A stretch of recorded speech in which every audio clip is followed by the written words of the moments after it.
And a very good morning to you from, we're from a sunny Johannesburg, but we are taking the cricket live from Colombo. Kagiso Rabada is tossing the ball from hand to hand at the top of his mark. The news is that Sri Lanka won the toss and elected to bat.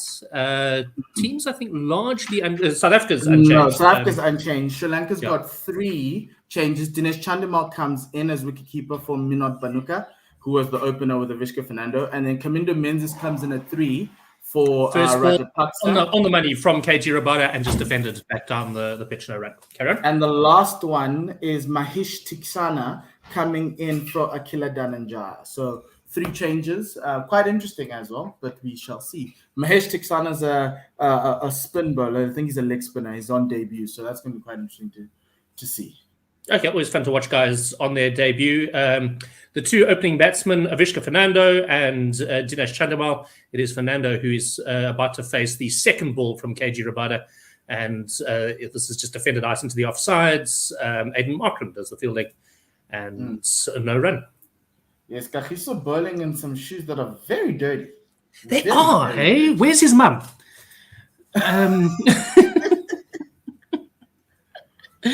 I was looking at that, whether they are just naturally grey or whether he really does have properly grubby shoes. They had a lovely angle of him running up, a sort of low camera angle. As this is worked into the onside, it's going to go down to fine leg where George Linder does the fielding. Called him Greg Linder the other night. And they jog through for at least 1. Didn't actually, 2. They came back for 2, and so Sri Lanka off the mark, 2 without loss after 3 balls. No, they had a lovely as he was running into bowl, they had a very low camera angle, sort of at stump height, and you just realize how incredibly intimidating this guy is as he comes in. This is down the leg side. It is going to be called wide by the umpire. Taken by our keeper. Who's keeping for us today? Is it Verena or is it Klassen? Verena is still out. It's unchanged. Oh, okay. I can't actually remember who was in the previous team. I'll have a look now. Yes, and then so some pitch conditions. This one from Amir Sahel, very dry, very abrasive. Fast bowlers are going to struggle to bowl on this because the ball's just it's gonna just come off the deck. So that's what we got from Sri Lanka. So it's gonna be quite interesting. Second wide in a row from KG Rabada. This time he's wide outside the off stump. I thought that was probably marginal. It was right over the wide line, I think, and called wide. And so Sri Lanka now 4. Every run so far, not off the bat. Was that previous one leg by? It was indeed, yes. Yeah, 2 leg I thought it had actually been worked off the face of the bat. Right, KG a little bit straighter this time and worked into the onsides. This time it is off the bat, but no run. And so Avishka Fernando has faced 4 balls without getting off the mark yet, although he has had a jog up and down the pitch for his leg buys. And Sri Lanka 4 without loss. So the series, of course, tied 1-1.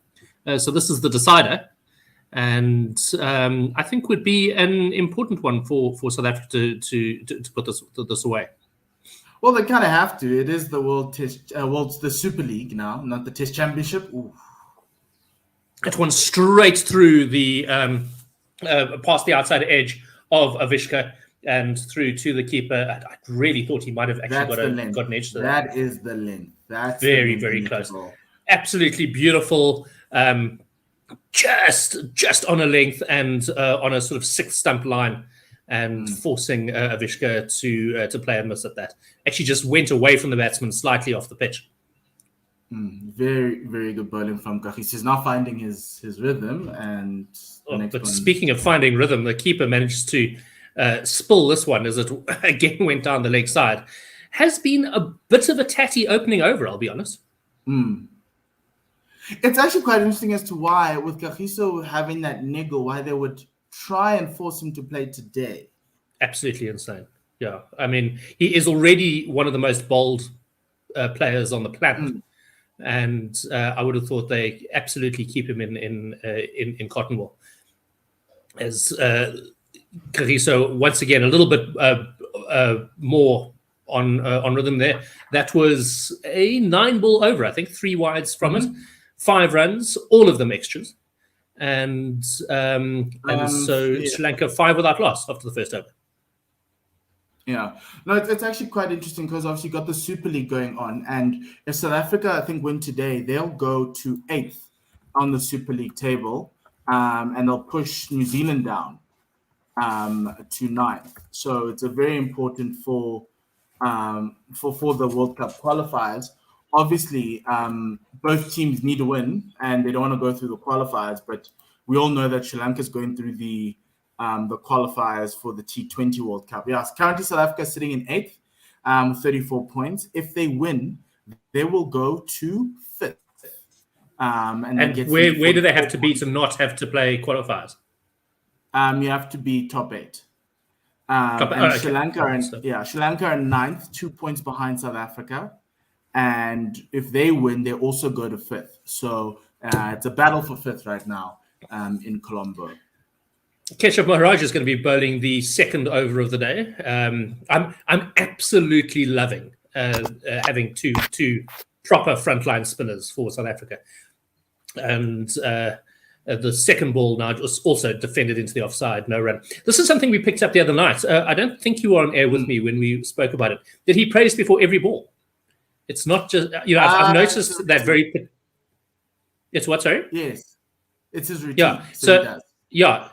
So I've noticed until Saturday, I'd obviously noticed him do it after he'd taken wickets, but I'd never ever noticed it before absolutely every ball. So it certainly works for him. And the first Hindu man to have ever played cricket for South Africa, which is a surprise to me, considering how passionate the KwaZulu-Natal Hindu community is in cricket. As he comes again, left arm around the wicket. Oh, this one spins past the outside edge, taken smartly by Klaasen, and no run. Yes, I'm really intrigued to see how he manages his attack, especially if Kagiso is not 100%. Because what we're looking for is early wickets. Ooh, and again, they're getting lots of turn away from the right-hand batsman. Here is Keshav. And I think well left by the batsman here. He had time to play it off the pitch. Yes, Karen. No, Amir Sahel spoke about the ball turning early. It's already turning in the 11th ball of the game. So very, very ominous for the South Africans if the ball's turning already in over 2 with a new one, and it's got a little bit of bounce. Because that one of the things was amazing. Yeah, one of the things we also sometimes discount about having 2 frontline spinners in the squad is it means that our guys are getting to bat in the nets against decent spin bowling as well, which I'm sure makes a huge difference, because we were an absolute liability for years and years and years in the subcontinent. But I think our ability to face spin has improved over the last few seasons. Yes, Robin Peterson mentioned that on Twitter, that it's largely our spinners improved largely because they in the nets, they're training against high quality spin. You've got Maharaj, you've got Shamsi, you've got Linda, who are top 3 spinners in the country. You know, the only person missing is probably Prenel and Subrian, who's a right arm off spinner. As KG starts his second over and is just driven straight back down the ground, that will run all the way down the hill to the boundary, and 4 runs, and those are the first runs off the bat, I think. No, they're second runs off the bat. Yeah, remember you can tweet into us at GUERILLASA, that's Guerrilla SA, and also you can put in your comments on YouTube and Facebook, like Ray PMB9. He says hi, I'm also hi, Ray. Oh, what am I? Chopped liver. As this has worked into the onsides, and Dile Patois is going to run around with his yellow, his yellow blanket. What do you call those things? A towel flapping out of his pants, and he does the fielding. Sri Lanka move to 11 without loss. And Hugo followed us on Twitter, so I don't know when that is. Probably the last time. Hello, Hugo. Between the last time we broadcasted, so thank you very much, Hugo. So yeah, I'm watching tweets, so please do. Excellent.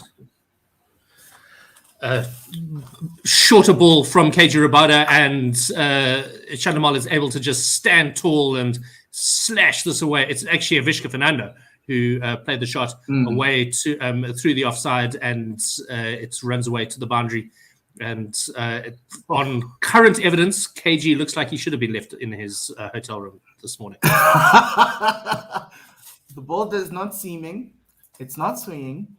We saw a little bit of hint of swing, but late swing. But this one, he played it on the line, true, off the back foot. He even was in the air when he played it. That's how much he trusts the bounce and the direction of the ball. The ball's doing nothing for Kagiso right now off the surface. As he comes in for the fourth ball of his over, and this just stoically defended back down the pitch, and no run. 15 without loss after 2.4 overs. Almost all of those runs from KG's end. In fact, I think was Keshev's over. No, there was one run off Keshev's. One run off that over, yeah. Yeah. But KG has been very expensive. 3 wides in his first over, 2 fours in his second. Not looking like he's really in his pomp at the moment. Defended into the offside, no run. Yeah, that one's a little bit better, a little bit tighter on that off-stump line.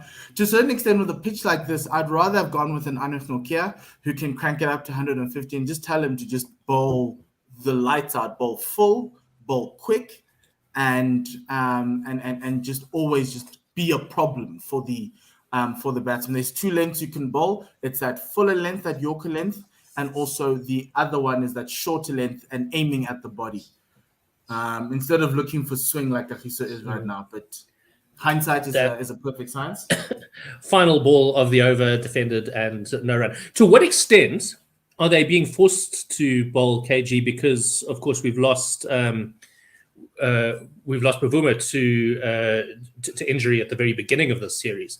And in terms of just making the quotas for the whole season, they must surely have an eye to that.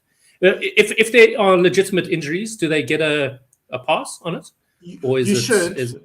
Look, remember that it's for the whole season. So one of those situations is that if you are, because our test team largely doesn't fill the quotas as much, and so they use limited, or they've always used limited overs as a way to fill it. And to a certain extent, it's one of the reasons why I think Dwayne Pretorius isn't playing in the side. It's largely because Andile's in there. Andile's, yes. Just first ball of Keshev's over is driven quite elegantly by Chandamal out into the offside, past a diving cover, and they jog through for a single, 16 without loss. Second ball is Avishka Fernando just rocks back and tries to smash it out through the offside. Doesn't really get very much of it. I think that was Yanaman Malan who did the fielding. He's at a sort of catching cover.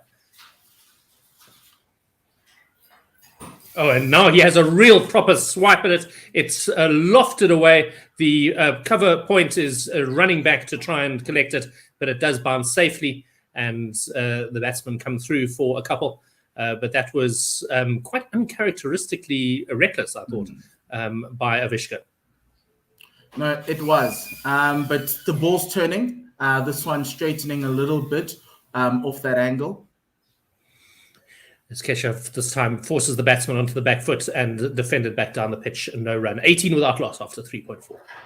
Yeah, and so my biggest issue with all of this was I kind of felt that it looks like they're trying to give Andile more game time, but it also kind of helps their transformation numbers.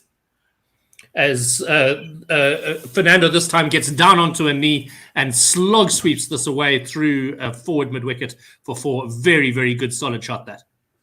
Yes, but I kind of felt that I wouldn't have used this series to try and fight for that. The only issue was that we wanted to see Dwayne Pretorius play because he hasn't played cricket in like 3-4 months. He is there, isn't he? He's in the squad. Yeah. Oh, this is a pretty good shot, I think. It's the batsman on the back with the back foot. I think you're probably right that it was turning down leg. They are going upstairs though. Yeah, well, so, it's okay. He's the bowler and he's the captain. He's the captain. Yes. Yeah, he did ask Heinrich Klaassen whether how much was Heinrich moving left there.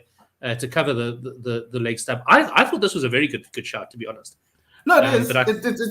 It's good for the pipes, but I do think it will be hitting. It will be just missing leg, or just hitting leg. No, look, you can see the leg stump there. That's what I always look for. If you can see the leg stump, then you know that batsman's a long way across. I think actually height might be the problem here, but I don't see leg stump there. Height could be an issue. Did it get a neck? No, I don't think so. They're checking for the edge at the moment. Oh, they seem to think it. Oh no, we're waiting for the Hawkeye. There we go. Ooh, impact in line. Oh, boom! What a wicket! Boy, don't you dare doubt me, mate.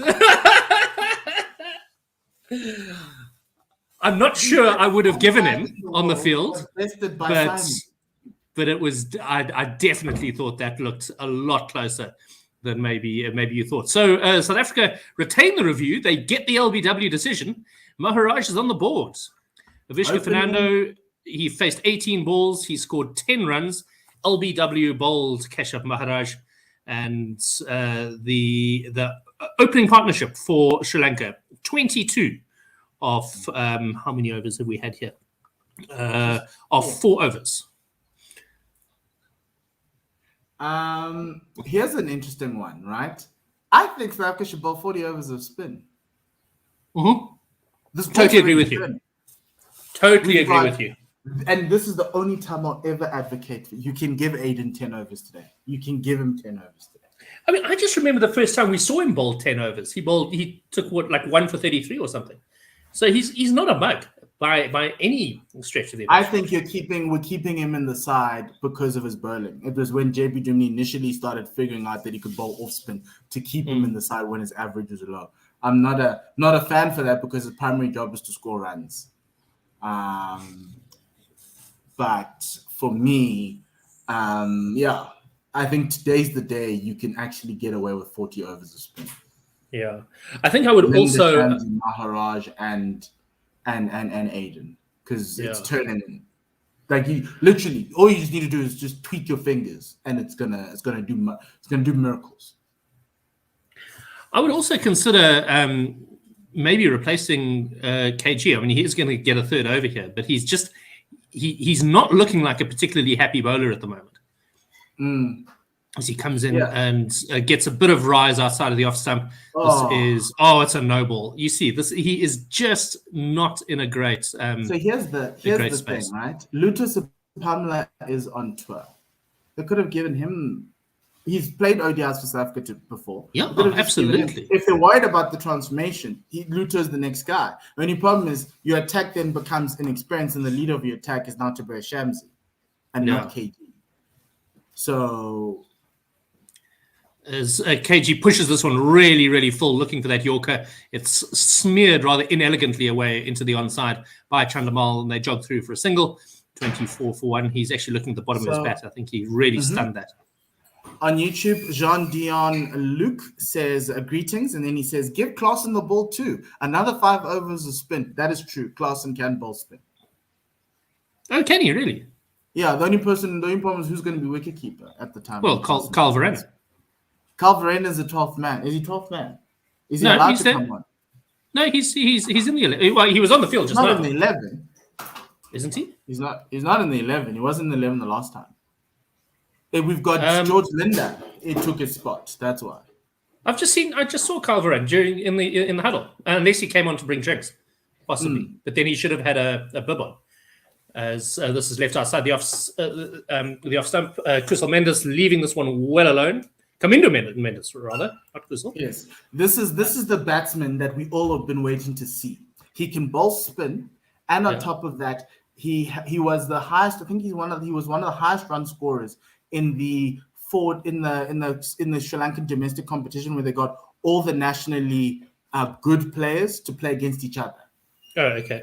And Chris has been raving about this guy. So I hope you're watching. So these are his debut balls that we're seeing at the moment, and he's having to.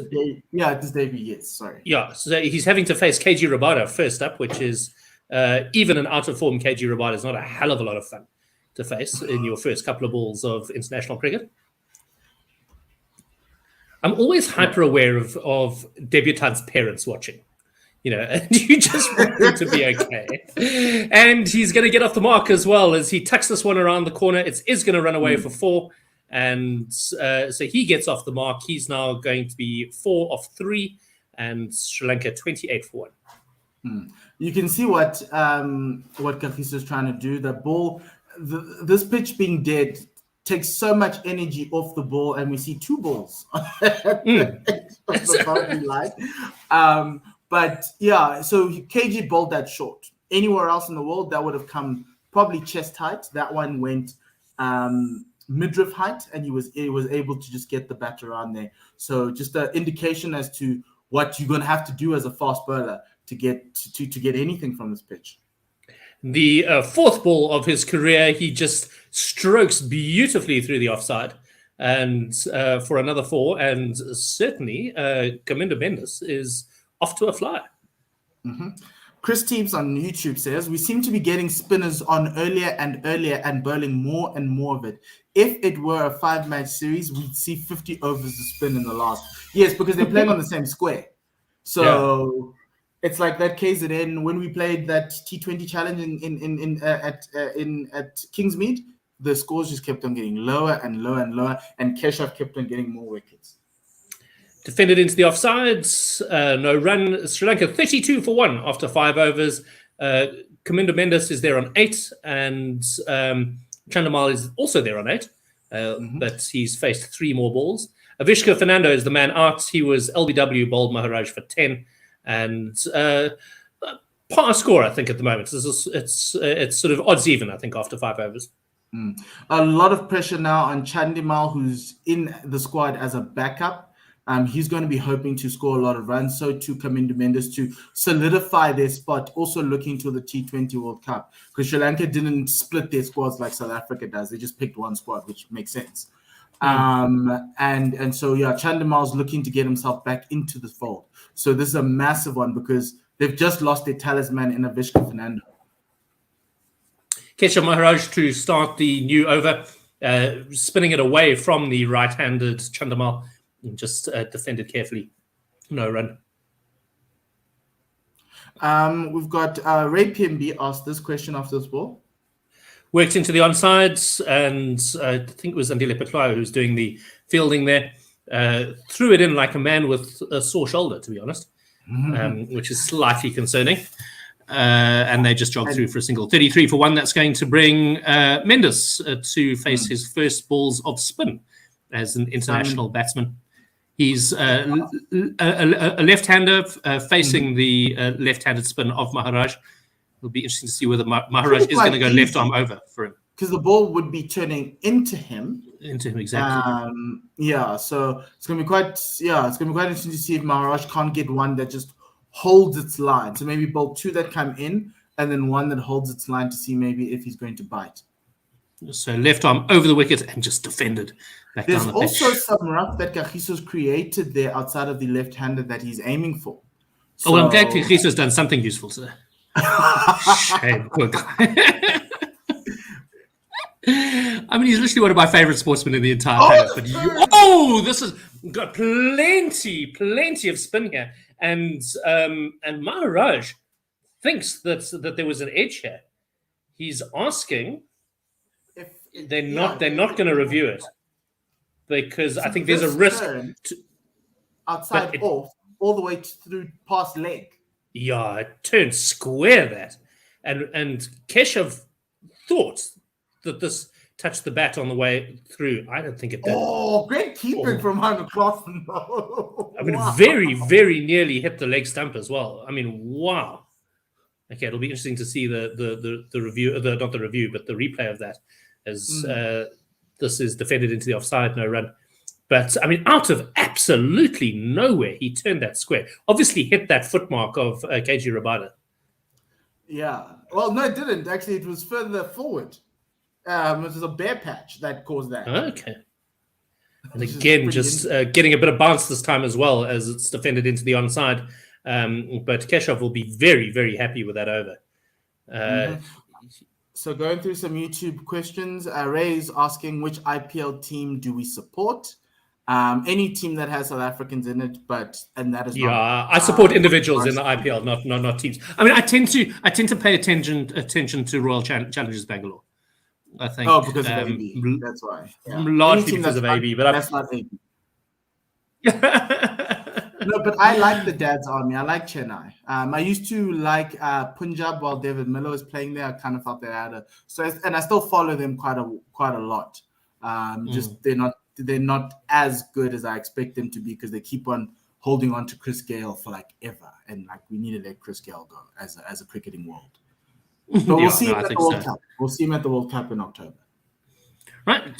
George Linder is going to be taking up time from the Maligawata end, and he'll be replacing KG Rabada. And I think you probably called it that's it for the guys with the long run-ups. I think we're going to be seeing nothing but spin for the next 2.5 hours.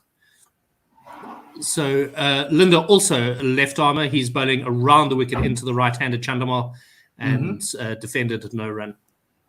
And then Jean on Twitter says, do you think Andile keeps getting selected ahead of Dwayne because of his variations with the ball? I think Andile is a better bowler than Dwayne, not a better batsman. And this team needs a batting or a guy who can bat a little bit more. Pretty good shot here for LBW. Chandamal was sweeping and it hit him low down on the front leg. They're thinking about the review. I'd take it. I would take this. It. Yeah. You're assuming that it turns straight. Yeah, they have taken it. Yeah, the ball was definitely angling down the leg side, but we've got to have a look at how much it's spun and back. It hit him right by the box. So it's similar to the Aiden Markram one that he was lucky because it hit him. It was an umpire's call and the umpire gave it not out, but it hit him just on the line of stump. This one's a little bit straighter. As the ball did straighten and it hit him right in front on that front pad. Well, you're the umpire, Simon. So it might be. You can see the off stump. Yeah, you can see the off stump there, which means that he's. I don't know. I think this is out. It hit him low down on the front foot as he was sweeping. Mm-hmm. So height is not going to be a problem here. It does come down to how much did it spin back. It's almost impossible as an umpire to see whether these sweep shots clip the bat as they come through. What happens if? Oh, okay, no, yeah, that's fine. Okay, yeah, cool. Ultra Edge says nothing. Yeah, so Ultra Edge. So there's no bat. I think this is out. Let's rock and roll this. Come on, chaps. So we're now all waiting for the spin vision. Mm-hmm. With no bowling coach on tour, these guys are doing quite well. No, they're right. Okay, spinners hunting in packs. When's the last? Have we ever spoken about South African spinners hunting in packs? Oh, pitched in line, impact in line, hitting the top of middle stump, and that is the end of Chandamal. And the umpire forced to change his decision. Both umpires now have been forced to go back on LBW decisions. Dinesh Chandamal gone for 9 off 12. LBW bowls George Linder. He hit 1-4. And Sri Lanka now 33 for 2. Chris, I know you're listening to this. Please ask Andrew Sampson when the last time 2 spinners took 2 wickets in the first 6 overs of an ODI for South Africa. Ask Andrew Sampson. Oh my word! That's ways to subtly insult Chris. No, well, you can get it to me because I know Andrew's got it on lock. He probably has it, but I know. But Chris, if you can find it, we will tweet it before Andrew Sampson does. Yeah, Chris is our own Andrew Sampson. And definitely in a level of subtle competition. It's one of those competitions where I think Chris is aware that he's in competition with Andrew Sampson. But Andrew Sampson's probably not 100% sure who Chris even is. Yes. But certainly one of the best stats guys I've ever worked with is Chris Teebs. And indeed Andrew. We actually had we did have coffee with Andrew at some point early on in the days of 1WSR, but I wasn't able to persuade him to come across. So Ray on YouTube asked, name your top 15 for the World T20. and finishes, except Andile because he isn't that good. What we'll do that. We'll do that later on. And then Jean Dion Luke says, "Oh yeah, let's not forget Reza can turn his arm too." Anis says, "Sneakily listening to you guys." Shh. And Hello, then Anis. he asks, "What are the chances of Faf being selected for the World Cup?" And Jean asked the question, "When was the last time 2 left-arm spinners took 2 wickets in the first 6 overs?" I think Sri Lanka have that record, I'm sure, because they just have left-arm spinners. They had Rangana Hera for a moment. Right, Linda in to Dhananjaya, and it's just defended, no run. I mean, let's tackle the Faf one quickly. I generally am of the opinion that once you've earned the right to be a guaranteed selection, you shouldn't necessarily be obliged to play meaningless series leading up to a World Cup, especially if you are keeping yourself hot. I love how you call them meaningless. Yeah, man, no one cares about these. They really, really don't. Again, defended into the offsides by Dhananjaya, and no run. And for the 5th ball of this over, more of the same. We have a precedent in the 2019 World Cup of this, where we were supposed to pick AB de Villiers and he wasn't selected, and you had the ghost of AB de Villiers throughout the entire tournament. So I'd be surprised if they didn't select Faf, because that's the first question you're going to get asked every match you play. Well, I mean, I suppose, as again, just defended, no run. I suppose the problem comes is with guys who, we used to, before we had the T20 circuit, you played and then you retired and then it was over. But now guys enter this twilight zone where it's really, really unclear whether they are still playing international cricket or not. And I think they leave the door open because it helps them with contract negotiations with the T20 franchises, to have a current international, even if you aren't getting selected. So I'm not entirely clear what Faf's status is. I mean, I assume he wasn't available for selection for this, or was the question? And just I think he's had the CPL. He always had the CPL. My issue was that when we asked, when CSA keeps on getting asked, they keep on giving us the runaround. They can't confirm. They can't even confirm whether they're in discussions with him. We know that they're in discussions with him because there are people who are around and are telling us. But they should be clear. Oh, good Lord, why is Aiden Markham bowling in the 7th over? Yeah, because he's one of our frontline spinners. So this is now our 4th spinner to have bowled this morning. Is it? Third spinner. Oh, yes. Tabrez hasn't had a go yet. And this is driven into the offside. There is a defense out there in the form of Andile Petwayo, who fires the ball back in, and they jog through for a single. So has South Africa ever used 3 different spinners in the opening 10 overs of an ODI? That's another question. Yeah. That's got to be a new one as well. A trivia question. Well, that's what you get when you have a spinner as captain. Exactly. That's what's happening here. That is exactly. Do you remember at school when there was always like some new kid would be given the captaincy and he would just bowl all his mates? Yes, that's exactly it. So Keshav is just working his way through his WhatsApp group here. Oh, wow, what a ball. Really, really good ball by Aiden Markram, beating the outside edge of Dhananjaya's bat, who was trying to work it into the onside. How this missed the off stump, I have no idea. He's coming around the wicket, and he's coming in with the angle. Getting absolutely no movement whatsoever, but it's fine.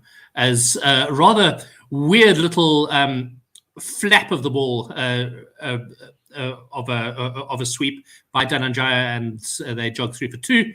That gets Dhananjaya off the mark, and Sri Lanka 36 for 2. The other good thing is that your over rate's going to look perfect. Oh, absolutely, yeah. We're like running through these overs. It's already 30 minutes in and already in the 8th over, which is what we're supposed to be doing in the first place. But I was looking at the Test match championship table. I don't know, yesterday or possibly this morning, and they had penalty overs there. What is that? Just penalty? Swept something of a top edge, I think, and it plugs just before the boundary, but it does trickle over. It is going to go for 4, and that takes Sri Lanka to 40 for 2. So are those penalty overs? Are those like Australia got nailed some points for being over? Penalty points for over 8. Oh, okay. Yes. It was just curiously put. We're calling it penalty overs.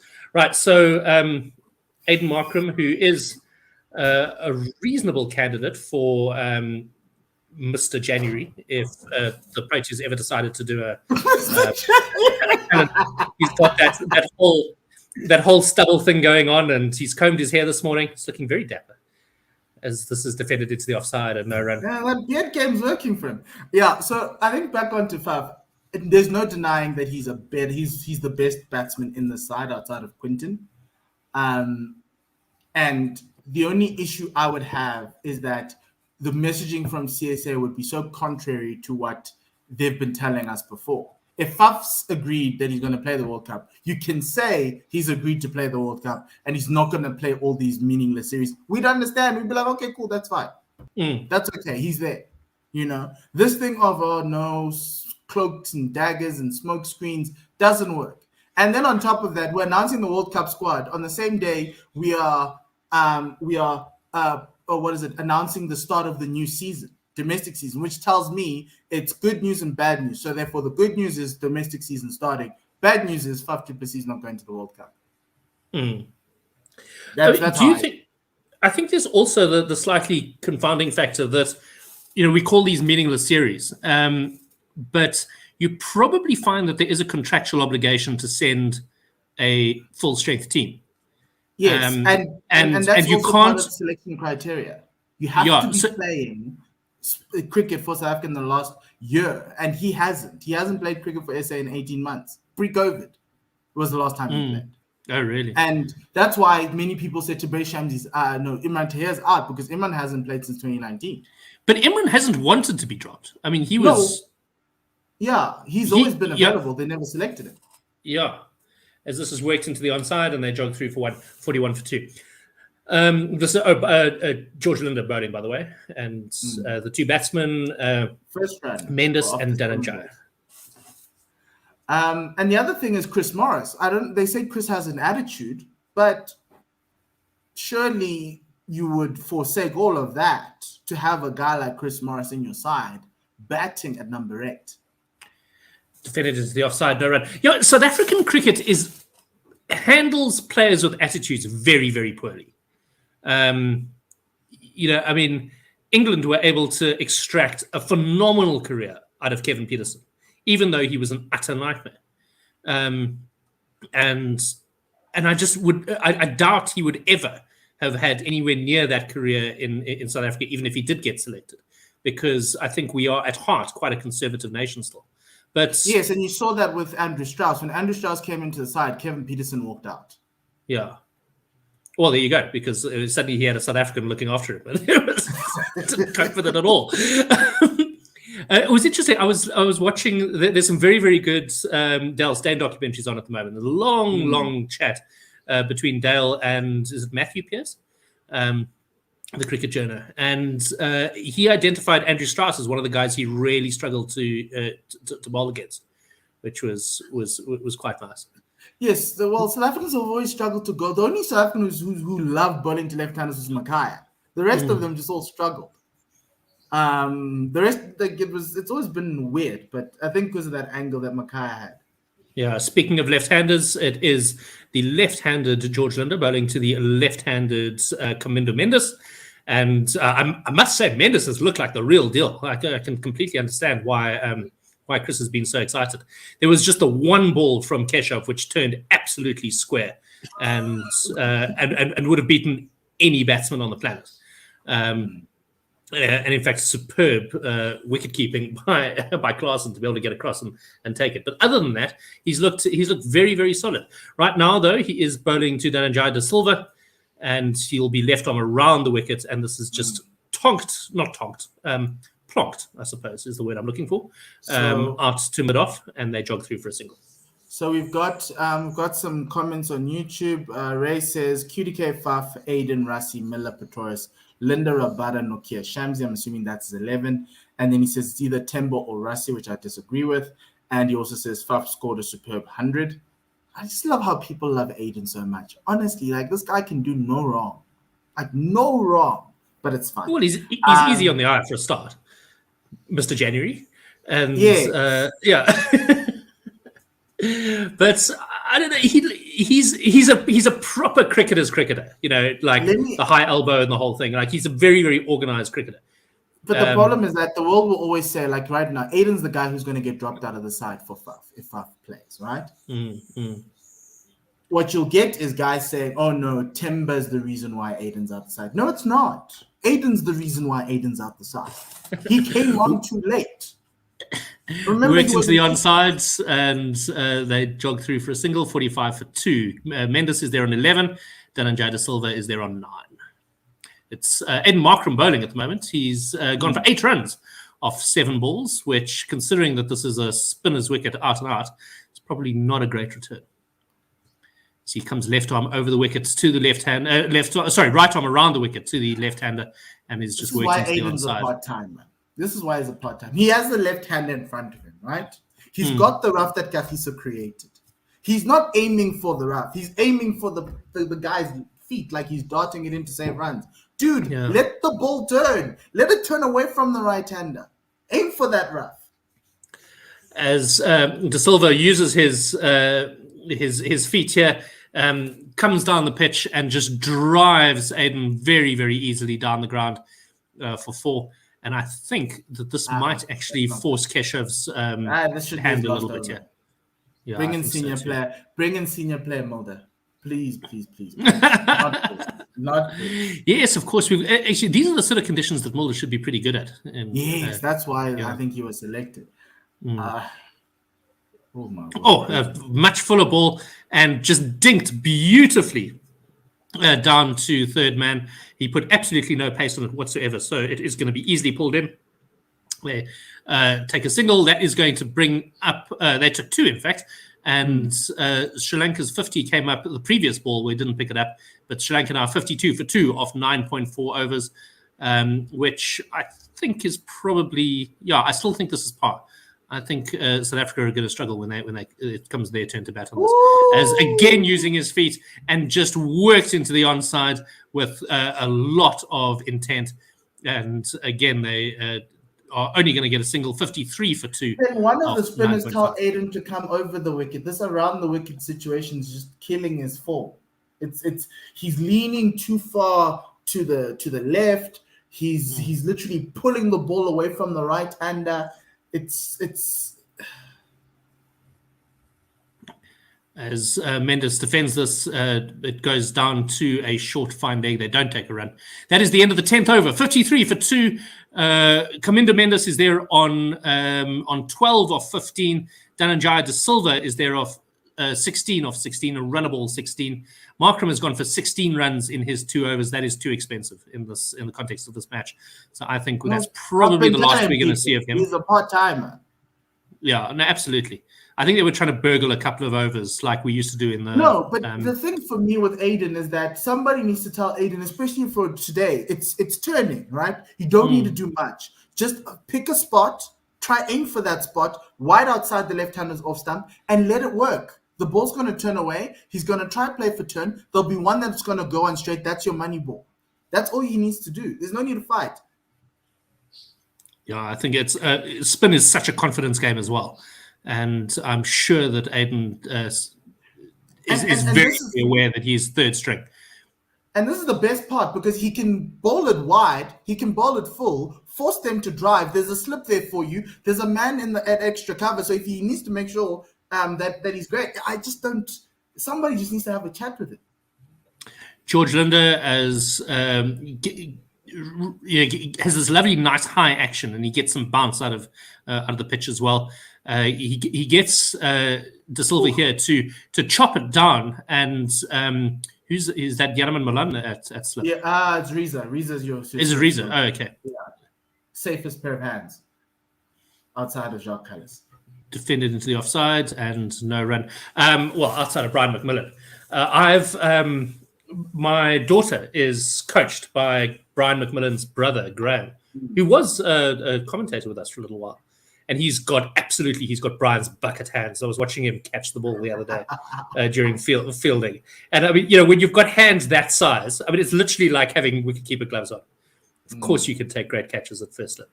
As this is just worked around down to the well, it's actually Shamsi who's having to run down to collect it, and they run through for a single. 10.4 gone and 54 for 2. If Aiden can see the line that George Linder's bowling, not this ball that went down middle, but he just needs to bowl it on off stump, just outside off stump, and the pitch will do the rest for you here. Defended into the offside, no run. But Ray says Tahir's doing well in T20s. Jean says Faf shouldn't go. He has been a part of the Proteas setup for a while. It would be unfair to those guys who've been grafting and grinding for a while now in the Proteas setup. Why is Ray shouting South Africa doesn't have a sixth bowling option? We've been watching our sixth bowling option bowling. Well, he's 7. 6 is Vian Mulder. Oh, I see. You've got Andile, Kagiso, and Vian. And then you've got Kesha, George, and Tabrez. So there's absolutely no reason for Aiden to be bowling then. Yes. Well, all it tells you is Andile's not bowling his overs today. Well, I don't think either Andile or Vian are bowling today, which I think is kind of sad because I've kind of felt that Andile's been mismanaged by this team. He hasn't helped his part in the way he's bowled or batted. But when we've given, like, Lungi Ngiti holds the record for the most runs ever conceded in a T20 series in the history of T20s. It's considered 197 runs against the West Indies in those 5 T20s. Yeah. His economy rate was over 10. Yet we kept on playing him in Ireland while Andile sat there while watching this guy concede 10 overs. And the thing is, Andile is a bowling all-rounder. Andile is a bowler. He's one of the better bowlers you have in South Africa. So he can compete with Lungi as a strike bowler. And if that's the case, Lungi shouldn't have played, Andile should have played. But we were trying to get Lungi into form. And somehow when we got to Ireland, Lungi found form. We should have done that with Andile. Or they're trying to do that now, but he's not getting any overs. Or I doubt he'll get quite a few overs. Well, Tabrez Shamsi is coming in from the Katarama end, and so this will be the first time we see him today, as he's left arm over the wicket rather, to the right-hander, and just angling the ball across. And a misfield at cover means they're able to come through for a single. Yeah. Am I being overly conservative saying that these towels of theirs should be dark green rather than yellow? Maybe it's what New Balance decided to provide. Because of this new kit with the yellow features, the yellow writing and the gold, it's like it looks good against the green. It does, and it's. I mean, this is very much a kit that is inspired by the Springbok rugby jersey, I think, as well. I like that we're reflecting the same colours as defended into the onside. It is Mendes who's the left-handed Mendes. Bright green cricket shoes for Shamsi. Is he gonna take them off and phone the select? He doesn't need to phone the selectors any longer because they keep on selecting it. Well, maybe he needs to call them just to make sure that he's starting at the World Cup and it's not Tahir. Exactly. Mendes comes down for the sweep and misses it, hits his back foot, but it's outside the line of the off stump and no run. So the number one question on Thursday in the press conference after the announcement will be the 3, Tahir, Morris, and Faf. Tahir, I mean, or not, and why? I mean, Tahir's definitely outside of the plans, which I do not understand. I mean, he's just such an asset. Especially because we need a leg spinner. We don't have a leg spinner, and we do need someone. Oh, there's a moment here where they looked for a run. It was turned into the onside. They looked for a run. I mean, I suppose it required a bit of a dive from the from Mendes, but they weren't in any real danger of getting run out on either end. But it could have been a comedy run out with a little bit more effort from everybody. Yeah, it would be self-inflicted. Yes, absolutely. Am I being unfair to say that Shamsi may be looking slightly portly again? You know, he definitely lost a lot of weight. This is turning away from the left-hander, and the attempted sweep goes through the keeper, no run. Man is in the fittest form of his life. Maybe he's now stopped burning fat and he's building muscle. It's an interesting place to build muscle, but yes. Yeah, I mean, he's obviously one of these guys, and I mean, have exactly the same body type. That the moment you take your eye off the ball, the scale starts ticking up again. Me too. Which is why I decided to walk 6 kilometers a day on weekends just for fun. You see, this is you and I were very close to having a podcast which rotated around parkruns, and then COVID unfortunately did us in. It was such a we were going to do what was the plan? 50 parkruns in a year or something like that. I don't know. Yes. One a week. Try aim for 50. Yes, we're aiming for 50. I think we were aiming for 50 so that we could have the odd week if we were ill or something. And we will still do that. I think 2022. Yes, once I'm fully vaccinated next year, we'll do that. Yeah, we'll get Rian involved again, who's the parkrun king. I mean, Rian will travel thousands of kilometers to get to a parkrun. He's never. I don't think he's ever done cricket with us, has he? No, I think he has early on. Maybe. I think everyone had a go early on, and then some folks decided they didn't like it.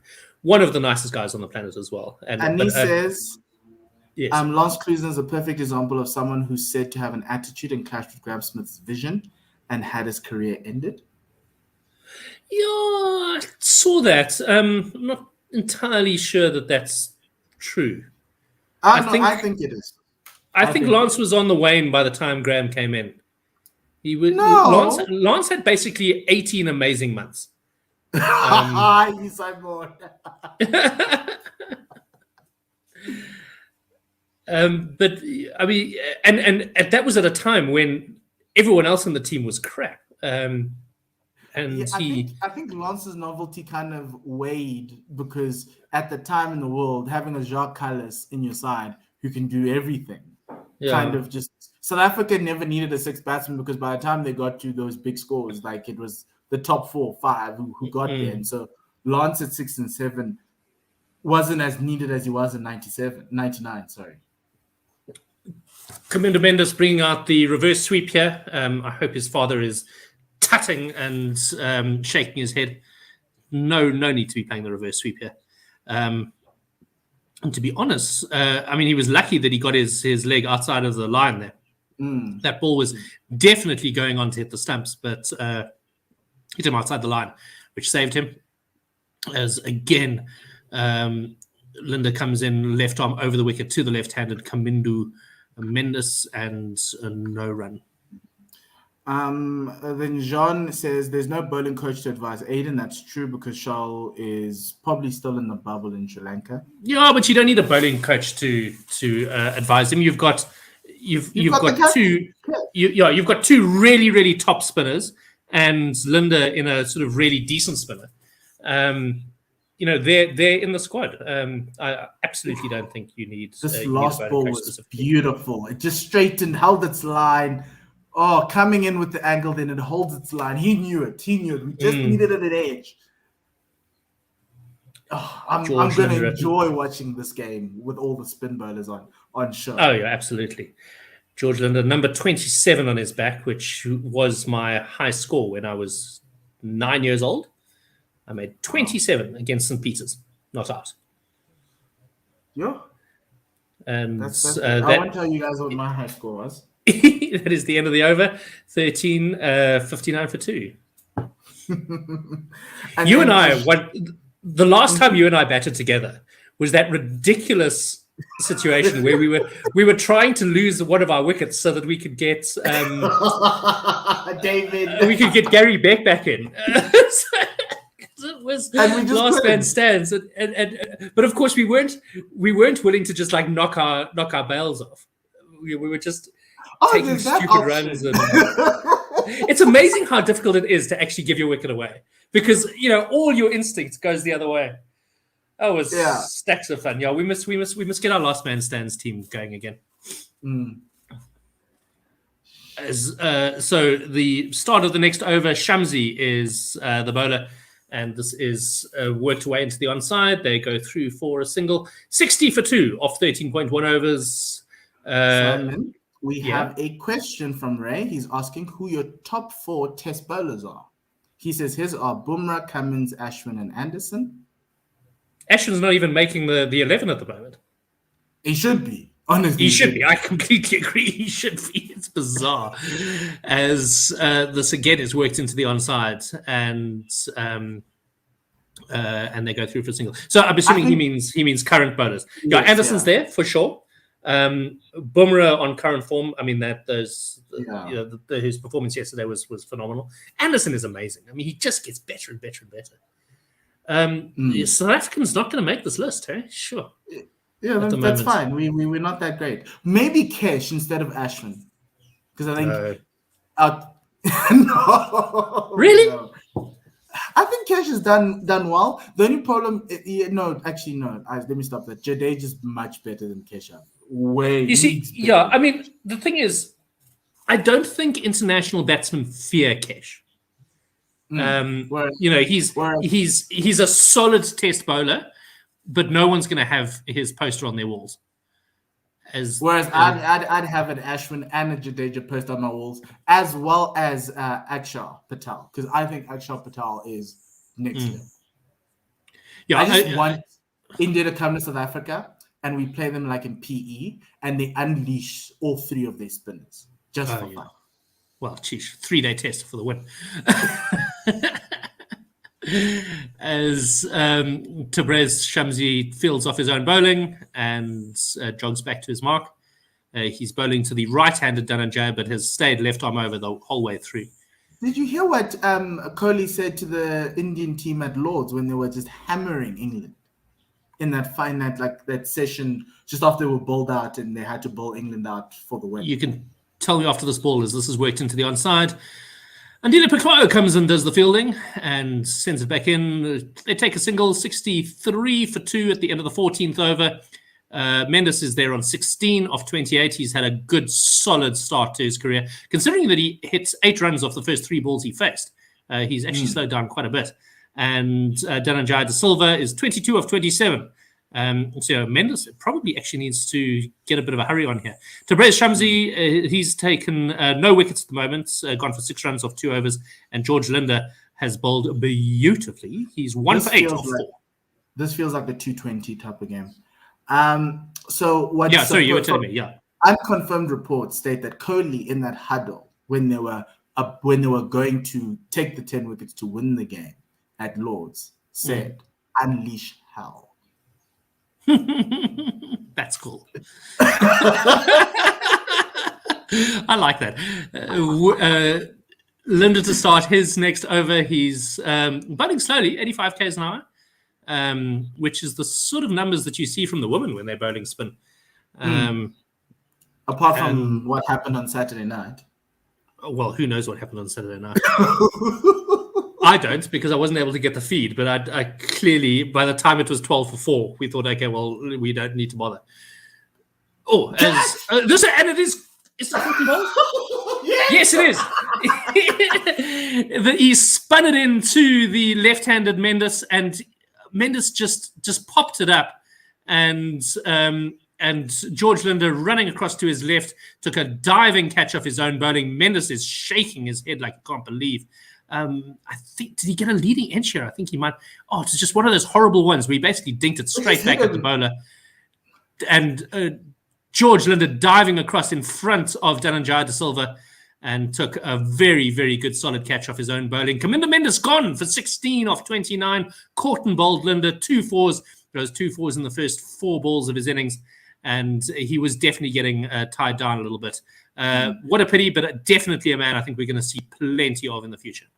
I think it was a little bit more, just a little tad quicker than the previous balls, because this one literally came off the middle of the bat, flush, and I think Kaminda was just was trying to use the pace to guide it down. So So some comments on YouTube. Jean-Luc says, do you think our T20 squad will have a considerable amount of spinners, given we're playing in the subcontinent? So you'll have Linder, Shamsi, Fortain. You can even throw Kesh into the mix. I think all 4 will go. Some of them might be in the hotel as COVID replacements or subs. Do you think Fortain will go? Surely you've got really 3 in Linder, Shamsi, and Kesh. I don't think. Well, Bjorn in the T20s has always been ahead of Keshav. That's the only problem about all of this, is that they're all similar, and Bjorn was always ahead of Kesh. But I don't know. It'll be I'd be angry for Bjorn because I love Bjorn, but I'm a Lions supporter. Okay. Because I think they give you the same type of thing, but I do think Kesh just gives you a little bit more nous and that slight X factor that you could get, because when Kesh was bowling in that CSA T20, he was unplayable for lots of those overs at the top even. But you've got George Linder here bowling 2 for 9, looking like a rock star. Bowling like an absolute champion. He doesn't look dangerous. Fairly innocuous pace. Doesn't get a massive amount of turn. But he's clearly a tricky customer. Yeah. Well, I think he's always at the top of the wickets list in all formats in the domestic game. That's how good he is, and he can bat. It's just that nobody wants to believe me. I know Mark Barcher did believe me, but we said he was batting too high because they batted him at 5 against Pakistan, and we're like, "What are you doing?" But yeah, great fielding. New batsman is Asalanka. He's just worked it into the offsides. Charith Asalanka, and he's gone through for a single off his first ball. Mendes absolutely furious with himself looking at the replays. As what are we on the fourth ball of the over?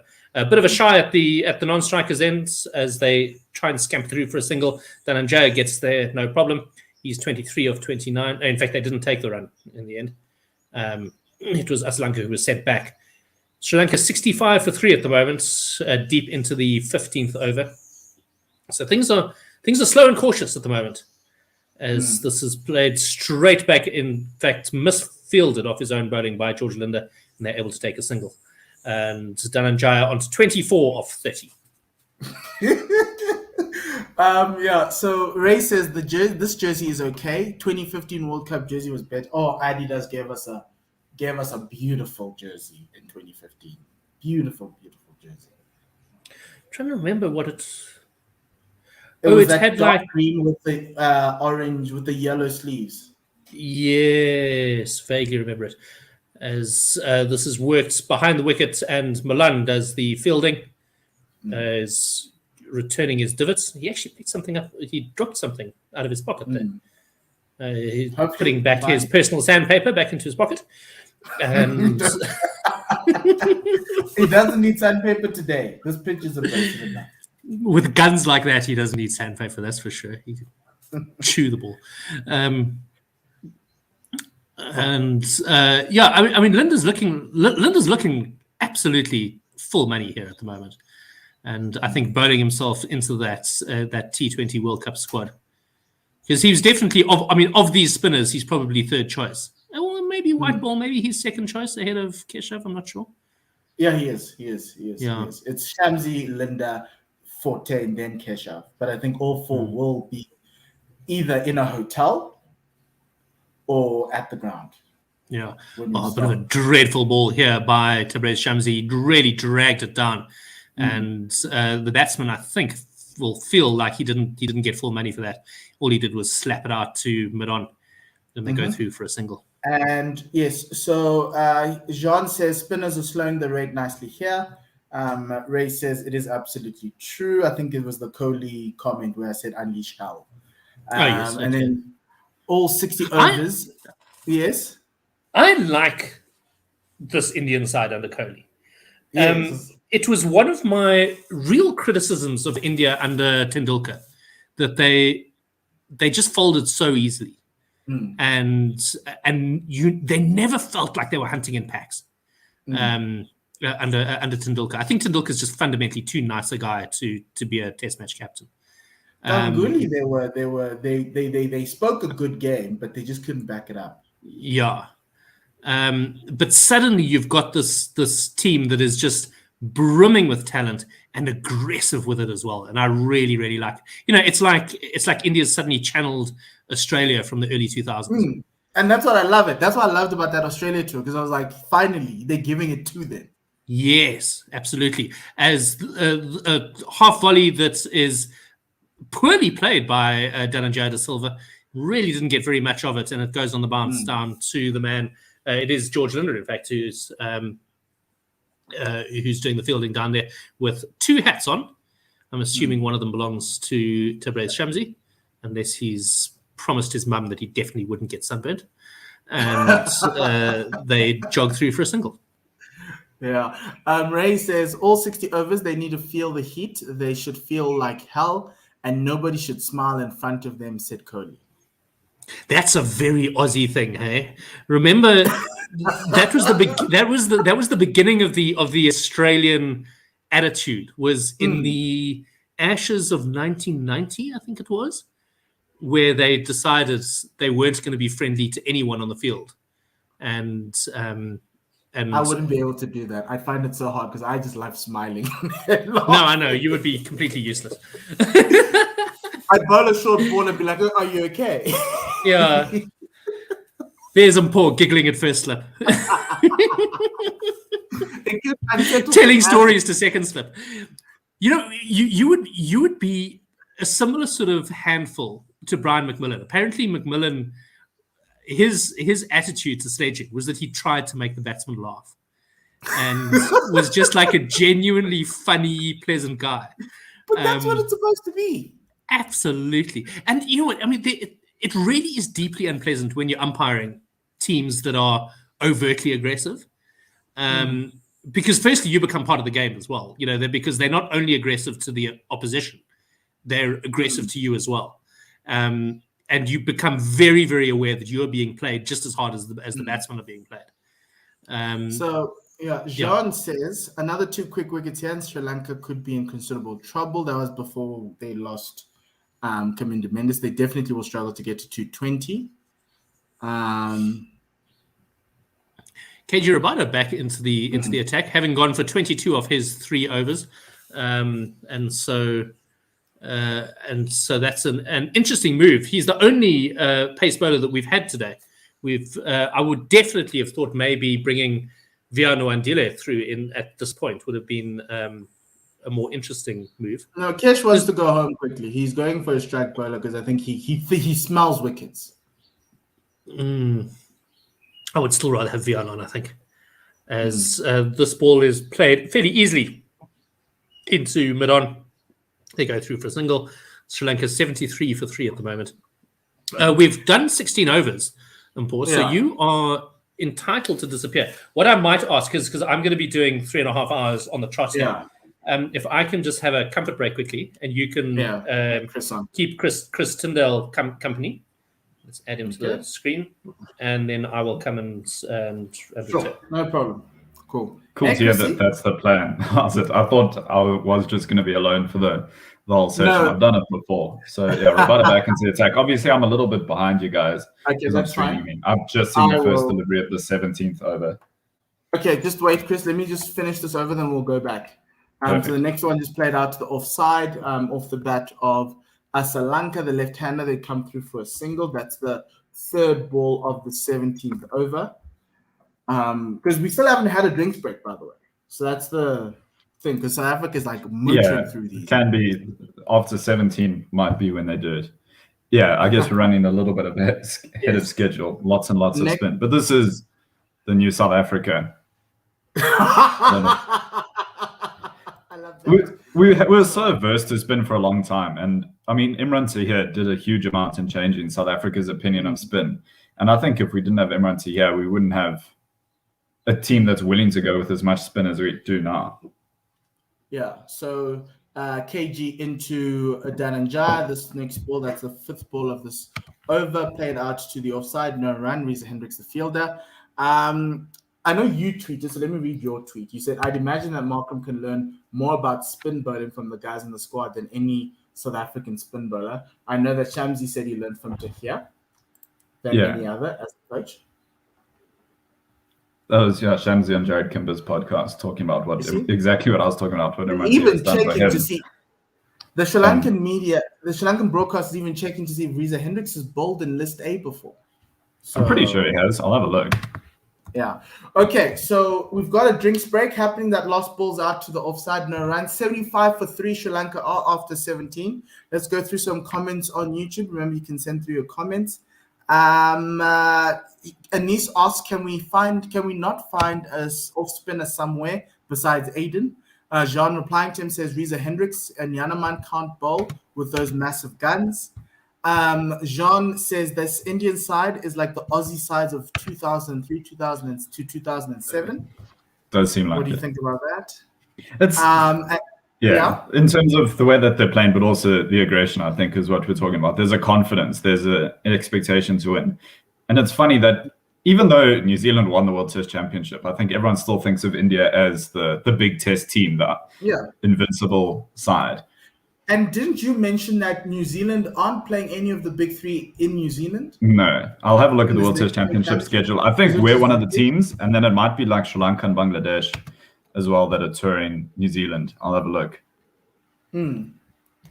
Yeah, because I know they're in Pakistan, and they're going to be playing in Pakistan soon with a team that's not the World Cup squad. So that's going to be quite interesting to see. They're being stretched thin in terms of resources.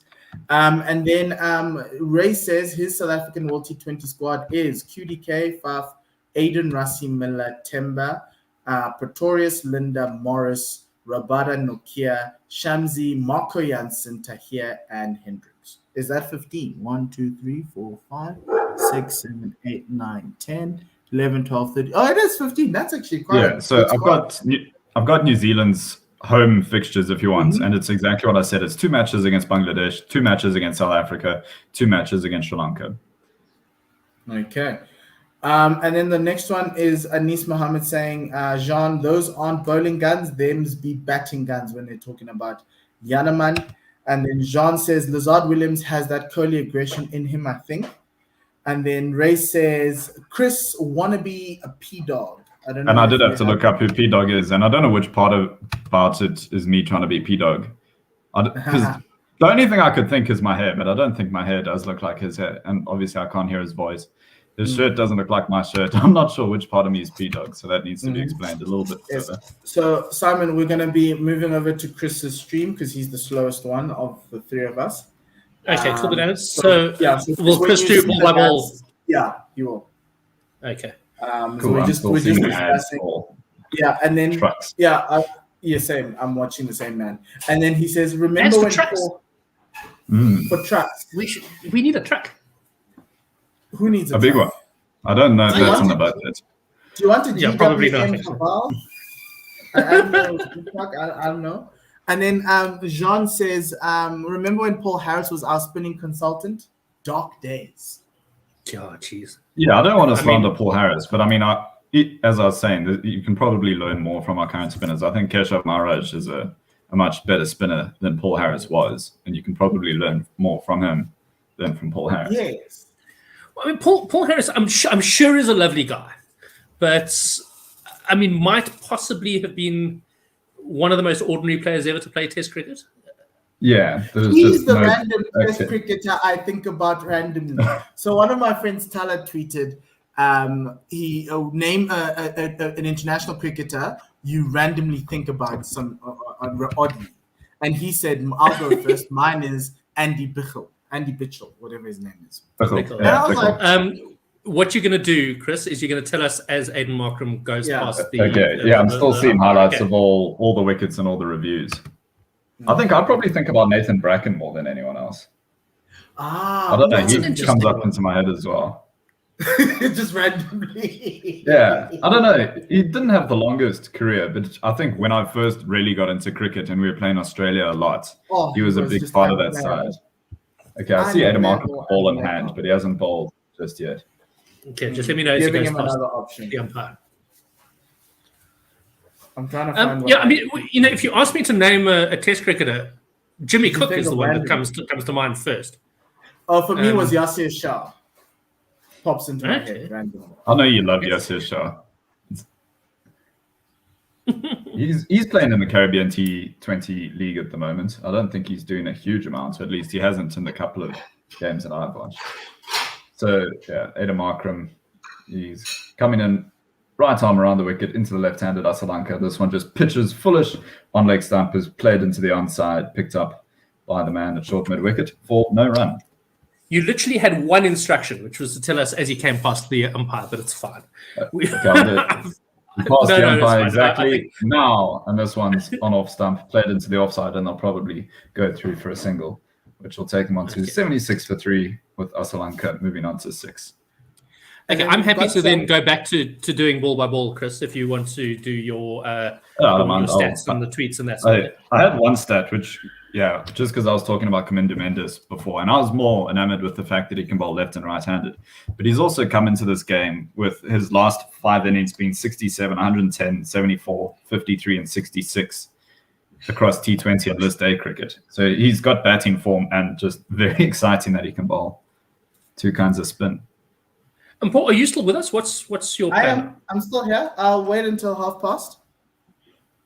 Okay. in which case, guys, I'm going to quickly check emails and stuff because I'm still in the work day. No problem. So okay. I will but jump that on. doesn't mean you're off ball by ball, Simon. You're doing both now. I hope you understand that.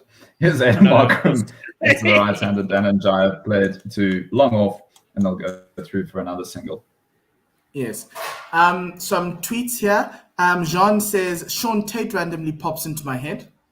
Fair. Understandable. He's a memorable cricketer. I remember him snapping AB de Villiers in half, where he hit him on the hip, and then AB knocked his own wickets over. I think that was in a T20 in Australia. You see that wicket yesterday of Chris Wokes, where the ball came off was it Craig Overton, where it came off the elbow onto the... Oh. Yeah, rubbing salt into the wound, injuring him and get him out. Right on over. There's an LBW appeal here because, there's no shot attempted, but I think it's impact outside. I don't know exactly what they'll say is wrong with it because I think impact then doesn't matter because no shot played. But it's still way outside. It's not going to hit the stumps. Yeah. But I like the line he's bowling now. That's the line he should be bowling. Just outside the off stump to the left-hander. Yeah, you're talking about all the footballs. Final one, a little bit more flight in at the wickets of Sri Lanka, just played into the offside for a single, 78 for 3 after 18, just 3 off that over. So Anis says his random cricketer that pops into his head is Dominic Cork. I think he's an England player, former English international. Yeah, it seems like we're obsessed with English and Australian players the way this is going between. Yeah. Ray says India won in Australia away twice and did well in England, New Zealand. New Zealand are useless in Australia. Well, I'd like to see this. Useless is strong. It's just the last time they played in Australia, they got dominated. But you don't know if that's going to happen. That would happen if they were to play them now. But I'd say India is far more likely to beat New Zealand in New Zealand than New Zealanders to beat India in India. And then Ray says his random cricketer that pops into his head is Ed Cowan. Another Australian. Rabada just bowling right arm over into the left-handed Sri Lanka. This one just beats the off stump and goes through to Arnold Klassen for no run. I think Kesh is just trusting KG a little bit too much. I would have given Vian an opportunity here to see if he can't get something. Vian was bowling really well. Especially after there were injury concerns with KG, that we didn't even know if he was going to play this game. And now that he has, he's the only seamer getting any time. All the plan is to play him. He picks up a needle. Interesting one here. So KG Rabada tried to bounce Sri Lanka. Sri Lanka tried to leave it, but just left the telescope up or the periscope up and hit the top of his bat. And he got lucky that it ran away down to fine leg for 4, but definitely not the shot he meant to play. It was just a bad leave that he's been rewarded for. Yes. Lucky shot. He did not know anything about it, but he'll take those 4 runs anyway. Or maybe the plan is we bowl Kagiso into the ground. We tell the IPL bosses that he's got a niggle. He doesn't go to the UAE, and then he sits at home. I don't mind him playing the IPL. I think it is good practice for the T20 World Cup, as this one's just dabbed down to the man at Gully, who makes a diving stop. I think that's Adam Markram, and there's no run there. It is indeed Adam Markram.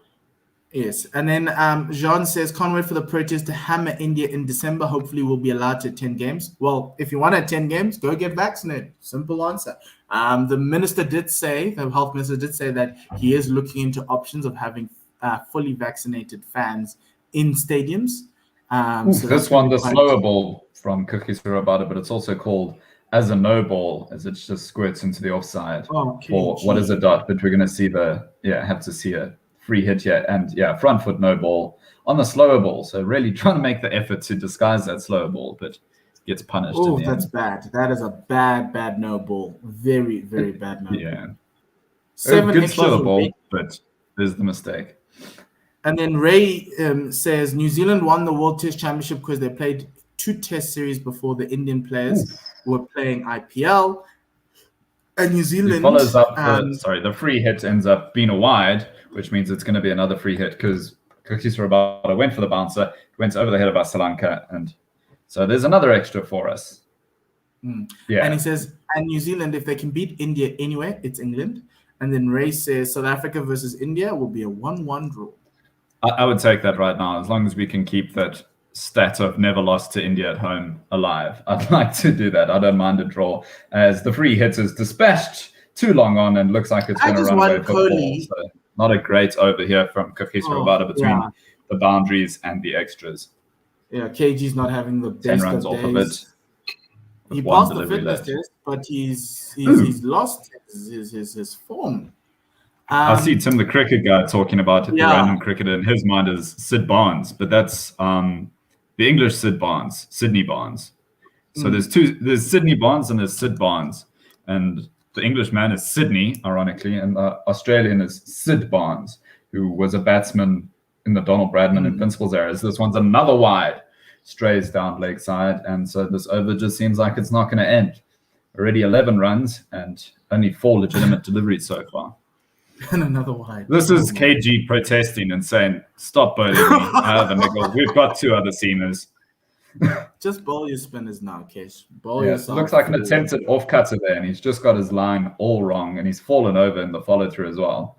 So the penultimate delivery of Rabada's 5th over, hopefully here. Yeah, this one's just gets decent bounce off the pitch, but it's dabbed down to third man. They go through for a single, and we have 1 left to see. And then Jean says KG's been out of form for a while. Ray says 2018 Wanderers surface was pretty flat versus South Africa. I'm not sure if that's true. I think it was as spicy a pitch as I've seen. I just want Kohli to tell his Indian team to unleash hell on us just for 1 game.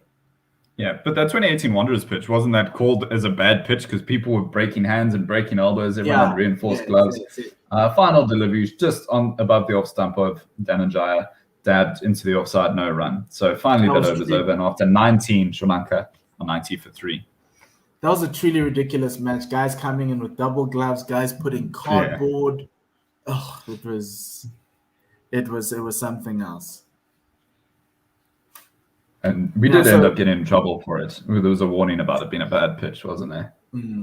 So this is going to be interesting for Cash. I think he does need to bowl Linda and himself the full 10 now. I think he can keep Trabraze for later, maybe from late overs 20 and going into 30. Just you need to get some of your quicks bowling in as well.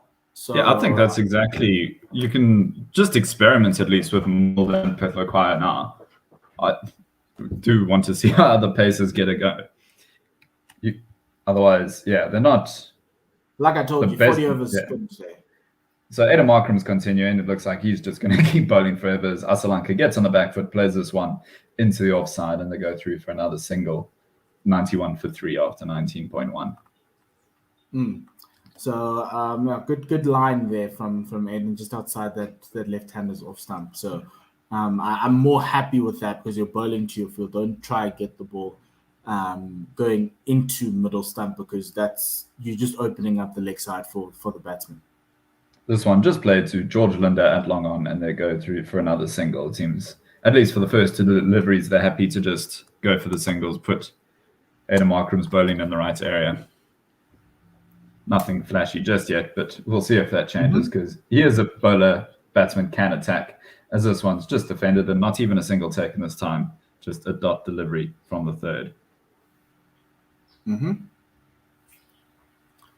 Another dot delivery. Ray says Blessing Muzarabani is in his head right now.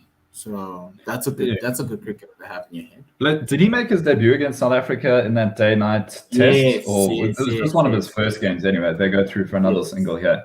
He also he took a cold pack and was unavailable briefly for Zim. I think he was playing for Northamptonshire. But as far as I know, he's back in that Zim side. Yeah. And then he says, Jean says, I hope Alga tells KG and Nokia to unleash hell on India on a green top. The only problem is that Bumrah's going to come back. We might have a wicket here. Aiden Markram has bowled into beautiful. Akila Dhananjaya. It looks like he's got a top edge. Brilliant wicket keeping from Heinrich Klaasen, who's seen it pop up, sprinted down the pitch, and managed to catch it on the pitch. And that is the end of Dhananjaya de Silva. That's Aiden Markram's golden arm strikes again. Yeah, this is why the spin captaining, we're just going to get lots and lots of spin. He's trusting his opening batsman this goes from it's an inside edge onto the pad, which then goes up in the air. And Heinrich Klaasen has great match awareness to get his gloves underneath that one in the end. Aiden Markram's pumped, and Sri Lanka 93 for 4. And that's a big wicket. Dhananjaya de Silva really is the most experienced man in the side. He's got a lot of hope. We were talking about in the last game when he went out, it seemed like Sri Lanka's hopes, that was the last of them, really. They've got a little bit of batting to come, but no one who's scored more than 60 odd in international cricket, as I think Dasan Chanaka, the new captain's going to come out. Ray says Dean Alga was hit in the head, and that day player was suspended and India won. But Kohli said that he won't comfort his boys about the pitch. Jean then says, Lutz Bosman lives rent-free in my head. Lungile Bosman. Yes. And then Ray says, Surya Kumar Yadav is my dark horse for this World T20. I think he is. Sky, SKY. Yes. Okay. They do call him the SKY is what I think a lot of people just abbreviate his name to. I like him as a cricketer. He's a very handy cricketer for And he took a catch in the test yesterday as well, didn't he? He came on as a sub fielder. Wasn't he playing in Sri Lanka in that ODI team? Probably. I'm quite sure he was part of that setup. Yeah, there we go. SKY. Yes, Dasan Chanaka, the new captain, will be the new man at the crease as well. Yeah, great catch from Heinrich Klaasen. We keep seeing it. One-handed. Edge onto the pad and beautiful one-handed catch. Aiden Markram is just incredible. Well, incredibly happy that ball was caught. What a catch. So one delivery left in the 20th over. We're going to have to see Chanaka face the off spin of Aiden Markram. He continues right arm around the wicket into the left-hander. This one is a bit of an arm ball. It doesn't really turn at all, and it's just played comfortably into the onside for a single. Yeah, end of that over. It's 94 for 4. South Africa would be wanting to bowl the Sri Lankan team out. This is something that you have to do. You need to turn the screws from here. And I honestly do believe that maybe bringing yourself on as captain, Keshav, as well as Tigray Shamsi to close this out. Yeah, it's wicket taking at the moment. You're not trying to just restrict the team. You do want to really twist the knife. And I guess you figure out who of your bowlers are the wicket-taking options against Chanaka and Sri Lanka. And in most cases, Tigray Shamsi is a wicket-taking option. Devdutt Padikkal, so I'll leave that alone. You're on top of YouTube comments. Jean Najeen saying Devdutt Padikkal is the real dark horse. Maybe that might come down to how these guys do in the IPL, especially Padikkal. New on the scene to be an opening batsman for RCB. There've been lots of good players at the top of the order for them, but he really had a good IPL until it was abandoned. That is true. But yeah, I mean, there's so much competition. Top order for India. Devdutt Padikkal would have to be amazing to slot into the starting 11. Maybe he can sneak into the squad. Even then, the squad would be very tough. Lots of competition. So Kesh is into the top order batsman. Yeah.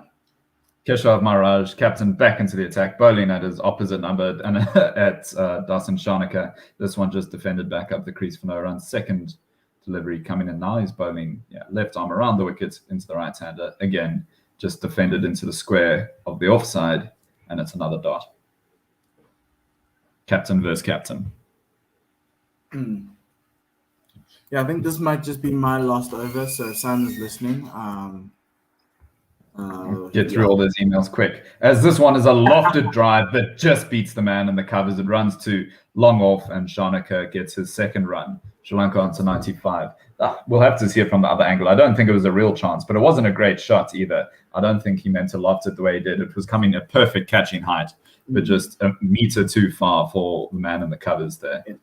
Jean-Luc says Fakhar Zaman not being in the Pakistan side was a massive shock for him.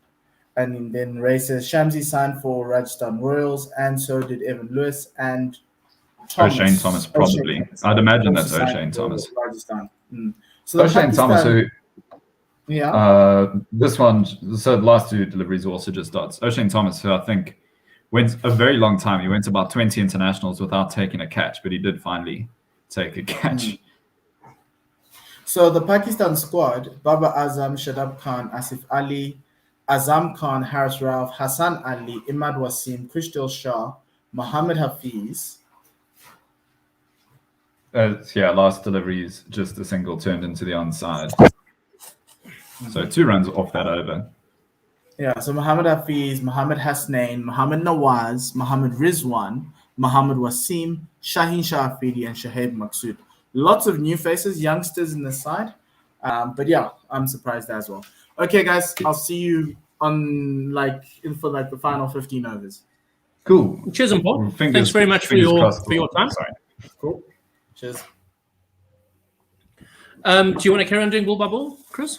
Yeah, happily. It means I'm never short of something to talk of. There's always something. Exactly. You're never short of something to talk about anyway. It's been a quiet start to this ODI, to be honest. Sri Lanka has been losing wickets regularly through the piece. So Adam Markram continuing from the other end, and this one's just driven into the covers for no run. And that's we're going to get through this game far faster than we expected before the spin. Carry on. Absolutely, and so that does mean that the scores are sort of early 90s type, 96 off 20. So this delivery just turned into the onside. There's thoughts of a single, but Asalanka is sent back to his crease pretty quickly by the non-striker, and they settle for no run. Adam Markram coming in again, the 3rd delivery of the 22nd over. It's one that's pitches on the wicket, straightens enough, and is played quite late down to Tabraiz Shamsi at 3rd man. And again, no thought of a run. And Paul is quite cutting about Aiden as a bowler, but I mean, I think he's generally acquitted himself quite well since he started bowling for the team back in March. Really, it wasn't really bowling for us much before then. Yeah, this one just driven to the man at long off, and they go through for a single. Yeah, he's definitely making a case for himself by being a bowling option as well. Because I mean, you look at his batting numbers, and they are not flattering. I think he's averaging mid-20s in ODI cricket. He's averaging slightly more as an opening batsman than he was as a middle order player. But we've also got one of the best opening batsmen in the world outside the squad at the moment with Quinton de Kock. So I don't know if he'd be able to keep that position when he comes back. And Yanamat Malan's too good to be dropped, as this one is played into the onside for 2 runs. And I think that brings up the Sri Lankan 100. Or at least the 99. Yeah. The 99, so 1 run to go. It brings up the 99, yes. Don't get ahead of yourself there, Chris. I mean, we forget, of course, that this is a team without Quinny. He's... I'm slightly cynical about people getting rested when there hasn't been a hell of a lot of cricket played. Some soccer skills here from Adam Markram as he just sticks out his left boot to stop the delivery running too long on. And so after 22 overs, Sri Lanka will remain 99 for 4. Excellent. I'm actually going to reset my feed because I've been slightly behind you now, and it's been irritating me. Very confusing, especially with spinners on. Well, exactly, yeah. So I'll wait until there's something noticeable here. They're re-showing this LBW appeal of. Oh no! Hold on. Sorry. This is actually. I'm now ahead of you. I must. Happy birthday to Maharoof, according to who we think are a painting team or a COVID squad or someone else. There's an appeal for LBW here from Keshav Maharaj. He's reviewed it immediately. That's the privilege you have as a captain and a bowler. So Asalanka's gone down for the sweep here. He's obviously a left-handed batsman facing a left-handed bowler, and it's an LBW appeal. It was quite quick live. I don't have an immediate decision based on that. Yeah, I think this might have been striking him outside the line, to be honest. As we see the slow-mo, decent flight there. I mean, pitching outside, but that doesn't matter. And yeah, probably impact outside. So he's got down on the one leg and it's hit him right in the hip crease of his back leg and probably just outside off stump there. And I think, yeah, I haven't been able to keep a complete record of Maharaj's reviews, but it's been about 50-50 so far as captain. Okay, will you let me know as Maharaj comes past the umpire for the second ball of his over, please? I'll do. So not even close to that right now. They're still just showing us that there's no inside edge, and I'm seeing it right in that hip crease. But yeah, the impact almost definitely outside. They haven't done the little Hawkeye just yet. Yeah, and you can see, as an umpire, you look for what stumps you can see. And if you can see the leg stump behind the back of the batsman, you know that he's a long way across. Yeah, and that's impact straight outside. away. Yeah. So South Africa have lost that review as we expected. But yeah, immediate from Keshav Maharaj. We'll write it off as confidence. Yeah, and you see, this is also the problem. If you look at, so Keshav has bowled left arm over the wicket, he would have gone away to the right. And so his line of sight would have made that look a lot straighter than it actually was. The old error of parallax. This one just a little bit fuller and straighter, and it's turned off the pads of Sri Lanka, and they will bring up their 100 now as Andile Pethakwaya does the fielding in the onside. Sort of sweeper there, or deep mid-wicket position. So 3 figures up for Sri Lanka. The ball really follows Andile around the field, have you noticed? Like he's... it feels like every second time I look for a fielder, it is indeed Andile. Yeah, that wasn't a great review at all. It was well outside off stump from Keshav, and this is exactly why the captain and the bowler shouldn't be the same person. Another sweep. This one looks like it's good. It does run away for 4 at the square leg boundary. Vian Mulder, there's no way he could have got to that. And so Shanaka moves on to 8. Sri Lanka move on to 104 after 22.3. We do have a few comments on the YouTube stream if you're able to see. Oh yeah, let me take you through some of those. How far did we get? I've got Ray PMB saying Shamsi signed by. Yeah, we covered that one. I think we can go to Jean or Jean's top 4 of the World Cup, and then from there on. Okay, so Jean says. Played too long off, just a single there. Shanaka on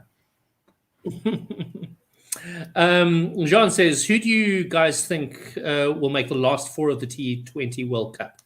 And he thinks it'll be India, Pakistan, the Afghans. That's interesting, and England. Yeah, Afghanistan. I mean, they've got some really good players, but then it falls off a bit after that top 3 in terms of quality. As this one's just a single. Yeah, obviously they've got Rashid Khan, Mohammad Nabi, and Mujibur Rahman, who are all brilliant players. It would be them outperforming the Vegas odds, I think, to make the top 4. Look, a lot of the odds have Australia quite highly rated, even though they've lost a lot of T20s recently. Yeah, no, Oz are not looking great at the moment at all. As misfield here is allowing them to come through for 2. A quick first and then a direct hit on the second, but I think that the batsman was pretty safe. 23 overs gone, 108 for 4. Sri Lanka, so really struggling to get going this innings. They've lost wickets at crucial times right the way through. Look, if the Afghans could make the final 4 or the final of the T20, it's one of those moments where it could have genuine geopolitical ramifications.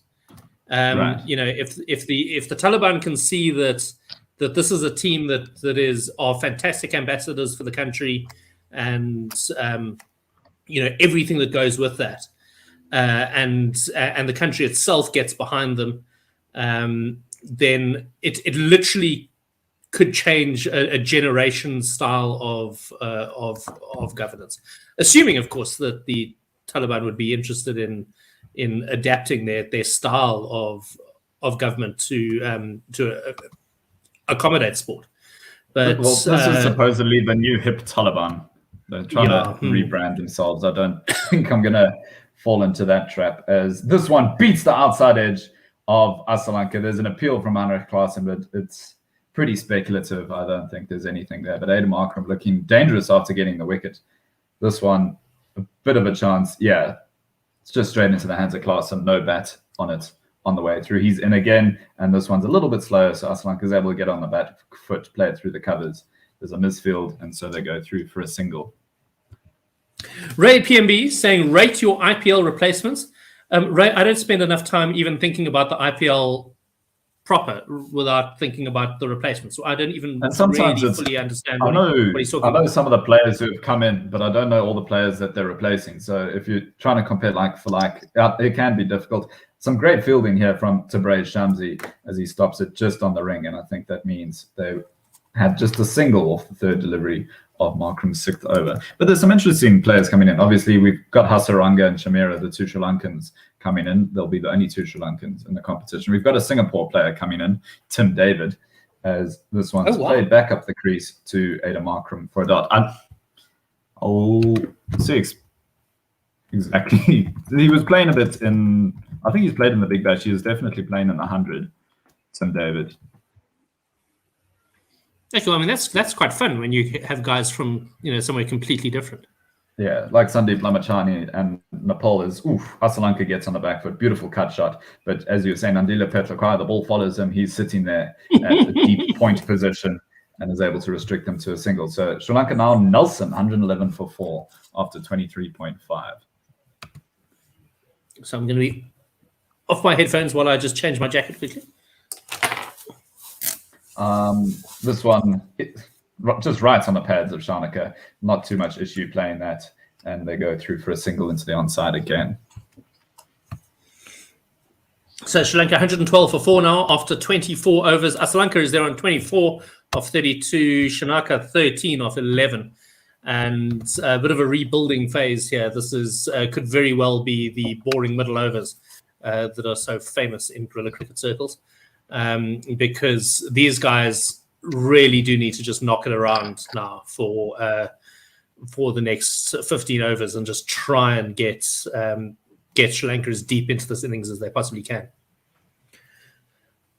A lot depending on these two. Hasaranga and I guess Karunaratne can bat a bit, but you don't want to be depending on the tail. They need a proper partnership here. Keshav Maharaj, Shanaka gets down on the front foot. There's a big sweep, and it's found the fielder at cow corner. That's the 5th wicket for South Africa. Keshav Maharaj is as pumped as I have ever seen him as he dismisses his opposite. I think there was Shanaka in the end that's gone. So he's dismissed his opposite number, and geez, he's excited about it. He's now got 2 for 20 in 5.1. Yeah, a bit of a... You got to question the shot there. I don't know if he was trying to sweep it along the ground and got the top edge, or if he was genuinely just trying to clear Vion Mulder at cow corner and didn't quite get enough on it. But either way, he's fallen, and Sri Lanka are now 5 down. You are 100% right. I mean, that is by miles the most pumped I've ever seen Keshav. I was about to make a joke about the most pumped Keshav ever is seeing a chartered accountant who's just done a really good audit. But he was Dale Steyn-esque there in his celebration. Didn't quite bring out the chainsaw, but a little bit of a scream. That is the end of Dasan Shanaka. He was caught. Vion Mulder bowled Keshav Maharaj for 13, 12 balls, 1 4, no sixes, a strike rate a little bit over a runnable. And Sri Lanka now find themselves at 112 for 5. And this might be one of those games that just collapses slowly like a poorly made flan. Poorly made flan. I heard it as flag, and then I was thinking about it. It makes a lot more sense. Yeah, no, it's definitely flan. Do flans collapse? Not even 100% sure I know what a flan is, actually. Well, souffle then. Well, souffle. Souffle is definitely what I'm going for. Sorry, there is a door that is banging in the nether regions of my flat, so I'm going to sort that out quickly. Carry on. So Wanindu Hasaranga, one of those aforementioned new IPL players, will be the next man at the crease. He's figured out the South African tactics of just bowling spin the whole time, so he's out there in just the cap, no helmet. And some pressure on him now. Maybe he can improve his IPL case. Play his way from just the squad into that starting 11 with a good innings here. Sorry, who are we talking about? The new batsman? Wanindu Hasaranga.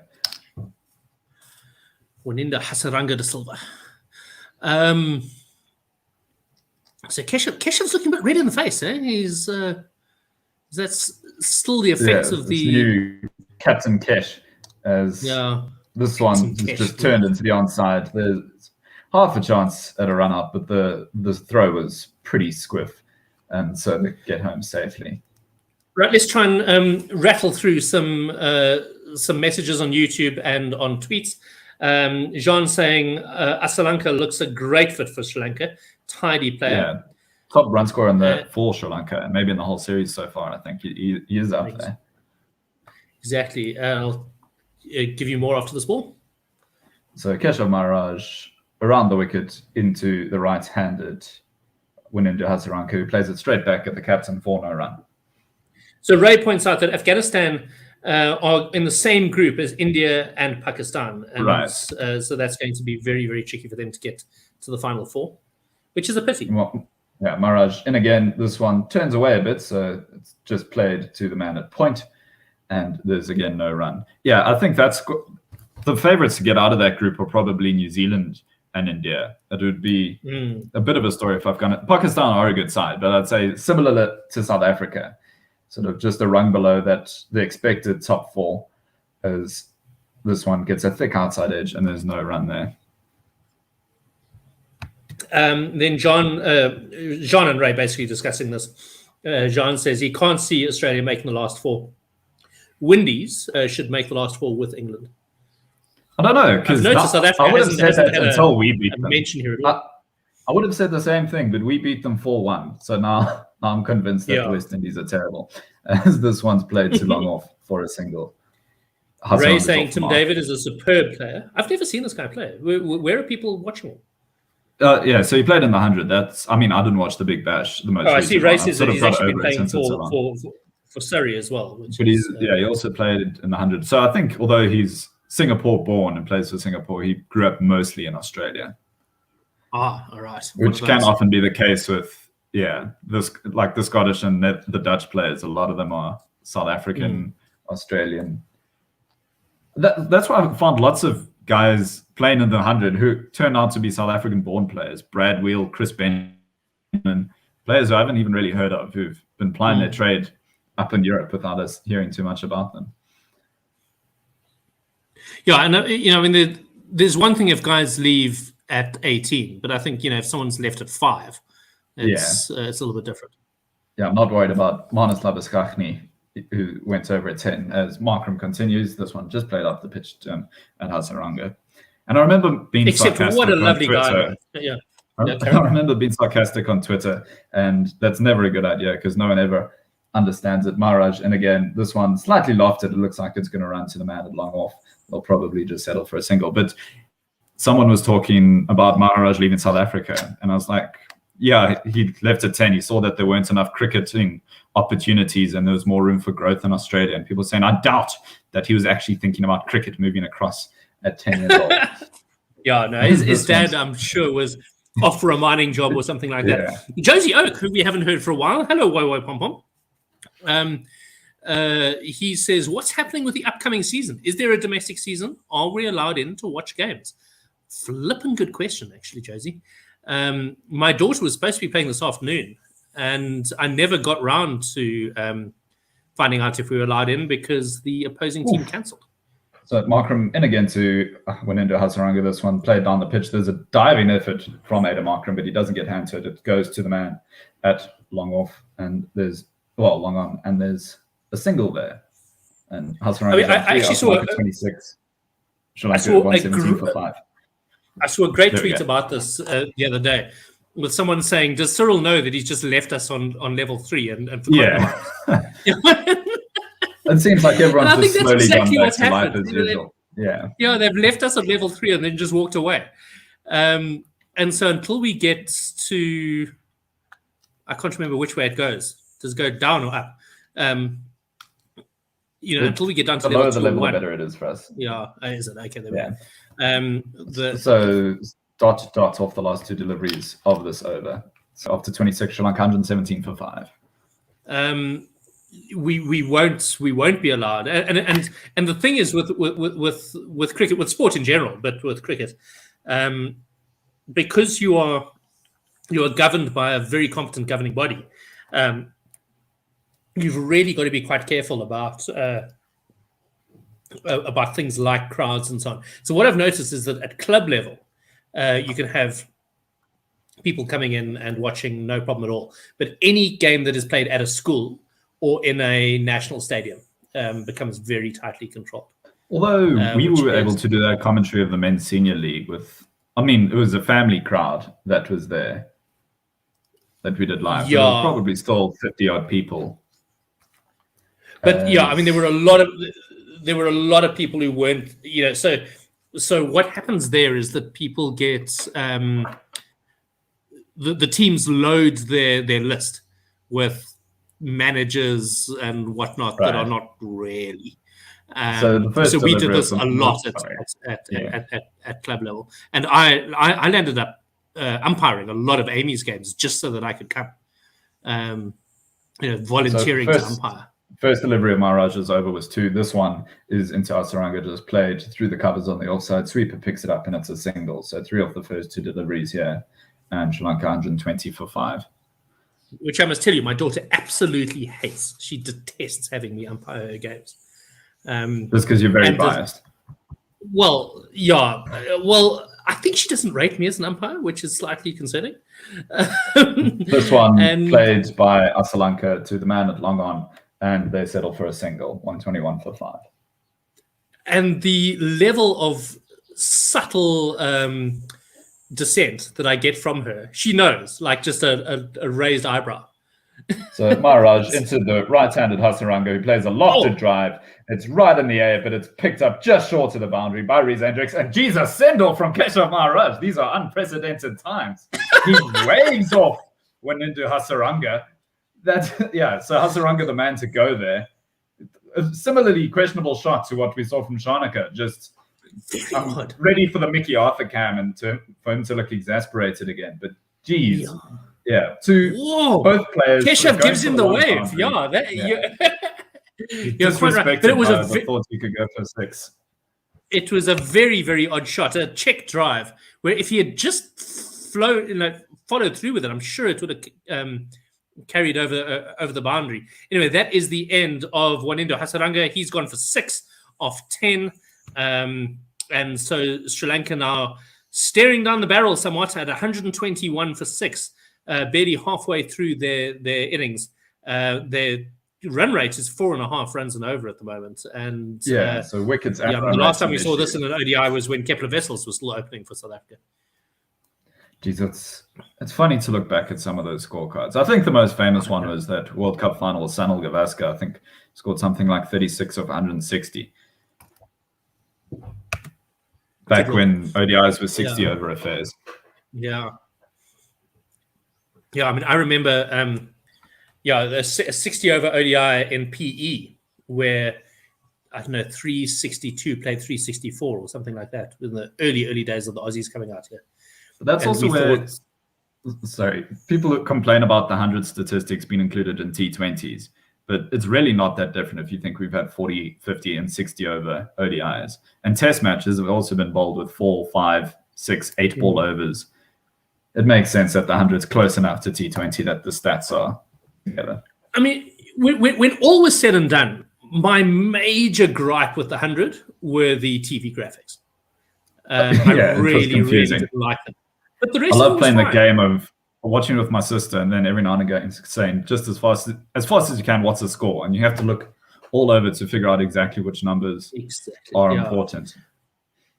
Yeah, no, there was a lot of change for change's sake there. What also irritates? Look, I only really watched the first game. Right. I didn't really pay too much attention to it afterwards. To Asalanka, so obviously the batsman did swap there, and it's just played into the onside for a dot. Right, so someone from Sri Lanka is WhatsApping us, or possibly from Thailand. My knowledge of the, and they say good morning. Yeah. Going for a chance. Hi, I think it could be a bot. It's spam of some.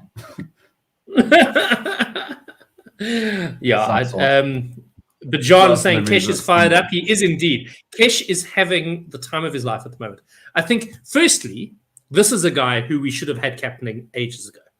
And I mean, I he made his really- ODI debut in the first game, and second game he was captain. So people complaining about Fair him enough, getting yes. captaincy so Really? early could make Is this twice only the his point third with Kesh. ODI? I Yeah. had no idea. So he's obviously That played is a quite a few T20s and a lot of tests, but it's taken him Yeah. a while to break into the ODI side. But he really puts. Well, I mean, we say that he put his name out there. What happened was a journalist said, "Would you like to captain?" And he said, "Of course." And suddenly the headline was, "Kesh says he wants to captain South Africa." Which I guess is kind of true. This one, it is true, but it was deeply unfair. The way that it was done. yeah, Markram continues. But I'm loving him this as is a captain, dot. and I'm loving this level of commitment from him. Markram in again, right arm around the wicket since the left-handed Sri Lanka has just played to the man at point and a go through for a quick single. So Jean says the 100 is way better than T10. I can see it being included in the Olympics. I agree with the first part of that. I think second part, you probably go for T20, the more established thing, if you are going to take cricket to the Olympics. Yeah, my Because only it's experience not that of much faster. The 100. Yeah. It's not like it's over in half the time. Well, this is the thing: is that very first game landed up. They did 100 balls in something like 3.5 minutes less than a full T20 would have done. I mean, I think they got better through the season, but Well, yeah. it wasn't different enough to make the angst of making it different worthwhile. I think that's my fundamental. Markram's first delivery to Karunaratne, the right-hand batsman, has just played into the onside for no run. I remember this from the first game we watched. He's got one of the best bat spins as part of his pre-delivery preparation. So this one's played back up the pitch by Karunaratne to Adam Markram again, no run. Daniel Kiwi saying, "Hi, I think this is the new way I'm going. I think this is the new way I'm going to greet folks." I think he might be referring to our bot who was chatting earlier. And Ray says that he likes the 100. You're doing, Kiwi. Yeah, who knows? Do you know Kiwi? No, we've spoken to him before. He's tweeted in at us a few times. I don't know if he's sent a YouTube comment before, so there's a chance that's what he's talking about. I've definitely seen him on the tweets before. So this one's just played to the man at short mid-wicket for another dot. So at the end of 28 over Sri Lanka, 123 for 6. So Mog says, how about that dramatic Papua New Guinea versus Nepal game from Oman? Mog? Oh, yeah. We can't watch all the cricket all the time, unfortunately. I can't say I've seen that one. Between the two sides, the only player I'd probably be able to name is Lamachane. I'm going to go see if I can find a scorecard. Oh, no, it's not over or Crick Buzz just isn't on top. No, it looks desperately boring. Papua New Guinea 134 all out, and Nepal after 35 overs are 111 for 7. So it's paint dry stuff. Oh, that's 24 runs and 3 wickets. I'd say it could, even if it's low scoring, it could go either way. Keshav Maharaj, unsurprisingly, continuing into the left-handed Sri Lanka. This one pops up a little bit, but I mean, there's no real risk there as it hits Adam Markram at the short mid-wicket, and that's another dot. I mean, happy to follow it for a little while. Sampal Kami and Rohit Paudel are at the crease for Nepal. They need 24 runs from 14 overs. This one played into the onside to Adam Markram again, but now there is enough time for a single as Sri Lanka moves on to 30. Sri Lanka 124 for 6 after 28.2. I mean, South Africa now in the process of strangling Sri Lanka here. I think it's going to be a slow death. Keshav looking very red in the face. Slightly worried about him, actually. I've never, I've watched him bowl full days where he's bowled 30 overs in the Indian sun. I've never seen him looking quite this red in the face. This one played back to him for another single. Yeah, we need to get some water on Stat. The drink break can't come soon enough, I think. You don't want him to dehydrate in a similar way to Yanaman Malan seems to with all those cramps. This one beats the outside edge of Karunaratne, and so that's another dot. right now in Colombo, it is 28 degrees. So nothing that Kesh hasn't experienced before there. No, exactly. Come on, Kesh. This one just on the wickets, turned off the pads, hits George Linder, who's on the square, and that's another dot. Supposed to rain today in Johannesburg. Hasn't, but we live in hope. I did laugh that this is the first cricket match scheduled for my daughter in 6 months before it got cancelled. And of course, that's the one day that had rain. Should we just have it as a winter sport up in Gauteng? It makes sense that it can be a summer sport in Cape Town, but up here, I remember so many cricket games being rained out. And so the final delivery of the over is a dot, and that's 1 run off the Kesh over. And he's got the most wickets in the series, equal with Terej Shamsi with 6 now. One of my formative experiences is I'd been selected to captain the under-10 side, probably under-10Bs, because I was always the sort of best of the rest when it came to cricket. But I was so looking forward to the match, and I had a 8 a.m. violin lesson, and it was peeing with rain outside, and I was trying to play my violin for Dr. Navarro, and with tears streaming down my cheeks. Like I was in my little white shorts and my long white socks and everything else, like ready to go to cricket, and just knowing we weren't going to play, and just crying and crying and crying while I was trying to play the violin for this woman. So that's at least one thing that changed between our... Oh, you went to the boys' prep as well, right? You were Saints all the way through? Yeah. Okay, so we had different violin teachers. So that changed between the times. No. Dr. Navarro was not internal. She was was at Auckland Park. Sri Lanka plays this one to the D point, and they go through for a single. Sri Lanka 125 for 6. How long did you take violin for? Grade 3 to 7. Learned very little in that time. Yeah, I think I got my grade 2 across all that time. So I think that's slower than it should have been. Yeah, I think I made it up to. Unless you're interested in it, really is a chore. And violin as well is a shit instrument. I mean, let's be honest, it's diabolical. Yeah, and if you're bad at it, it's really bad. So until you are amazing at violin, there's no real point in having it. You can't impress anyone. They can't. Yeah, so everyone's had a. And you definitely can't whip out the violin. It's not a guitar. Yeah, you definitely can't pull it out at a party. Yeah, you've got you've got to be such a nonce to pull your violin out. So Adam Markham is continuing. Sri Lanka plays this one too long off. In the time that we were talking about violin, there was another single. Karan Ratnek got a single. So they've just been rotating the strike so far in this Adam Markham over. Right, we've got guys are certainly keen on commenting on the YouTube. Ray says, I like the 100. I think we mentioned that already. Daniel Kiwi says, let me actually use punctuation. Hi, I think, bot quote, is how I'm going to greet folks from now on. Hi, I think. Yes, I like that, actually. Karen Radner rolls his wrist over the top of this one, but it just goes to the man at mid-wicket for a dot. Ray says, CPL being played on 3 pitches is good and exciting cricket. Jean, for no apparent reason, says Virat Maharaj. Well, I think that's the aggression that we're seeing, probably. Yes, that's exactly. Yes. And this one like that. is a dot delivery. And Ray says, Manchester, it's going to rain, which I hate. Is Manchester where the next test is? I thought the last test of the season was always supposed to be the Oval. Well, it could just be the in Manchester. Possibly.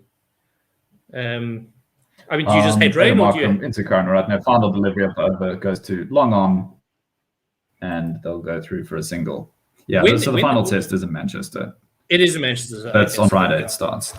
Oh shit! I hope it doesn't rain. I have loved this series. I've really, really enjoyed all the cricket that's been available. This India-England series. Yeah, tune and froing. You don't know what's going to happen from one game to the next. I thought India were looking so good after the second test, and then. And I mean the sort of micro stories. Not around the finest hour. Yeah. I mean the micro stories around England's batting and trying to sort out their opening partnership, which they seem to have done now, sort of. I think getting Hamid in has been a really, really good move. I was so excited to see him come back, and I think I actually WhatsApped as he walked in for his re-debut. His first game back, and he got a first ball. Yeah. Did you also have funny technical issues there where I could hear your voice, but all the other screens were just little spinny circles, and then I lost your voice for a few seconds? Sorry, no, I didn't have that. It was definitely on you. So, yeah, George Linde back into the attack, into Karunaratne, played up the pitch for no run. So I think we're going to just see a lot of finger spin today. Yeah. I don't recall seeing this much spin from a South African team ever. But at some point, we're going to run out of spinners, though. So we are going to have to get... we only need 10 overs of non-spin, or you put someone else with the gloves and have Heinrich Klaassen bowl a bit as well. That would be fantastic. But I'd imagine between Plethora and Mulder, they'll make up the last few overs of pace that Rabada hasn't bowled. George Linde bowling around the wicket into Karunaratne, who paddles it down to fine leg, and they go through for, I think, a single in the end. So here's the thought, Chris. Why do we have opening batsmen reinvent themselves as off spinners, but you never have someone like Vian Mulder or Andile Petroa show off a little bit of off spin? Yeah, there's definitely. I mean, I can't think of a single international bowler at the moment who doubles up on spin and seam. Yeah, so apparently Jofra Archer can bowl some good, funnily enough, left arm wrist spin. So he can bowl right arm pace and left arm wrist spin, but he's only ever used it in the net. I'd love for them to break him out to the seaming pitch in India, day 5. Jofra Archer, left arm wrist spin. George Linde coming over the wickets into left-handed Asalanka, just rolls it off his pads and they go through for another single. Well, can you imagine him taking the new ball and left arm over, sir? Gonna roll the arm over and actually bowl some spin with as an opening bowler. But yeah, I mean that would be amazing. And you would think this would be a definite part of cricket, because I'm sure that KG Rabada probably bowls better spin than Aiden Markram. I really don't know. I can't criticize Markram spin too much when he keeps being successful in these. Oh yeah. I'm not meaning this as a criticism of Aiden at all. But I'm just saying, if you are already a bowler and you already spend all your life doing this, surely you would be better. Especially someone like and you think someone with lots of variations like Petlakwa. I don't know, Petlakwa's got lots of off breaks. Unless they're worried that learning the one skill would hide some of the other skills, I think that might be. Yeah. So Markram continues around the wicket into the left-handed Asalanka, gets dabbed down to third man, and that is another dot. I mean, someone who's big and strong like Lungi Ngidi, who could really get some proper revs on the ball and probably send it out quite quickly as well. This one driven to the man off for a single.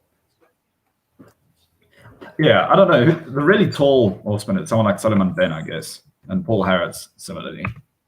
Yeah. My only experience of this has been facing Sylvester Clark off a two-step runner. Still trying to bowl seam up, or no, he was taking pity on you.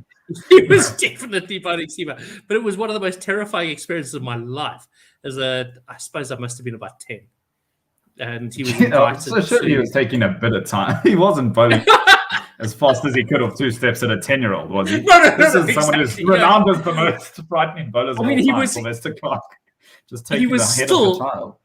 He was still the fastest by probably 20 k's an hour that I'd ever faced.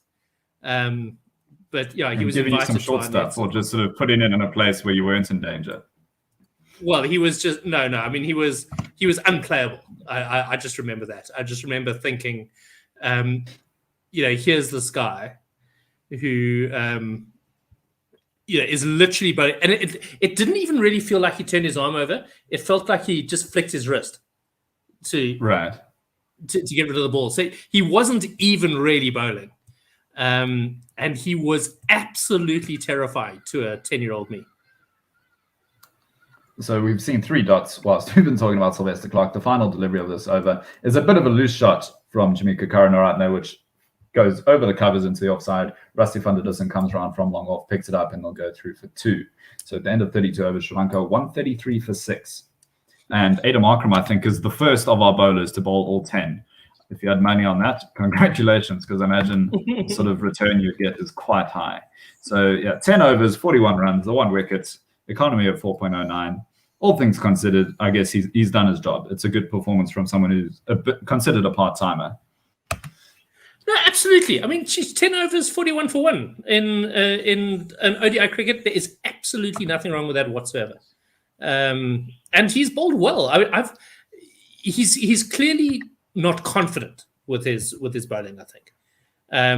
So there is a slight reticence in terms of his willingness to sometimes really toss it up and loop it and whatever. But I think this is how many did he go through for his first 2? About 18 runs off the first 2. So he brought it back in the following 8.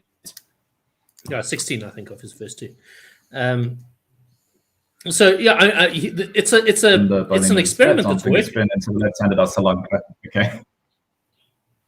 Yeah. So Sri Lanka is there on 35. Role is the top order batsman who can come in. Absolutely. Karunaratne is there on 5 of 20, so he's really being super cautious at the moment. But George Linder is bowling like a dream, 2 for 16 off 6 overs, and just unplayable today. Oh, although this one, what on earth happened there, Chris? Yeah, so I cut out again, so I didn't want to comment. So I didn't see so I saw nothing wrong with my stream. It looks like Karunaratne got on the back foot, sort of tried to cut it, but perhaps got a top edge, and it just floated up into the offside, dropped short of the man at long off. Okay, now we're seeing the replay. Didn't even go into the offside. Was hit straight back down the line. It was very, very odd.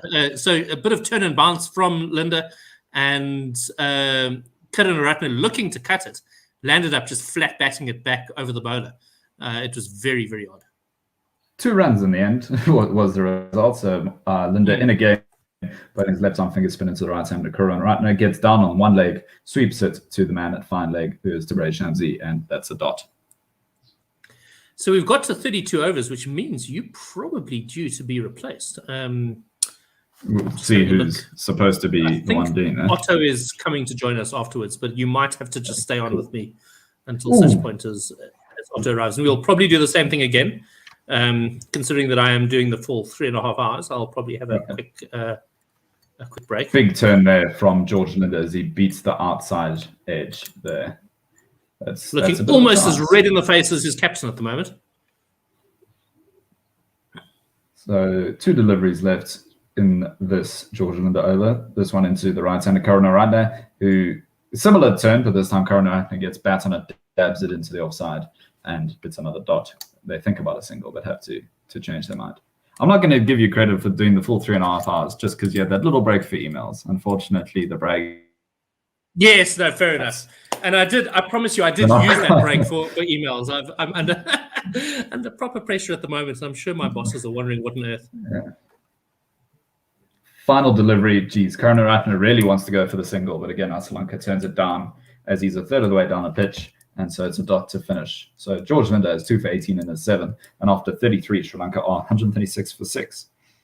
We do have I literally have an hour's break this afternoon, which is going to be filled up with a meeting about some audit that I have to be a part of. And audits are just never fun for anybody. Except maybe the Wahids of the world. But I'm not one of them. Wahid enjoys audits. Right. Yeah, I've got one of my best friends I play golf with is doing his auditing now for Deloitte and does not seem to be enjoying it. No, exactly. He lives for the golf. He lives for the non-working hours. Yeah. Yeah, I remember my sister, after 2 years of work, was telling me, I just feel like I work for the weekends, like I live for my weekends. I was like, yeah, well, welcome to adulthood. That's what life looks like. So which is not entirely going to be back into the attack. Indeed. He's only bowled 3 overs, the fewest of all the South Africans today. He's gone for 11 runs in those 3, and Sri Lanka is going to be facing the first delivery. So So we've had Markram's bowled his full 10. Man. Linda's definitely going to bowl his 10. Maharaj is going to bowl his 10 as well. A bit of time. Looks like Just to get Vion the and ball Adila out are not going to before bowl today. Yeah, it could be that we just plan on getting them all out before we have to bring the seamer on again, as this one turns away from the left-handed Sri Lanka, plays it into the offside. And again, there's thoughts of a single, but they changed their mind. Well, that's happened a few times now. Hopefully it doesn't lead to some proper confusion and a run-out. But it does seem like there's a bit of a lack of communication between these two. It's at least hesitance with a sort of in-between running as not. Shamsi in again, bowling over the wickets as the left armer. And this one just makes it past the man on the covers. It's picked up by who else? Andile Petlakwaya, the sweeper. And they get a single. Karunaratne will face the next. 137 for 6 at the moment. So if South Africa can burgle these last 4 wickets from our spinners, I think they will feel very, very justified. But, I mean, is there pressure at this level to make sure everyone gets a chance? I would assume not. I don't think so. If there's pressure to give someone a chance, it's more just to get experience in them going into a bigger competition where you do want players to be in form and in practice. This is a decent shot. Not doing it for the sake of a real shot from Shamsi. Yeah. LBW appeal from, so pitches in line, straightens into the pads of Karunaratne. It'll be halfway up the wickets. It looks pretty plumb, to be honest. I don't think there's a chance. I think they have reviewed it. They always review these days. I mean, basically. So maybe there was an inside edge. That's the only thing I could see being wrong with it. So nothing wrong with the no ball. I mean, Shamsi's. There's a chance. It does look like there could be an inside edge there. We'll have to wait for old Snicko. Yeah, I mean, I don't know why they bother showing this other angle. I think it's whilst they sort of get the technology warmed up. They need to get the Snicko. It's exactly what happens. They're trying to get all the L's pointed in the right direction, and so Shamo hopefully is going to get on the scoreboard here. He's 0 for 12 off 3.2 at the moment. We're waiting to see whether he's going to get a 1 in that wicket column. Everyone's waiting at the moment. We're waiting for TV umpire Ravi Wimalasiri, who I've never come across before. He's got an inside edge. Bang. So he will survive a little bit longer there. Yeah. But I think, yeah, good call, Chris. You nailed it in terms of hitting the wickets. Yeah, so Karunaratne manages to continue his innings. Yeah, without the inside edge, as plumb as plumb could be, right height, right line, right everything. This for me is the hardest thing in umpiring is inside edges on LBWs. Especially when the noises are so close together. I mean, there was no time between the bat and the pad there. And what I've discovered is that age makes a huge difference. So my 14-year-old daughter can hear no problem whatsoever. Like edges, she doesn't understand. Oh, Shamsi. And again, this one, it's just straight down leg. There's a stumping attempt. I don't think that's out, but I guess stumpings you almost always go upstairs. And we have to go for a moment there, I thought he was actually bowled it, but it's just missed, hey? Yeah, very close to the leg stump there. I guess technically, is that not a wide if it's not a stumping? We'll have to, I guess, close enough that it's not wide. And they haven't got upstairs. I see Otto is in the green room. So what I'm going to suggest we do again is the same thing again. So I will just have a quick 5-minute break and just check emails and do all of those sort of things. If you guys can handle the broadcast in the interim, is that okay? Cool. And we've got lots of comments to run through as well. So one delivery left in this Shamsi over as we are joined by Otto, who is in my neighborhood for some reason. I'm sure we'll hear about that. Shamsi's final delivery into Karunaratne. He goes down for the sweep, hits the sweeper Andile Petlakwaya on the onside, and they go through for a single. Yeah, what you doing in Brighton, Otto?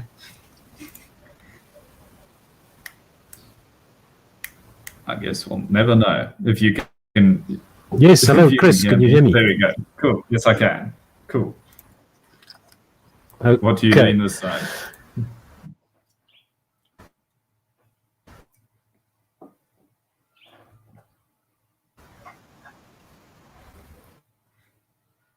Okay, so might be some slow internet there. It seems like I'm getting audio and then not from R2, getting some trucks in the background. Now, hopefully he can hear me. But after 34 overs, Sri Lanka 138 4-6.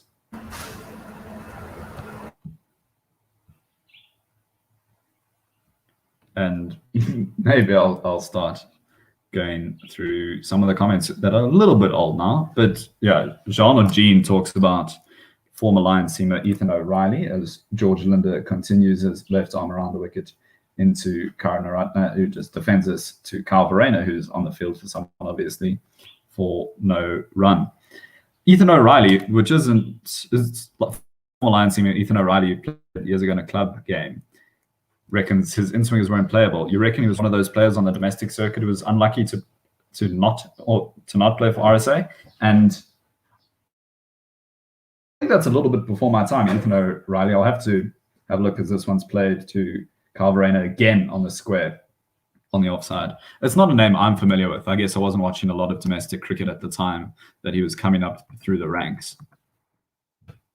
So I wouldn't have any sort of authority to comment on him. But there's, definitely a lot of players who find themselves in a similar position. Unlucky. George Linder's third delivery of his 8th over is just defended into the offside. Again, Kyle Verreynne does the fielding, and it's another dot. And pause here. He looks very impressed. Yes, I mean, I can run through comments and just chat about cricket. Oh, okay, cool. I mean, I'm the only one here at the moment, so maybe... Yeah. Or if I think Otto's also happy to go along with Otto. It looks like he was having some technical issues. Yes. He's going to restart his machine, so it's just me and you for now. Hey, Otto. Cool, no worries. This one finally beats Kyle Verreynne. It's picked up by Andila Petsakai. He does so much fielding in that sweep position.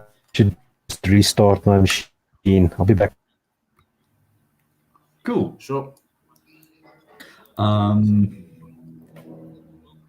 Anis Mohammed says, so Mulder and Andila are basically just TFC. Thanks for coming. Yeah, I think we're trying to get them all out before we have to bowl any more pace from anyone. I guess there's a chance they have to come in as batsmen. As Sri Lanka dispatches this, but Andila Petlakoyas, thank you for more than coming. The TFCs, thank you for catching as he takes a catch off George Linder's bowling. There's some sort of issue. The batsman's not going anywhere. George Linder's not going anywhere. Perhaps there's an issue with a no ball or something. But I thought that was textbook. Yeah, it is a no ball. George Linder, that shouldn't be happening if you're a finger spinner.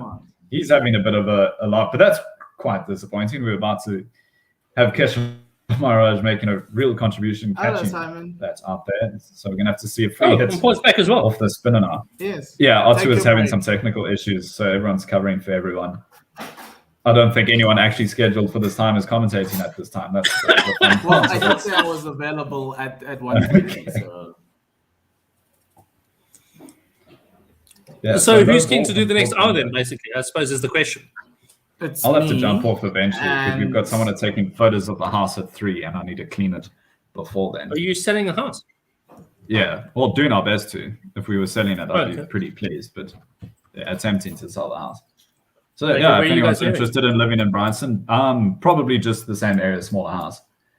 Linda continues a flashy shot and Andila Petlakoyas, for whatever reason, not there sweeping, which doesn't make sense because I guess you can change the field for left and right-handed batsmen. I thought he'd be in the same position for the free hit, but this one cut away for 4. So Simon and Chris, this really does feel like 1WSR 101, doesn't it? With Chris and Paul and I. It's like really back to the original days, hey, Oaks? Just, no umpire Barry, unfortunately. Yeah, come on, umpire Barry. We need to get him. That could have been real, just the 4 of us covering a whole day of Test cricket. Umpire Barry, terrifying mog.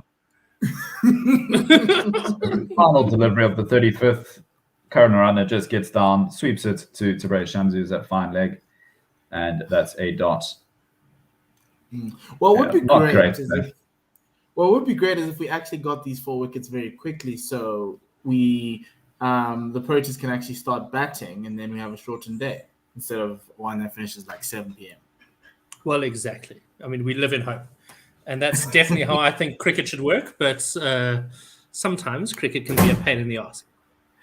And he says the no ball was because there were more fielders outside the circle than was allowed. So, really? Oh, that's poor, guys. That is so now we do get to make. So there's the first dark mark on Keshav Maharaj's captaincy. I guess that's something you'd hope. Although he'd be on top I know of. I know what happens there is that you stand at square leg as an umpire, and you watch that mid-wicket guy, and you know that he's like he's starting his walk like outside the circle and coming in, and you know sooner or later he's going to screw it up. And just so that you can show everyone that you're paying attention, you call it bah, and you are persona non grata for the rest of the afternoon. When you are graded by the people grading you in your umpiring course, they're the ones who appreciate it, I'm sure. Oh, they love it. They love it. Yeah, absolutely. Like, should try go through some of the YouTube comments. Just Ray PMB saying, hi, Dan Kiwi, strong accent, strong man. Probably, maybe confusing Dan Kiwi for Otto, who was on briefly, because Dan Kiwi, although he's a contributor through the tweets and through YouTube comments, he's not a commentator for us, although we do seem to recruit from our pool of tweeters and just turn them Dan into Kiwi sounds like someone who needs to be coming and I think he's overseas. Hopefully the delay wouldn't be too bad. Although the UK guys survive having guys commentate from Australia. Also saying, Ray PMB saying, your opinions on Kel and Rohit by being put in 3 times. I guess the openers for India. I mean, they've opened well for India. That hasn't been a weak point. They've looked very good. And that was it the first test or the second test? The first day where they had India in general batted brilliantly on what was a difficult pitch. Even in day 3, when they came in and they were behind in this last game, and just Rohit was just unbelievable. I just want to see Rohit in South Africa, because obviously everyone knows that he hasn't been the greatest of travelers, but he seemed to. He's starting to put Barumas to bed as well. Yeah, and I'm worried about that India tour. I think the whole thing of Sri Lanka being the only Asian side we've lost to at home may not be the case in 6 months' time. Thank you, Kusal Pereira, who's actually not here. They would really need it. Yeah. Looks like Otto is good. So Simon and Chris, I think you guys can take a break, enjoy your working. And cheers. Enjoy the cricket. Yeah, sure. Master. Hello. Yes. So my laptop seems to have reacquainted itself with my router this side. Sorry about that. But I should be good now. Linda comes in, left arm over the wicket on my screens here. No, that's a replay. Must be. To be like, what's going on? So they're still having a drinks break, I presume. Yeah, I assume. I'm seeing Charit Asalanka put his helmet on. Okay, now I just saw them replaying that catch by Peshukwayo in the deep. Yes, now I've got Asalanka with his helmet on now, and he's going to be facing, according to the scoreboard here, 35 overs gone, Sri Lanka 145 for 6. Good going so far by South Africa. I was worried for a bit that I might not get a chance at all in this innings. But good to see that Sri Lanka could hang on. Shamsi is going to continue. We've got a comment here. Jean-Luc says, asking, where is Kusal? Kusal Pereira had COVID about 2-3 weeks ago. He's come out of it, but the question is around his match fitness. But he is in the squad, and at the start of the series he was available. So we see fine leg, third man and backward point inside the ring. Shamsi comes left arm over the wicket. This one is nicely fielded in the covers by Markram, shy at the stumps, and they'll go back. I don't think they took a single there. No, it was a dot ball. Yeah, he dove onto the wickets there very nicely to his right at extra cover for the left-hander. And it's back to Shamsi for no run. He comes in now over the wicket short and hit again. And another good stop by Markram sends the Sri Lankans back to their respective creases once again. So he's diving around nicely there at extra cover. Now, I think the redness in the faces of the South Africans is the sun coming from the side. That's always the worst. When the sun starts eating you here, from the side. Shamsi in again. This one is a full toss on leg stump, and it beats the man at mid-wicket short and goes through to the sweeper on the boundary for 2, it looks like. I know I was joking about it, but we are going to see 40 overs of spin. Yeah, and it seems to be working so far. Yeah. I think it's pretty cool. Yeah, it's good to see a South African side that can do that and only concede 147 in 35. Shamsi in on off stump, just defended by Sri Lanka. He's moved on to 39. The score is 147 for 6.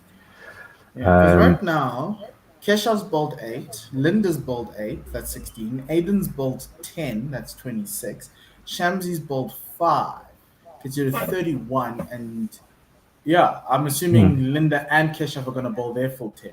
Oh, this one almost sneaks past the outside edge as Shamsi pitches this one on Midland leg, and it turns away from the left-handed Sri Lanka. Gets a thick outside edge out to backward point inside the circle for no run. Sure, that one almost snuck through. Almost beat the outside edge to take off stump. So that was a good sign. Well, maybe not a good sign for South Africa if Shamsi is getting that much turn. This one is outside off stump as it pitches and turns away. It gets cut down to the sweeper on the point boundary for a single. And that's the end of the 36th over. 148 for 6 is the score. Sri Lanka on 40 of 59 and Karunaratne on 13 of 35. Shamsi 5 overs, 0 for 16. That's excellent figures from him once again.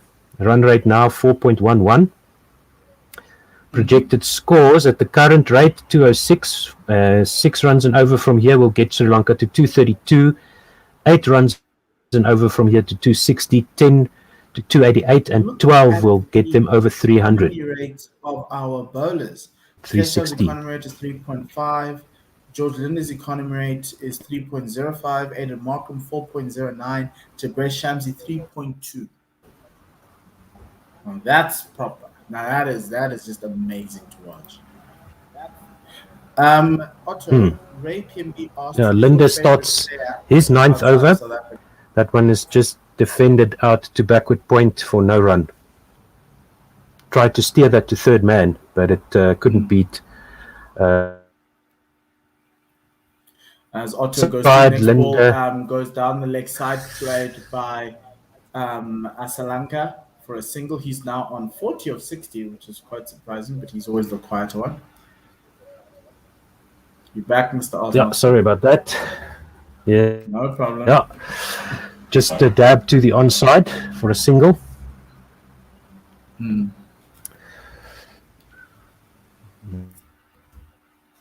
We see some shots of Colombo here. Linda now around the wicket, the left-handed to the right-handed batsman, defended, back down the pitch for no run. Yeah, Reza Hendricks in the press conference says he enjoys traveling to Sri Lanka. He's like, Colombo's a really nice place to visit. Linda in again round the wicket, defended to the offside into cover, and they take a quick single. Very nice running there. 150 up for Sri Lanka. 36.4 overs. Yeah, just we see some nice drone shots here flying in between the two stands. Yeah, no, the drone has become a very important piece of equipment. Linda now over the wicket to Sri Lanka, dabs this one down to mid-on for a single. 151 for 6. Sri Lanka moves to 42. Linda will have bowled 9, 2 for 28 so far. So only 3 runs from this over so far. He's got a slip in round the wicket to Karunaratne, and Karunaratne plays a very nice back foot drive to long off, and they'll take 2. Good running from the Sri Lankans, just testing Reza Hendricks there in the outfield. This field is pretty large, so you can take a comfortable 2 to the man at long on. Yeah, so end of that over, 153 for 6. Then Jean asks, is this Martinez Otto? No, this is Otto Simon. And then Ray asks, Colombo is a beautiful place where cotton shirts and rice is very good and cheap. Okay. If I ever need cotton shirts or rice, I will go to Colombo.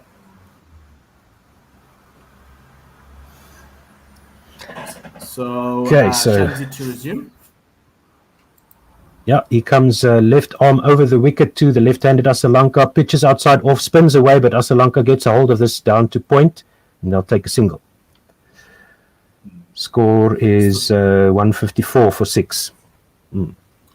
Yeah, spinners doing the job here for South Africa. You'd be shocked to know that South Africa is bowling this proportion of spin overs in an ODI, but this pitch is abrasive, it is hard, it's quite flat, and pace isn't doing much.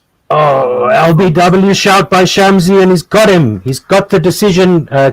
Karunaratne is trapped in front. Is he going to review this? I don't think he should.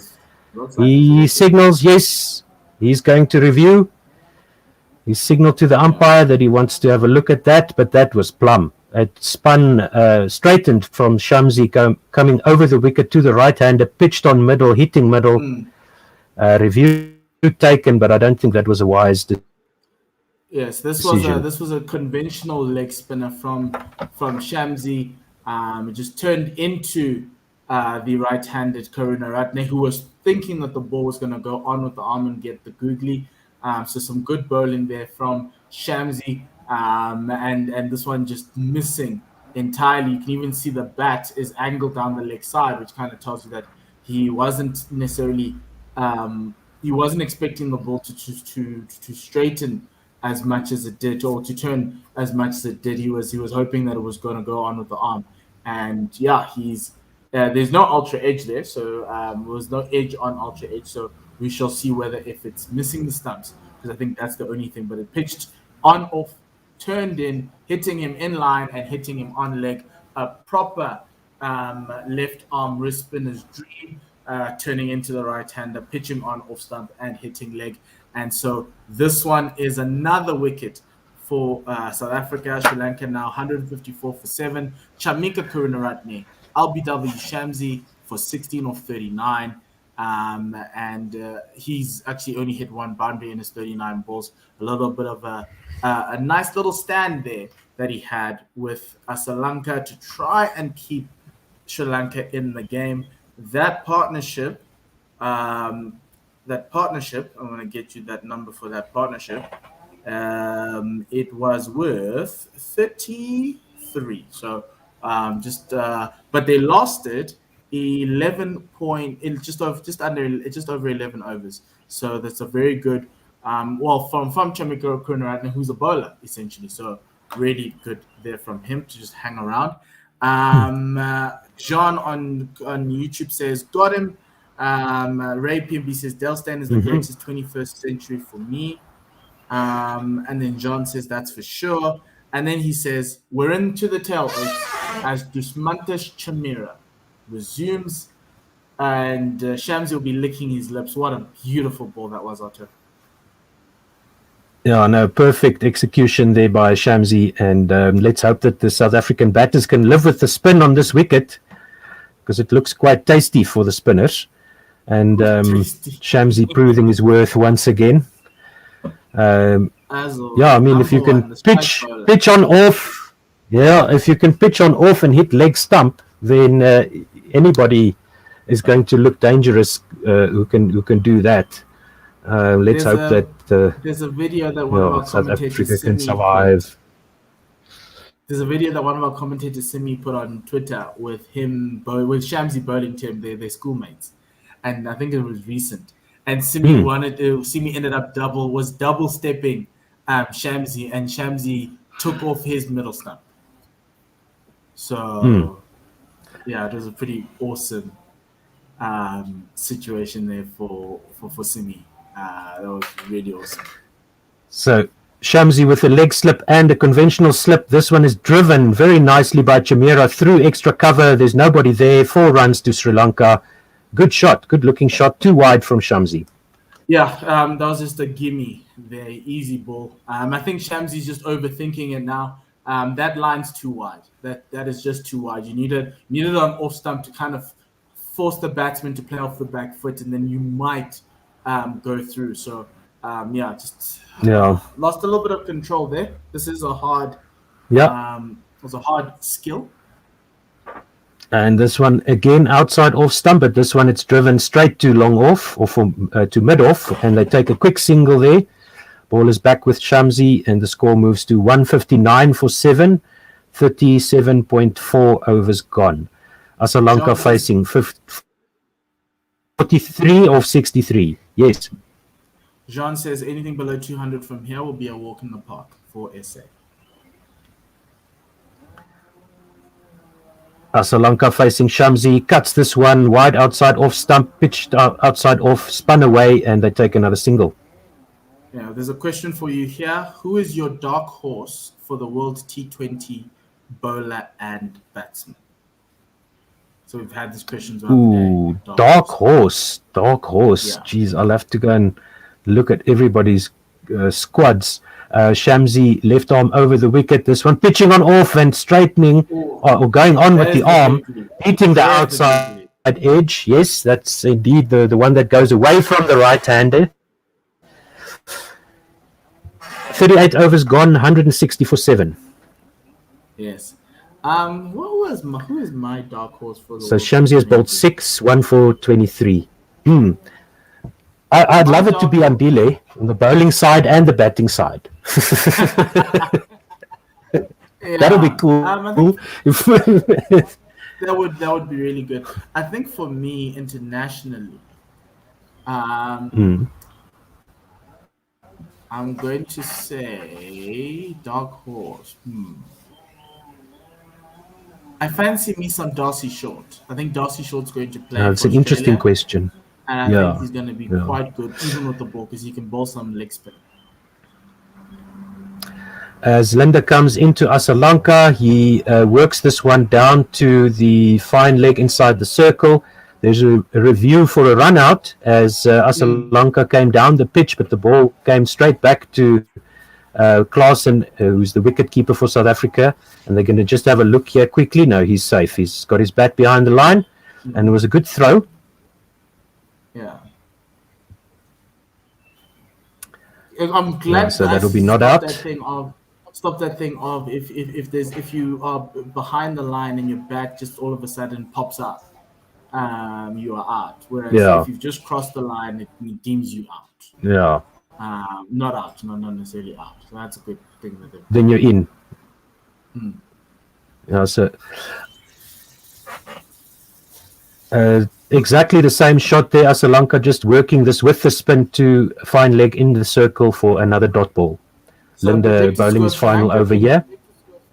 If Sri Lanka continue, they'll get to 209. They're currently going at 4.2 runs and over. A single taken there to long on. Score is 161 for 7. 3 balls to go for George Linder. He's on 2 for 31. So if he can end on a 32 or a 33 here, he'll be very happy.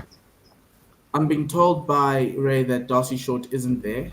So my dark horse is Josh Inglis because he's taken Darcy Short's spot. And Josh Inglis did well in the 100. So I'll go for Josh Inglis. Oh, Linder to Chamira. This an edge to slip and just bounced short there. It went wide of first slip who dove to his right.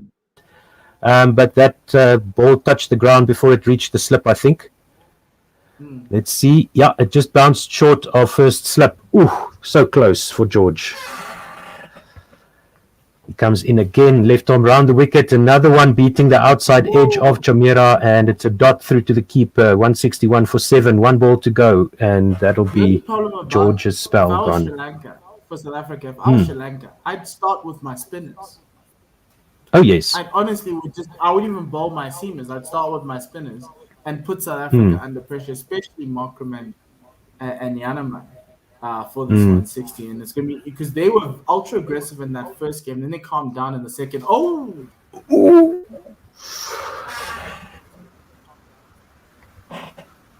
And that one, It looked like a bump ball into the ground over George Linder's head, but they go through for a single, 162 for 7, 39 overs gone. George ends with 2 for 32 of 10. Good stuff. Yes, good bowling from George Linder. Aidan Markham's 10 was for 41 runs. George Linder's 10 was for 32 runs, and he's taken 2 wickets as well. We're probably going to see Shamsi resume, and then Keshav coming through from the other end. The spinners have been the ones who've taken the wickets, 3 for Keshav, 2 for George, 1 for Aidan, and 1 for Tabrez. They'll be hoping to take it all, and as we usher into a new dawn of South African cricket, where it's spinner dominated rather than seamers.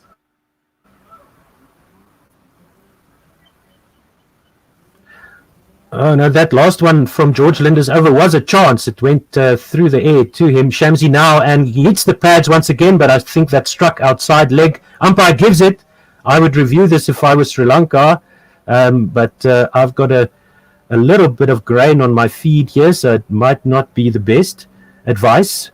162 for 7, start of the 40th over. Shamsi front foot is fine. And this one, let's see. No, there's nowhere near the bat there for Chamira, who's the right-hander facing Shamsi now. Looks like it's for the start of the 40th over, and bat nowhere near it. So let's see that could have pitched. This is similar to. Let's see here. The umpire thought it was a wicket. Yeah, so well, the previous one. It'll have to miss everything. So let's see here. The ball pitches on off stump. Oh, I think that spun too much. Is it going to clip the stumps? No, it's missing the wickets. Phew. Yeah, that looked to me like it was going down leg on first view. So the review is retained by Sri Lanka because the umpire gave that out. So Chamira survives. He's on 6 of 7. Asalanka almost to his 50 on 45 of 67. Second ball to come of the 40th over, 162 for 7. Let's see if South Africa can skittle them for under 180. That'll be cool if we can do that. So Shamsi comes in left arm over the wicket, and this one, Chamira just works this down to the man at fine leg inside the circle. They think about running, but they better not because that ball is quickly back to Klaasen, and it's another dot ball. Shamsi's now bowling his 7th over, 1 for 23. Now, nice thick inside edge there. Almost beat the inside edge of the bat again. Shamsi comes in again to Chamira. Going down leg, that'll be wided. I think, he's got 3 leg breaks in a row now. One with an RBW shot, the next 2 also turning into the right-hander. So there could be a googly coming in soon. Chamira is getting used to playing it down the leg side or playing it off his pad. So that's going to be quite interesting to see what Shabs is going to do. And it's another. This time he attacks the off stump. The ball pitches outside off, and another dot ball. So good turn here for Shamsi. No run.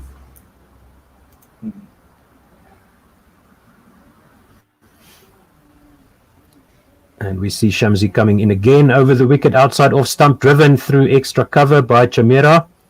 Sort of a defensive drive, and they should be able to take 1.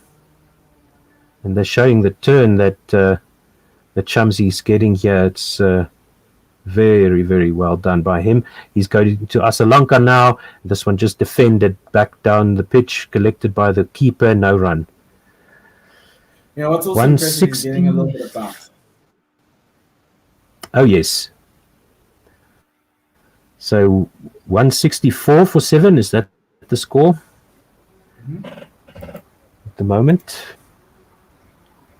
We'll check that for you in a minute. Shamsi comes in. Got him 5 wickets from the right-handers. Asalanka plays this cut down to the point boundary for the left-hander, and they take a single. 40 overs gone, 165 for 7.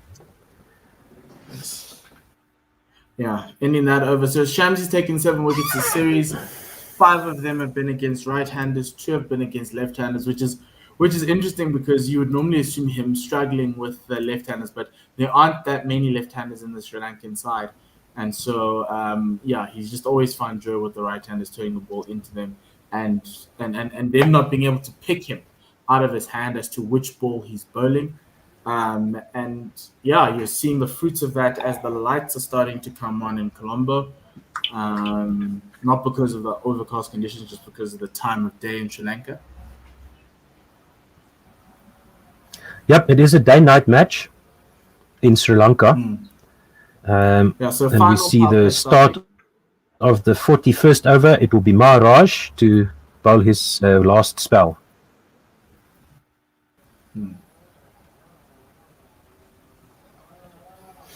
This one out to deep mid-wicket inside the circle for a single. And so that is Chamera now on strike. He's going to be facing Maharaj. So Sri Lanka not afraid to give the strike to the bowlers here, but I don't think he has a choice. He's just got to get as many runs on the board as he can. Not worry about farming the strike at this point. And Maharaj comes left arm round the wicket to Chamera's turned square and defends this back down the pitch for no run. So nervous moments here for Chamera, and let's see if Maharaj can get him. He's got to slip in, and this one beats the outside edge through to the keeper for no run. 166 for 7. Nice turn there by Maharaj. Pitches on, middle and off, and turns to beat the outside edge through to the keeper. Chamera facing him again with a slip in. He steps back and tries to cut this, and it just goes through to Heinrich Klaassen for a dot ball. Getting some fresh air there with his bat, and that beat the under edge of the bat. And Maharaj comes in once again. That ball just played out to the onside for no run. Keshav playing with his pace there. The previous ball was 78 k's an hour. The last one was 90 k's an hour. Anybody else would have smashed that. One ball to go here for Maharaj. And he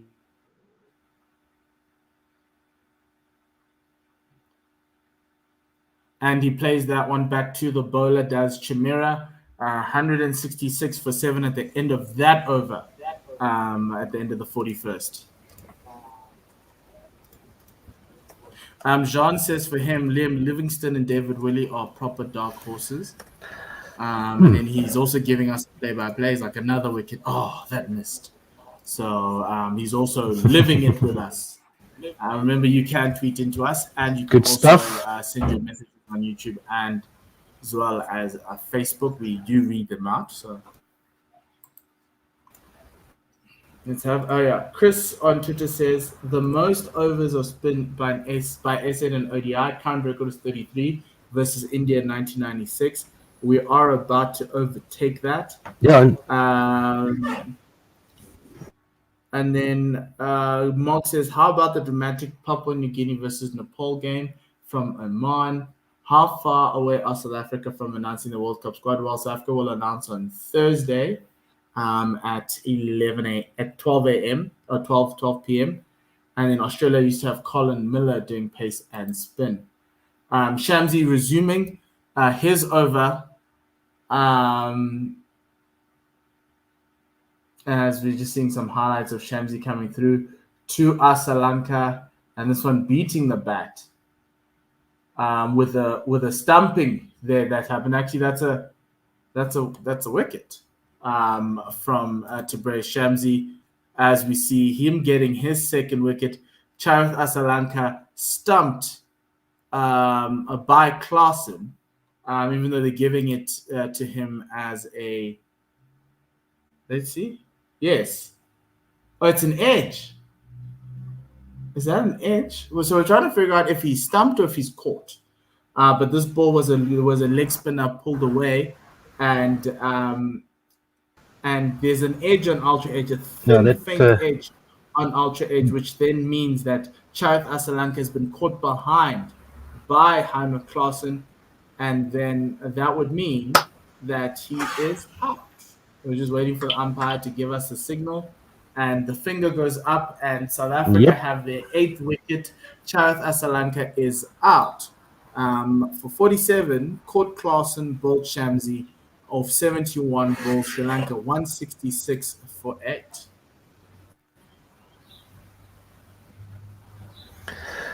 Whew, 2 wickets to go. Just 2 wickets to go. And that time, Shamsi bowling a better line to the left-hander, getting the outside edge. So not the wide ones we saw before. So hopefully South Africa can get rid of these 2 quickly. Yes, the next batsman in is Mahesh Tikshana on debut. So we will be seeing what he's got to offer. He's coming in ahead of Praveen Jayawakrama, who's also another left-arm spinner. We're seeing the man in picture who Tikshana was dropped for Tikshana. That's Akila Dhananjaya, probably giving him an opportunity. Jean Dion Luke says we need to get them all out below a 200. Ray says it will be a boring match. So Tikshana's career 11 matches, only scored 9 runs, 4.5 average. He's only batted twice or been out twice. He could have batted all 11 times and only been out twice. That was a beautiful ball from Shamsi, just getting the faint edge. As we go, Jean Dion Luke says time to bring on KG and get in those Yorkers. I think it might be time, but I do think that could work. Kish is going to want to bowl his full 10, because currently right now we are on 36 overs. We're in the 37th over, yes, of spin in this 50 over match, which is now a record for South Africa. But just some great captaincy from Keshav Maharaj to recognize early that spin was going to win it for them, and that's what the track required, and they just went for it. So the question is, will Sri Lanka do the same? Slip, leg slip, Shamsi into Tikshana. This one is a googly outside the offside. Shamsi in. And and he plays at that one. He just misses beats the outside edge. All ends up. It was a beautiful ball there from Shamsi. Yeah. No, that's just straight on with the arm, maybe turning away a little bit from the right-hander, but an excellent ball there by Shamsi, who comes in again now. Leg slip and conventional slip. This one on leg stump, defended by Tikshana, but they don't take the single. He's still on naught. So let's see a replay of that. Yeah, that was the googly, the one going away.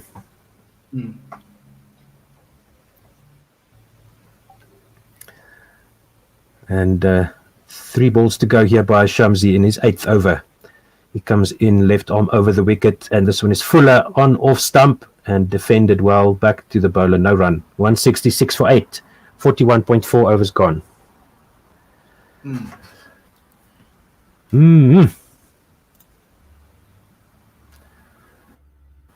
This is what we'd like to see in a series decider from South Africa's point of view. And Shamsi comes in again. Tikshana plays the cut shot straight to backward point, running around.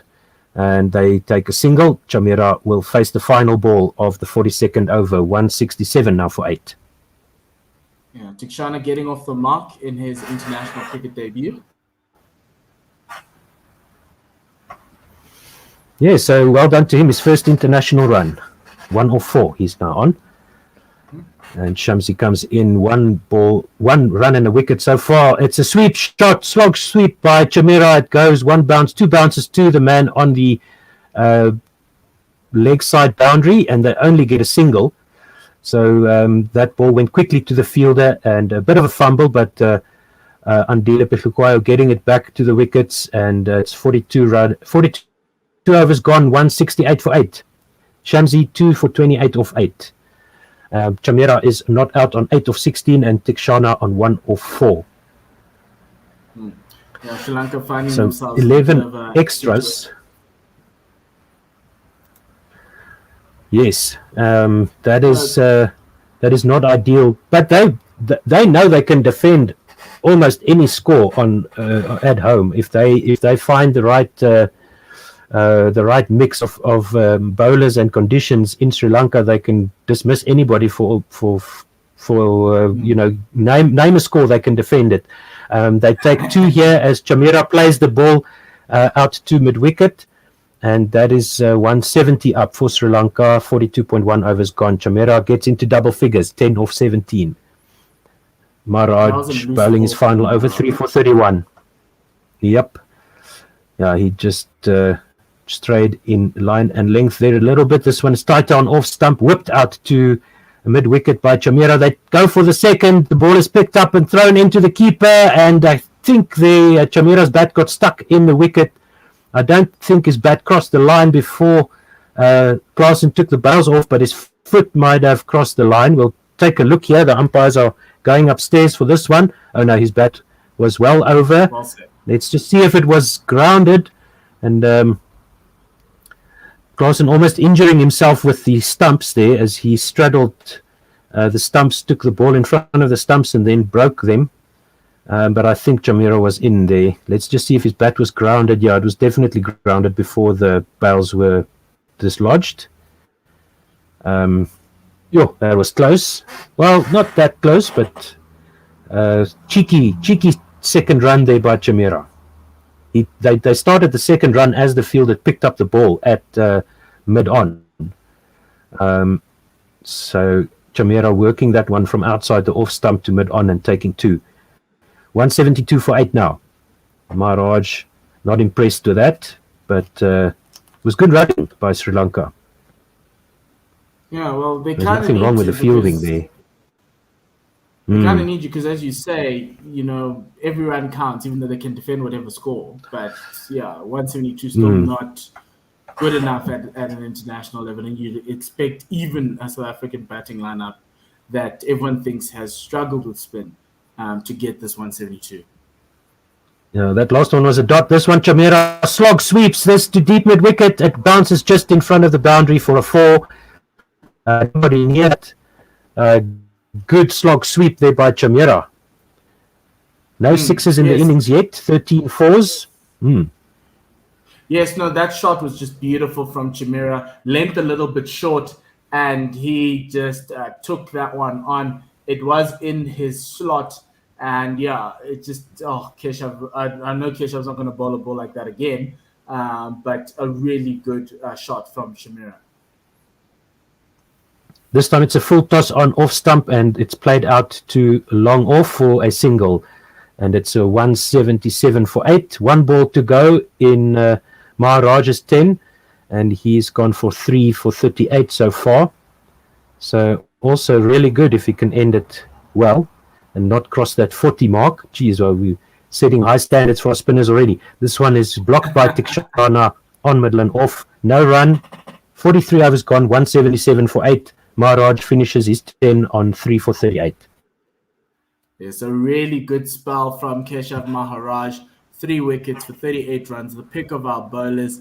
36 dot balls bowled in his allotment of 60 balls. The only person in South Africa who's better than him is George Linder with 1 dot ball better. George Linder only went for 1-4 in his 10. Keshav's gone for 3. Aiden only went for 2 4s in his 10. And Tabraiz Shamsi's only gone for 1. And so Tabraiz is the one guy who's got 2 overs left. So we'll see if Maharaj continues. It is Keshav and his friends right now, and all Keshav's friends are responsible for him, and his friends are responsible for the 8 wickets South Africa has taken. That is good to see. It's been a while since we had successful spin attacks in the subcontinent. Shamsi outside off stump, driven hard by Chamira straight to the man at wideish mid off, and there's no run. So we can still get all 10 wickets for less than 180. But Sri Lanka hanging in well here. Chamira attacking, defending by attacking. This time he does defend, and it's no run. Back to the bowler. What Chamira's doing is he's trying to farm the strike. Yeah. Now he's definitely keeping the strike away from Tikshana. they probably wouldn't have taken a single anyway there in that first delivery. This one by Shamsi is to Chamera, who just defends this out to extra cover on the practice pitches. No run. Shamsi bowling his 9th over, and then that will take us to the 46th over. So Rabada will probably come back after this one, and then one of the other quicks will come in to close it out. And then Shamsi down the leg side. Is that going to be wided? Or did the batsman get a pad or a bat to that? Still a dot ball so far. Yep, it's a dot ball. 2 balls to go in the 44th over. 177 for 8. And Shamsi comes into Chamera, the right-hander, again on middle and leg. This one is just bobbling through the air down to fine leg inside the circle. No run. And now Chamera will have to get a single. Otherwise, Tikshana might have to face Rabada. I don't think it's a prospect Tikshana wants. No, and let's see. This one is Chamera dances down the pitch, works it out to mid wicket, and they do take a single. 178 for 8. 44 overs gone. Just the 1 run in that last over by Shamsi. He's got 1 more to go in his 10. Let's see who's going to replace Keshav,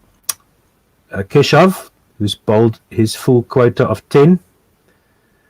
Speaking of full quotas, listen to the Full Quota podcast on One World Sports Radio on YouTube. Go and check it out. It's awesome stuff. On Thursday, we'll be doing a post World Cup announcement and a domestic cricket. I don't know. It's an opening ceremony of sorts that's aligned with that World Cup T20 announcement. So find out who's in, who's out on the Full Quota podcast on Thursday.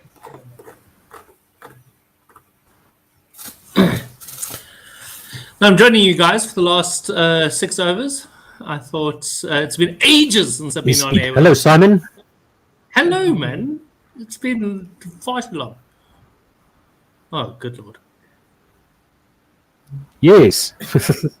How are you? I may not be synced with you. No, it has been. That's the other thing. That is true. Yeah. Sorry, I will... Otto, you're still on ball by ball? He looks frozen. So the first ball, Kagiso just bowled that one, played back to the bowler by Chamera. Then Kagiso bowls a no ball, and I'm sure that's why Simon said, good Lord. No, it wasn't. Yeah. So I think I'm way out of sync with you guys. So what we're actually going to have to do is I'll have to ask you once again to let me know when the bowler goes past the umpire. In the free hit. So I'm 44.3 at the moment. Okay, so I'll tell you when we get to 44.4. Okay. As he goes past the umpire, please. Yes, so Kagiso bowling his free hit ball. This one is wide outside the off stump. Tikshana giving himself room to play. No run there. Good use of that. So that is 44.2. Otto is trying his best to get back to us. That was a cutter from Kagiso. Okay, we're seeing Mickey Arthur chatting to his teammate, his players. Does Mickey Arthur ever chat? Does he not just shout and yell and scream? Interesting ball outside the off stump. This one nearly edged by Tikshana. He was chasing it, but Kagiso bowling a slower ball there at 120 km an hour. No cigar there for the South Africans. No edge got induced. So that is still 180 for 8. It's definitely the next one that I need you to tell me when he comes past the umpire. Kagiso steaming in and past the umpire into the Tikshana, who tries to run down the wicket and is sent back by his senior partner, that is Chamera. So 180 for 8. 2 balls left in this over. The only blemish was the no ball. Current run rate, I don't think that matters. Sri Lanka would have gone to 201. And if they go at 6 runs and over from here, they get to 212. 8 runs and over is a respectable 223. Short ball from Kagiso, and Tikshana ducks away because that's what we all would do if Kagiso bowled a short ball to us.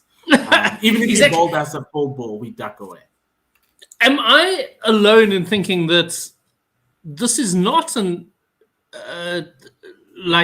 impossible target to defend for Sri Lanka? I mean, Otto it hasn't been great as well. He's with you in that. But I'm really worried that Sri Lankan spinners come in and things are going to get difficult. KG, full toss. Ooh, back past the bowler. He nearly got it with his left hand, but it went straight to Keshav Maharaj on the bounce. And Mahesh gets his second run in international cricket. Good run there. The score, actually, no run was taken. Chamira just sent him back. So it is 180 for 8 at the end of the 45th over. Yeah, I mean, Otto, it's been proper tight cricket. And I've always been a fan of ODIs, like low-scoring ODIs. I think that they become very tight, interesting contests rather than just absolute blasts at 6 runs and over. Yeah, True. But that's because you know me. I mean, I'm even against day-night tests. So, but it's dependent on the quality of Sri Lanka's bowlers. I think the spinners. Shamsi into Chamera, who looks to come down the wicket to the pitch of the ball. This one just goes out to the leg side. Kagiso's at 45 there on the leg side. And the KG's got a proper floppy hat on as well, which is lovely to see. Are you a fan of the floppies? Yeah, man. Floppy hat means that that hat's been through the wash a good couple of times, and you've loved it, and it fits your head perfectly. Yeah, absolutely. Floppy hats for the win. So Africa bringing the square leg into the circle. So from the boundary. Shamsi into Tikshana. This one coming through him, missing everything, bat and stumps. The South Africans have gone up. It looks like they're thinking that he edged it. So they're going to be looking at that with the review. I'm loving Keshav backing his spin bowlers. As you said, Simon, it's Keshav and his friends. Exactly. Keshav's WhatsApp group absolutely is the bowling attack today. Yes. I mean, did he get an edge to this? Really? The Sri Lankans don't look confident, do they? Well, nobody looks confident. It's between Keshav and Ding. Shamsi's saying that it came off the bat, hit him on the boot, and went into the hands of Klaasen. So let's have a look. Comes off the bat. Oh! Okay, so it's definitely off the bat onto the pad. Yes. With you can see that it's a rocket. Umpire, man, third umpire, work with us here. Are we going for caught behind or for LBW? No, caught behind. Because they think it hit him on the boot. Yeah, but it must have bounced, surely.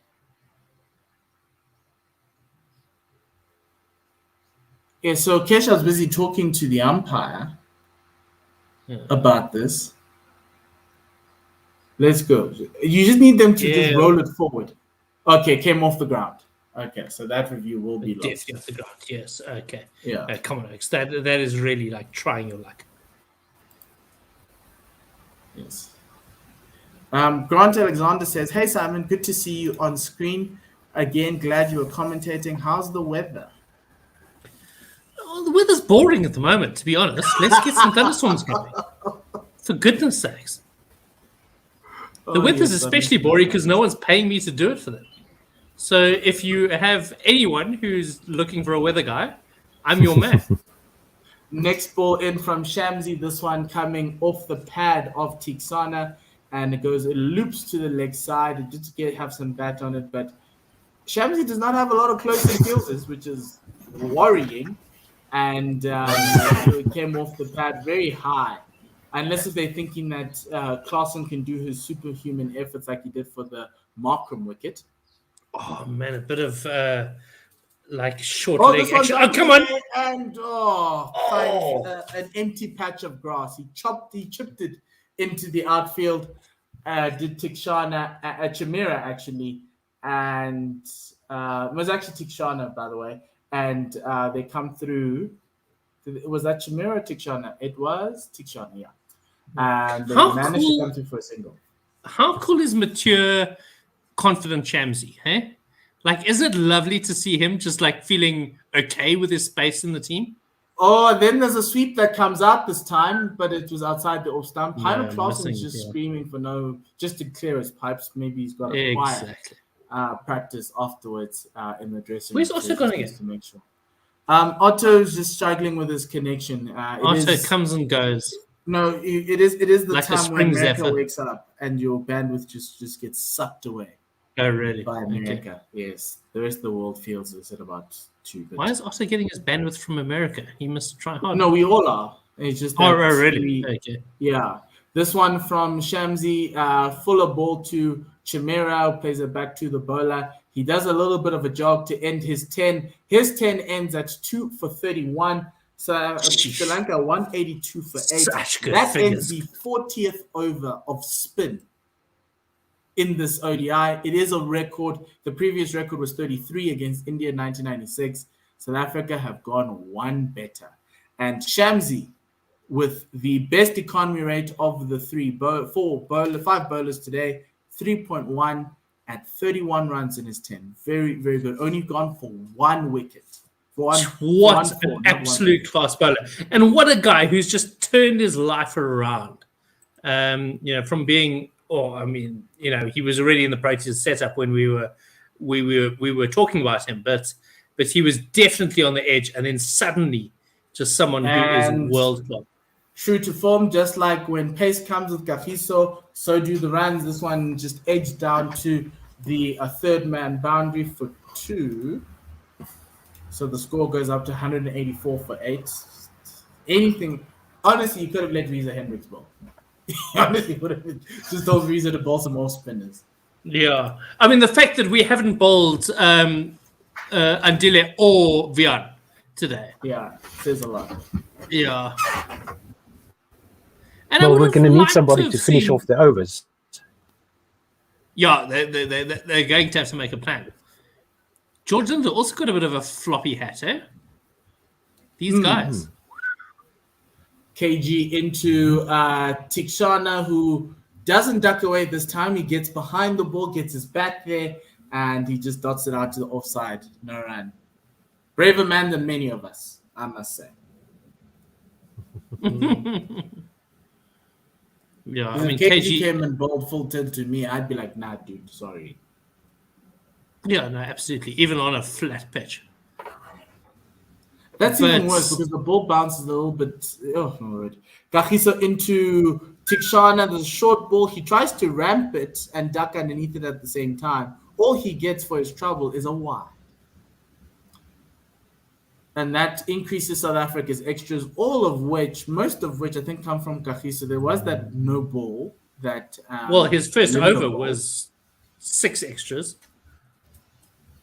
Yes, so he's already there and thereabouts. The lights are on in Colombo. Ooh, this one outside the off stump with an edge down to George Linder for a single. Score goes up to 186 for 8. Very, very, very competitive score for the Sri Lankan team. It's just obviously they've got the debutant, but they've got Kusal Mendes.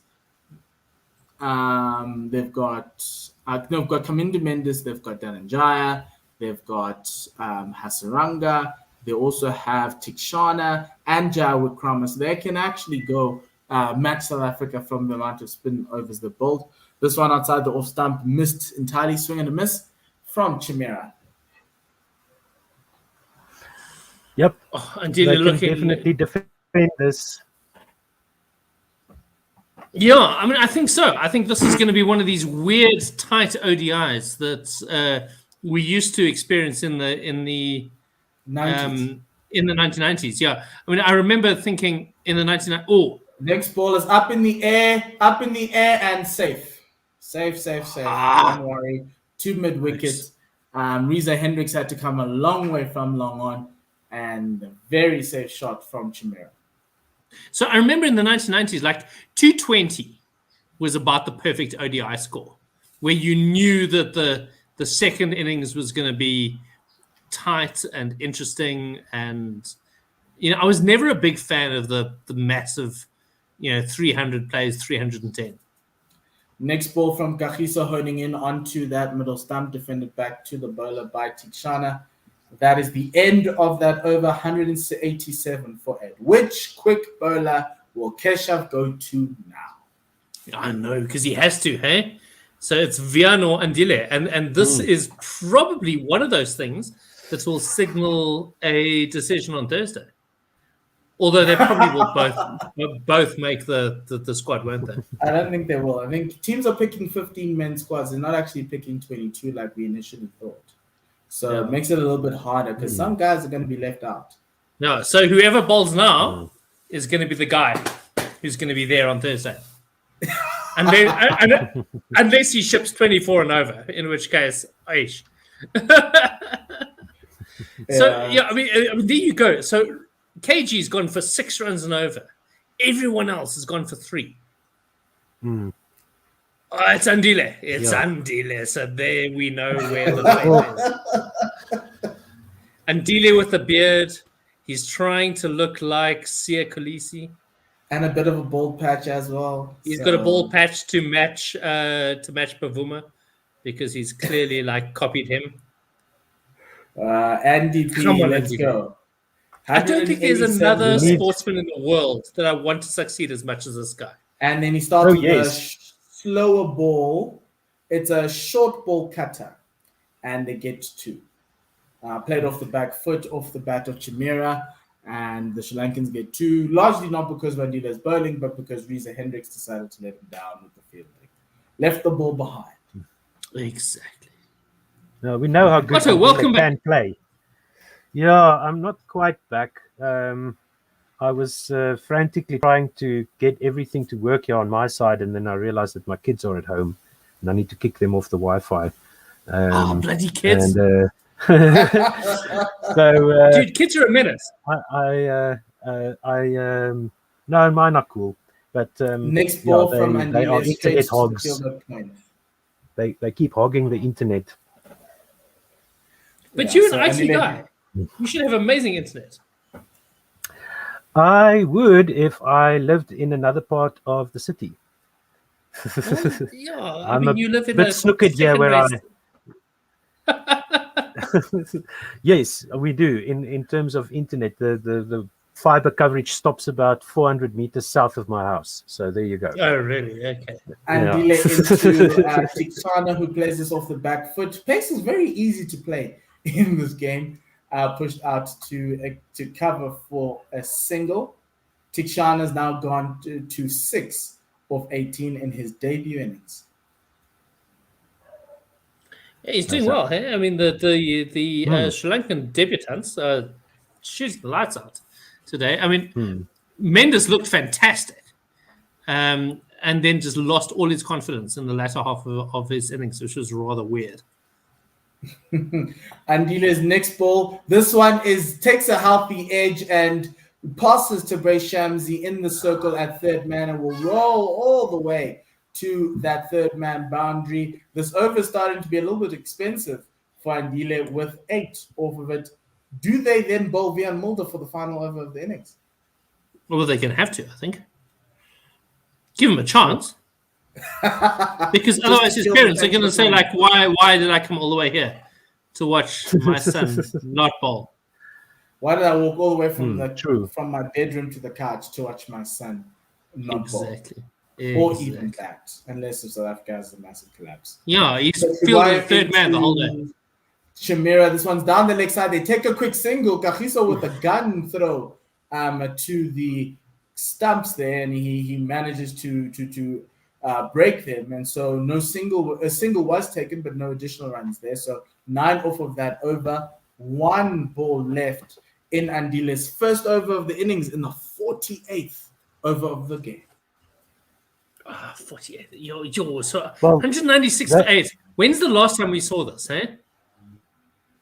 196 for 8. Yes, it must have been South Africa have struggled to 25, score 30 years over ago. But South Africa have struggled to score over 270. So No, this well, is 270, dude, is 100 runs away from this. Yeah.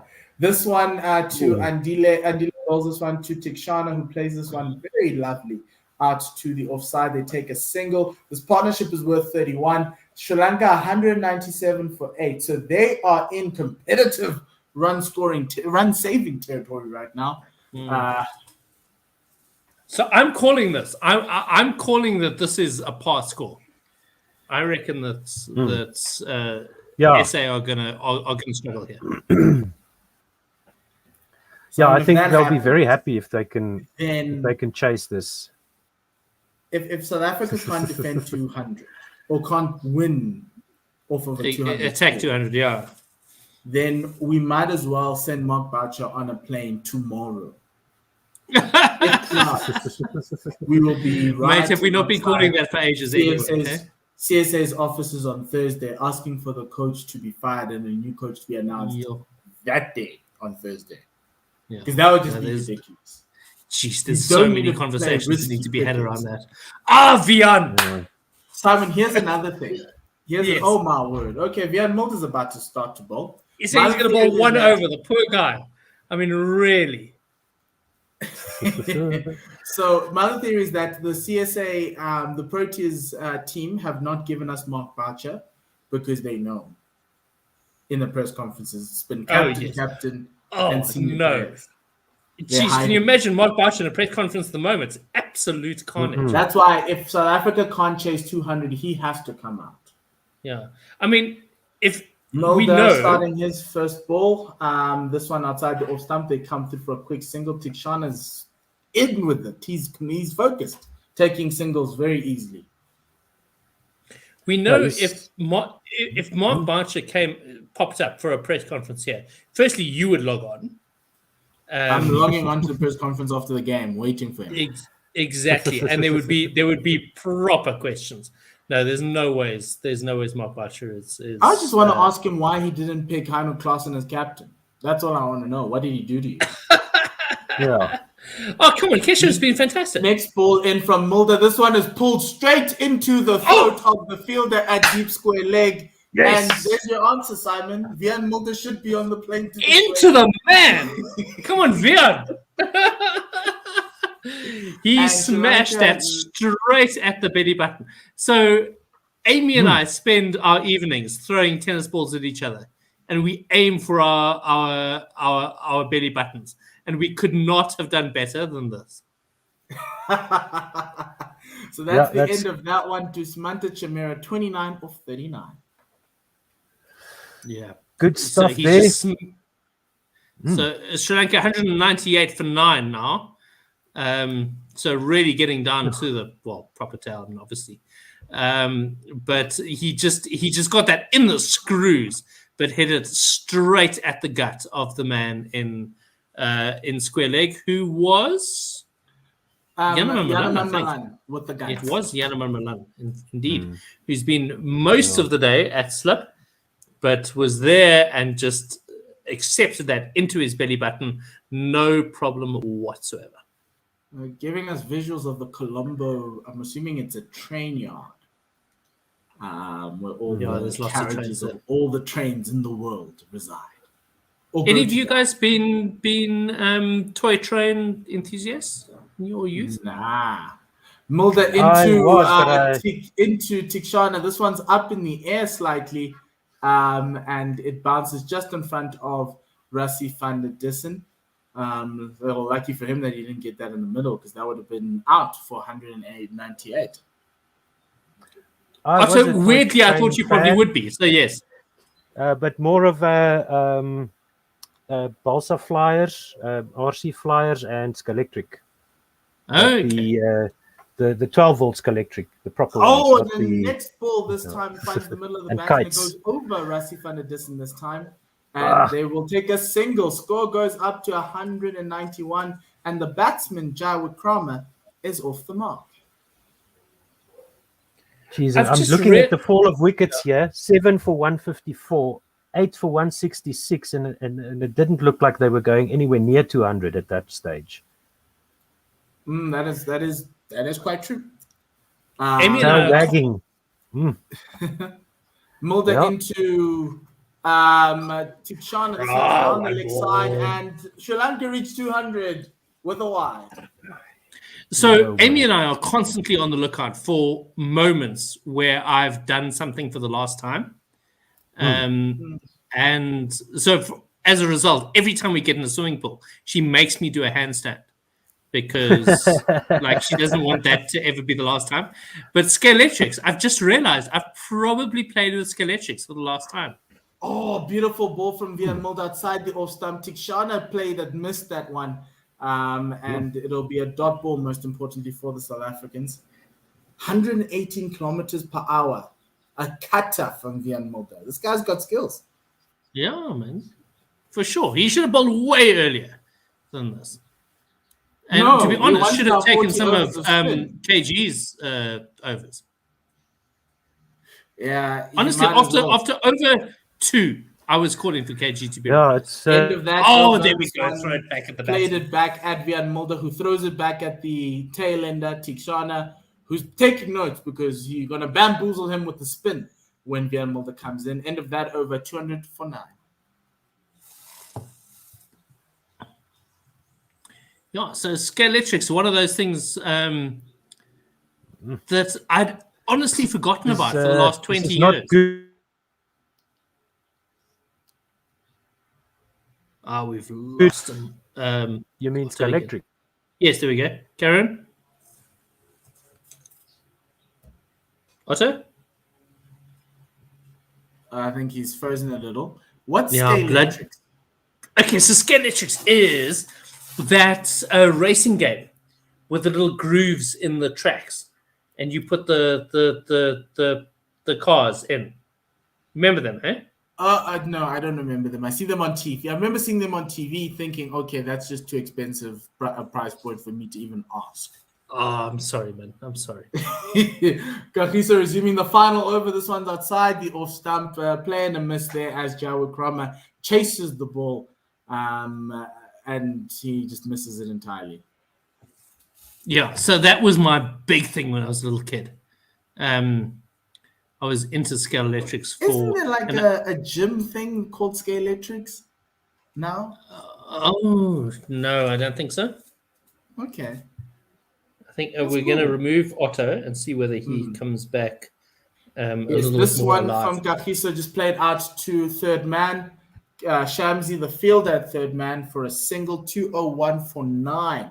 Sri Lanka find themselves. They will have been if I'm Sri Lanka right now, I'd be quite proud to have batted the full 50 overs. It gives you every chance to win the game.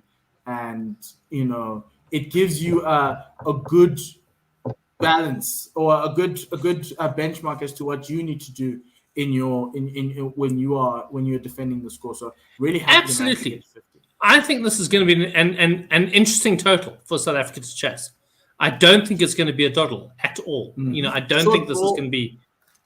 And Karen? Tikshana just ducks away from it. It is first of the over from the umpire. So still 201 for 9. Yeah, I absolutely don't think that this is something that that South Africa is just going to trot through in 30 overs. I think this is going to be a really challenging total. And short ball outside the off, or slower ball that is shorter in length outside the off stump is a cutter. And Tikshana is looking to swing it like he's playing baseball, but he misses it entirely. So if we have a look at the scorecard for South Africa in terms of how the bowlers were used, I mean, so Kagiso in the process of bowling his 8th over, Keshav 10, George Linder 10, Aiden Markham 10, Tabriz Shamsi 10, and then 1 each from Andile and Via. Yo. No, and this is what you needed. It was great identification from Keshav. This one, another wide ball, shorter one from Kagiso, and it goes out to Vulcano Clausen for another dot ball. 201 for 9. Yeah, just great identification early on to be like, hey, I think we need to just bowl all our spinners, just like how I identified it within like 5 overs to be like, hey, you need to bowl 40 overs to spin today. And we did. And we did, just about, yeah. No, we did. We did 40, indeed bowl 40 overs to spin. You're quite right, yes. Well done, us. KG with that's got to be a first time for an ODI. for the last one of the innings, and it's pulled down to long on. They're going to come through for 2, and the fielder doesn't go to the non-strikers end, he goes to the strikers end, and that ends at 203 for 9. South Africa will need 204 to win. We're in for a interesting game here, Simon. We are indeed. I think 203 is par. I really, really do. So I think the second innings is going to be fascinating. Whether we've got any commentators for it is another story entirely. We will be there. I mean, between you and I, and Paul, you know that we'll make a plan. Yes, but it is a fascinating balance of the game. After 50 overs, 203 for 9. Clearly, spin is going to be the order of the day. How many spinners does Sri Lanka have? Do we know? So, looking at Sri Lanka's scorecard, they've got Kamindu Mendes, who can bowl with both hands. They've got Dhananjaya De Silva, who can bowl 2. They've got Hasaranga, Wanindu Hasaranga, who's the number 3 spinner in the world. They've also then have Mahesh Tiksana, who is a spin bowler, as well as Praveen Jayawikrama, who's a left-arm spinner. So Tikshana's right-arm off-break, so he's a leg spinner. And yeah, they've got more than enough. And I'm assuming Asalanka and Avishka Fernando, if you asked them to bowl, they would bowl spin. Just thinking. Excellent. All right. So we are going to go quiet if you are listening to us on YouTube, or but if you are listening to us on 1WSR, we will go through to the our archives, and you'll listen to that for 40 minutes. But in the meantime, everyone have a really, really great lunch break. Cheers. Cheers.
Hello.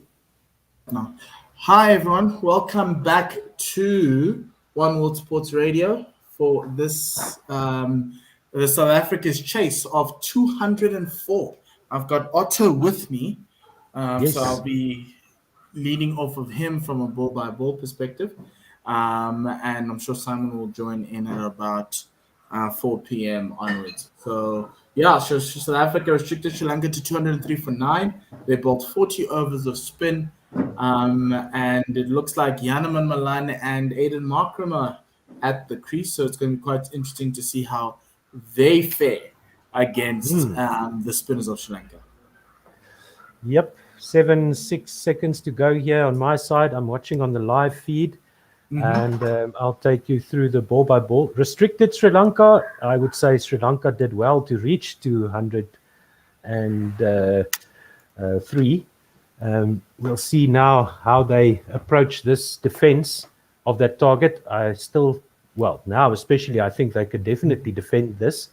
It's they're about 4 or 5 wickets away, I reckon. As we see Markram facing the first delivery, and this one is driven that's Janneman Malan, driven nicely through the point region there to the boundary for a 4 to get South Africa and Janneman Malan off the mark. Chamera right arm over the wicket, and Janneman Malan just playing a very nicely controlled cover drive there through backward point, actually, just evading the man at backward point and the man running around from third man. A very good shot there from Janneman, just going to show how pace is easier to score off pace, and you saw that with Kagiso Rabada starting in the South African innings. But obviously, they're not willing to let go of that tradition just yet, Sri Lanka. Chamera into Janneman Malan. This time it is stopped at point, and there's no run. Yeah, this is interesting because I would have been very tempted to open with spin, but Sri Lanka sticking to some kind of plan.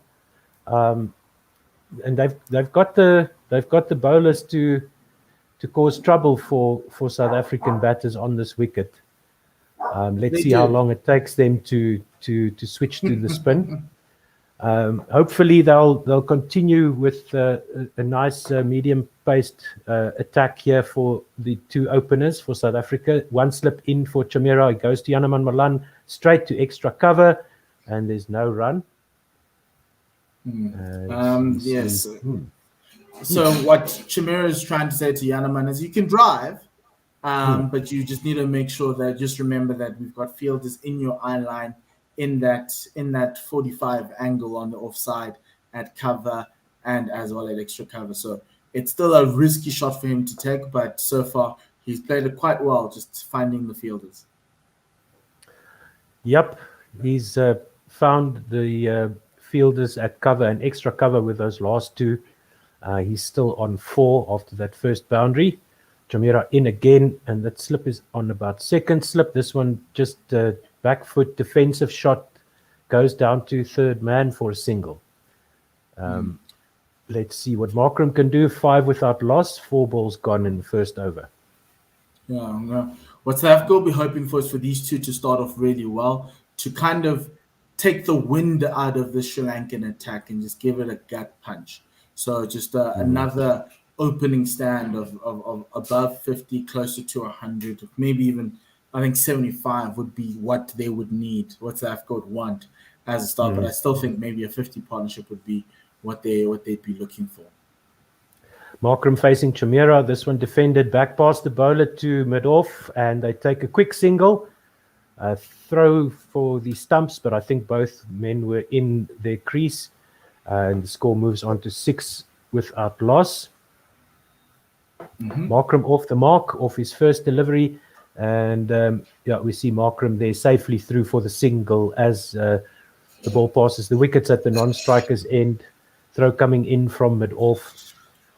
And I see Simon and Ken are here, so at the end of this over, we'll add Ken in, and then we'll just have Simon take out the innings break on our feed. They both are in the backstage, so that's really good to see. Very excited to hear Ken's thoughts, and that's the end of that over. Short ball outside. Yeah, Malan leaves it alone through to the keeper. No run. First over gone. 6 without loss. Yes, So welcome wherever you're listening from. Do tweet us in at Guerrilla SA, Guerilla SA on Twitter. You can comment on our YouTube feed. We're also broadcasting on Facebook. And most importantly, go and follow us on YouTube. Check out the Full Quota podcast. The next episode comes your way on Thursday. I think they'll be doing it live again, and then the recording will be available on our YouTube channel.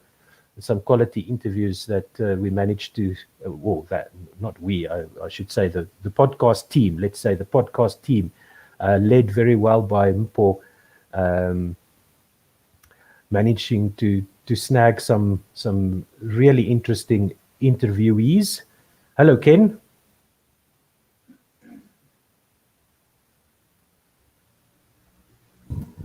Hopefully that works now.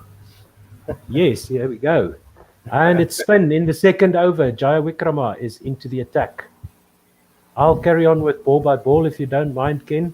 That's fine, as long as you still up to it after all your hard work today. my router just needed a restart in the end. Okay. So your voice isn't overworked yet. No. Jaya Wikrama into Markram. This one straight to the man at wideish mid-off for a dot ball. 6 without loss. First ball gone of the second over. The required run rate just above 4. A tricky chase. Jaya Wikrama comes through it and around the wicket. The left-hander, they take a quick single out to mid-wicket. And it's safely through for another single by Markram. He's moving on to 2 now, 7 without loss. I was a bit disappointed. We were in such a strong position. We had them 6-7 down around the 160, 170 mark, and then allowed Sri Lanka to bat out the 50 overs and get to 200. Jaya Wikrama in again, left arm round the wicket. He goes to Yanaman Malan, who plays this one all along the carpet to long off for a single. Yeah, I did feel a little bit like South Africa let things slide a little bit at the end there, allowing Dushmantha Chamira to get 29. Just Rabada just seemed a little bit at odds with himself today. They enjoyed facing Rabada today, which is not something you say often. This one is through to slip off Markram's outside edge. Jaya Wikrama strikes in his first over. The first wicket for South Africa is down. Third ball of the second over. No, that was Malan. Apologies for that. He goes forward defensive, gets the outside edge, and first slip takes it neatly from about 10 centimeters above the ground. Jaya Wikrama strikes for Sri Lanka. Yeah, it was Aiden Markram. I saw Yanaman Malan walking around there. Sorry, Ken. Aiden Markram out for 2 or 4. Sorry about that. Just quite hard hands, you feel, by Markram, really pushing forward hard, and not able to get over it. Yes, a good catch at slip.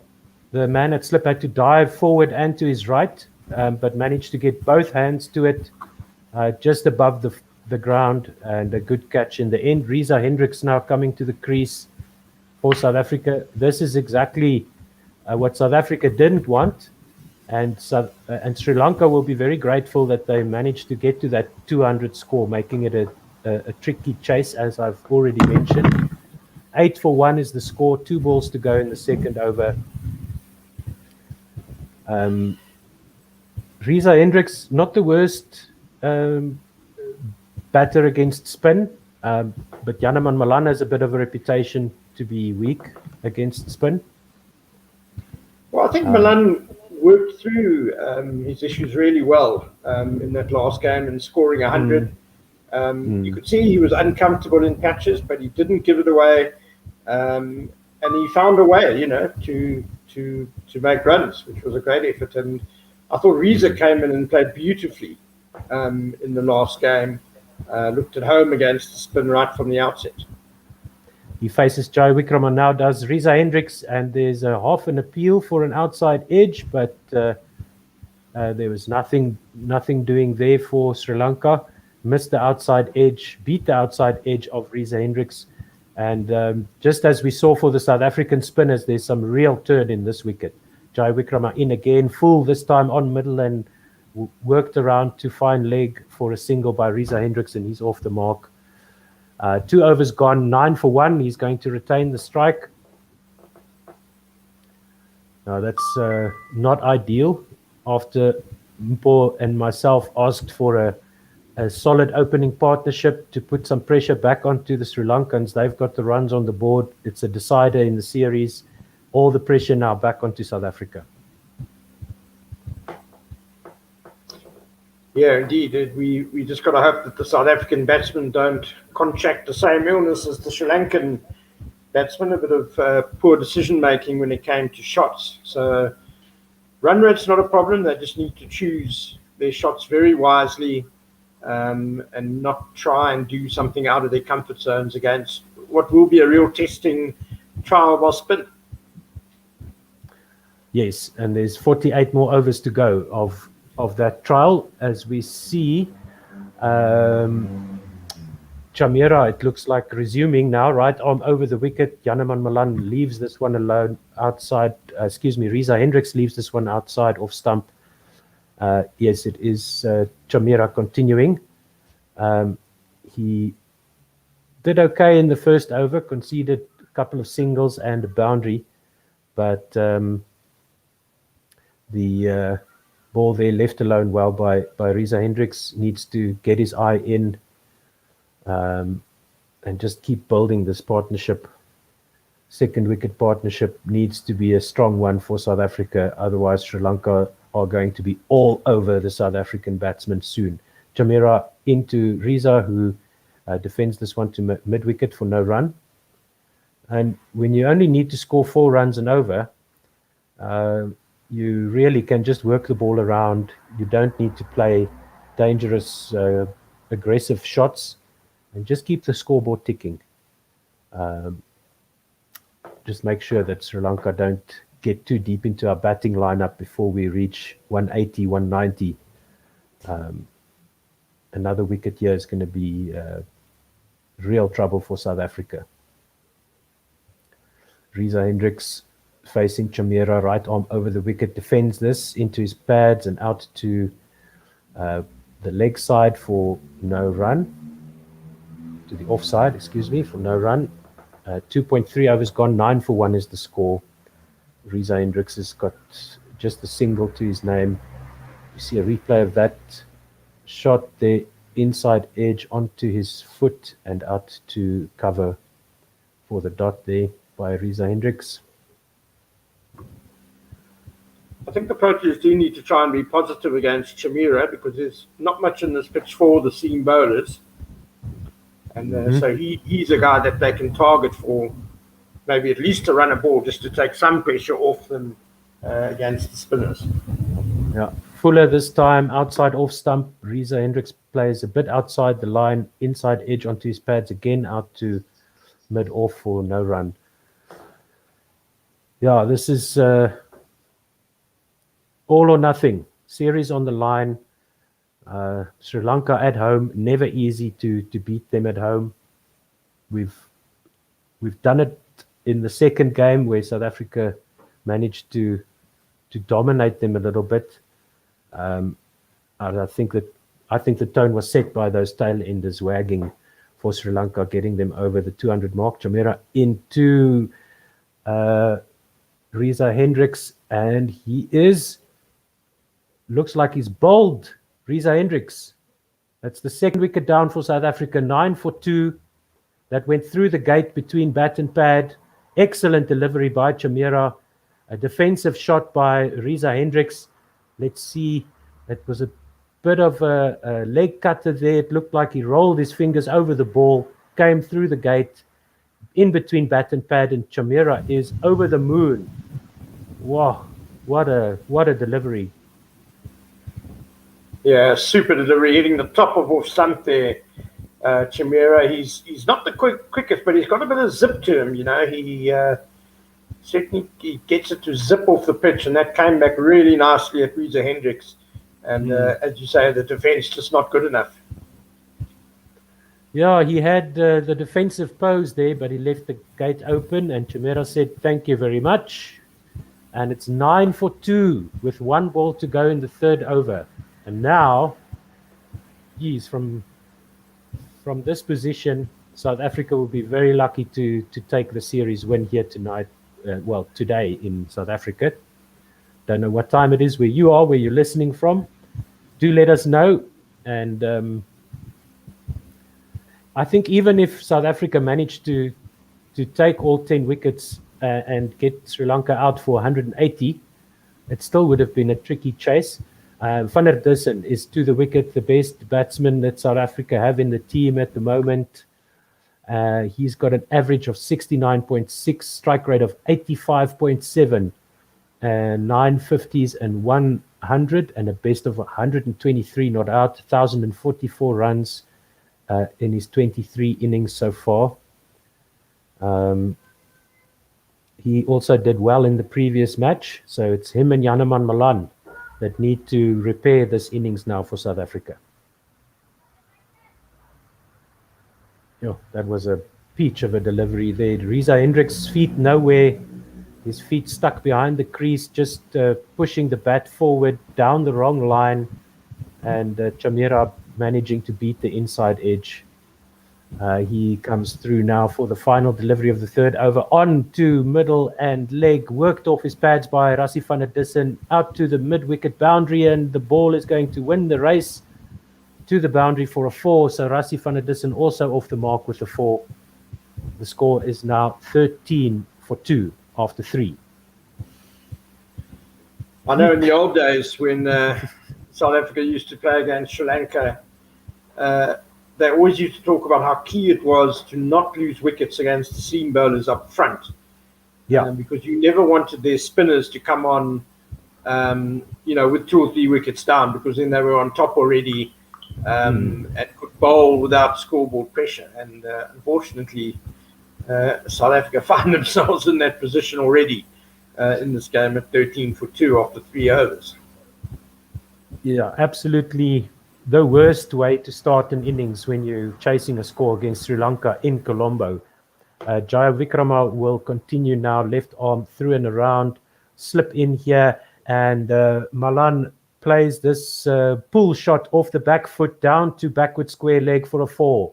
Good shot there by Janneman Malan, dragged down by Jaya Vikrama and punished by Janneman Malan. He's into double figures. He's a bit down the leg side as well, short and down the leg side, and Janneman just swiveled around, helped it on its way to fine leg, beating fine leg in the ring, I would assume. Not sure if they have a fine leg in there, because I'm sure that Jaya Vikrama would not want to be bowling that line to anyone. Slip in as Jaya Vikrama comes in again. This one is attacking the stumps once again. Malan works it off his pads. There is a man there at fine leg in the circle, and they get the single. There's a good throw to the non-striker's end, gets the wickets broken, but Janneman Malan was well inside there. As we see that replay of Van der Dussen shot to get off the mark, he's going to face Jaya Vikrama now for the first time. He's on 4 off 1. Janneman Malan is on 11. Score is now 18-2 after 3.2. Rassie van der Dussen plays this one to cover for no run. Nice to see Janneman Malan playing positively. He's made a positive start to his innings and quick to latch on to anything that he can get away. Jaya Vikrama into Van der Dussen and all along the ground back to the bowler for no run. Yeah, look, these guys just need to play normal cricket, as they say. And Janneman Malan is quite an attacking player, but just no risky shots, please. Van der Dussen gets this one past the man at extra cover, but not the man running around from cover to stop that ball. They take a single, and Van der Dussen will, I think, there's one more ball to go in this over. Janneman Malan has got some problem with his eye, some dirt in his eye there perhaps, or something. One ball to go in the fourth over. 19-2 is the score, and Janneman Malan will be facing Jaya Vikrama, who's got 1 for 9 off 1.5 overs. Van der Dussen is on 5 or 4.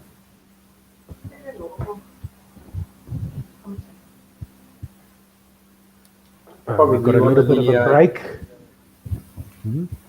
Probably one of the many bugs that we've seen flying around once the floodlights come out in Colombo. Probably a bug landing in Malan's eye, which is not very pleasant. Yes, that's true. That could definitely be what's bothering him. Something went into his eye uninvited. I think he's ready now. I saw him put his helmet back on. Jaya Vikrama is ready, waiting for the batsman. He comes into his run-up now. He goes to Malan, plays this back foot drive, and it's well fielded by the man at a shortish mid-off for no run. End of the fourth over, 19-2. Malan on 11, Van der Dussen on 5.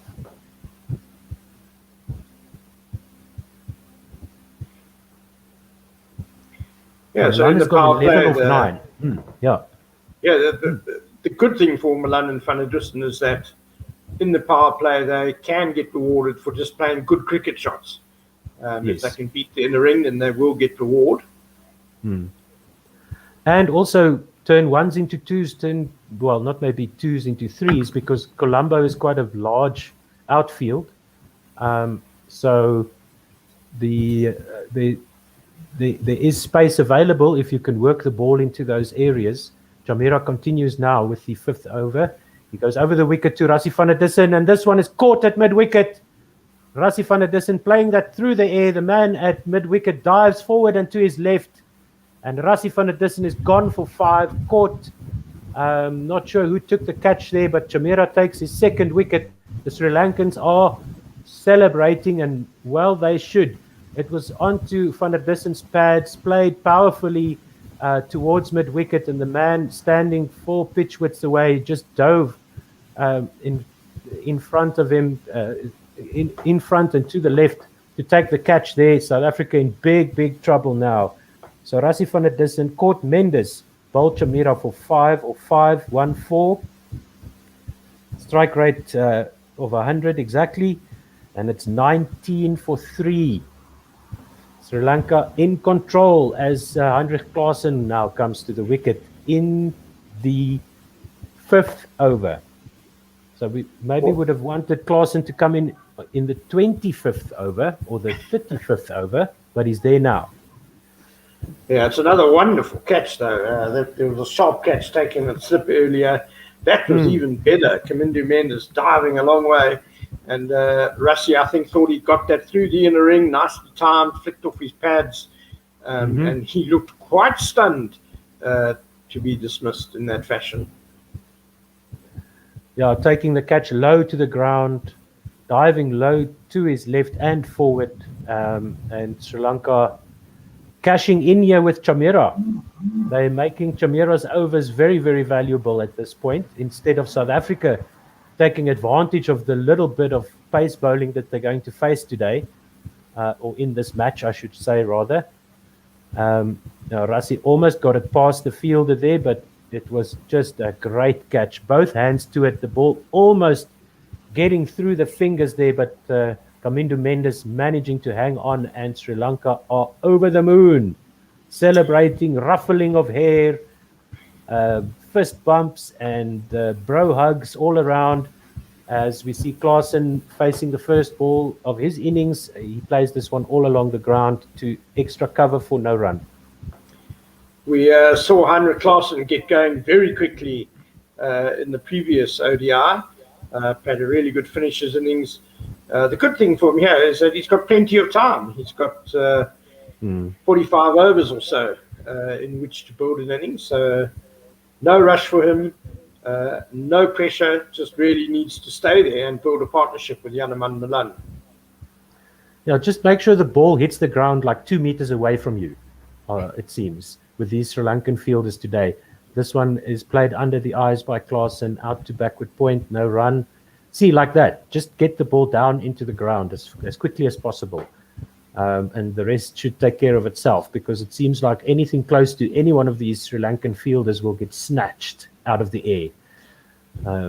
19 for 3, 4.3 overs gone. I think the odd delivery in the Sri Lankan innings did also kind of get stuck in the surface a bit. It did hold up a bit, so perhaps that was Van der Dusen's downfall. Yeah, just maybe threw the shot a bit too early. Chameera into Klaasen, plays this one down into the pitch to mid-on for no run. Yeah, no, Sri Lanka will be very happy with these overs from Chameera, and the spinners probably cannot wait to bowl. There'll be fist fights to get the ball for the Sri Lankan spinners, to get hold of the ball, to get into the attack here. 2 balls to go in the 5th over, 19 for 3, still the score. Klaasen yet to score. Janneman Malan is still there on 11 off 9. Klaasen facing Chameera now. 1 slip in on 2nd slip, and this one on off stump defended. Back to the bowler, no run. Difficult challenge now for South Africa. They only need another 185. But they've only got 7 wickets left and lots of spin to get through.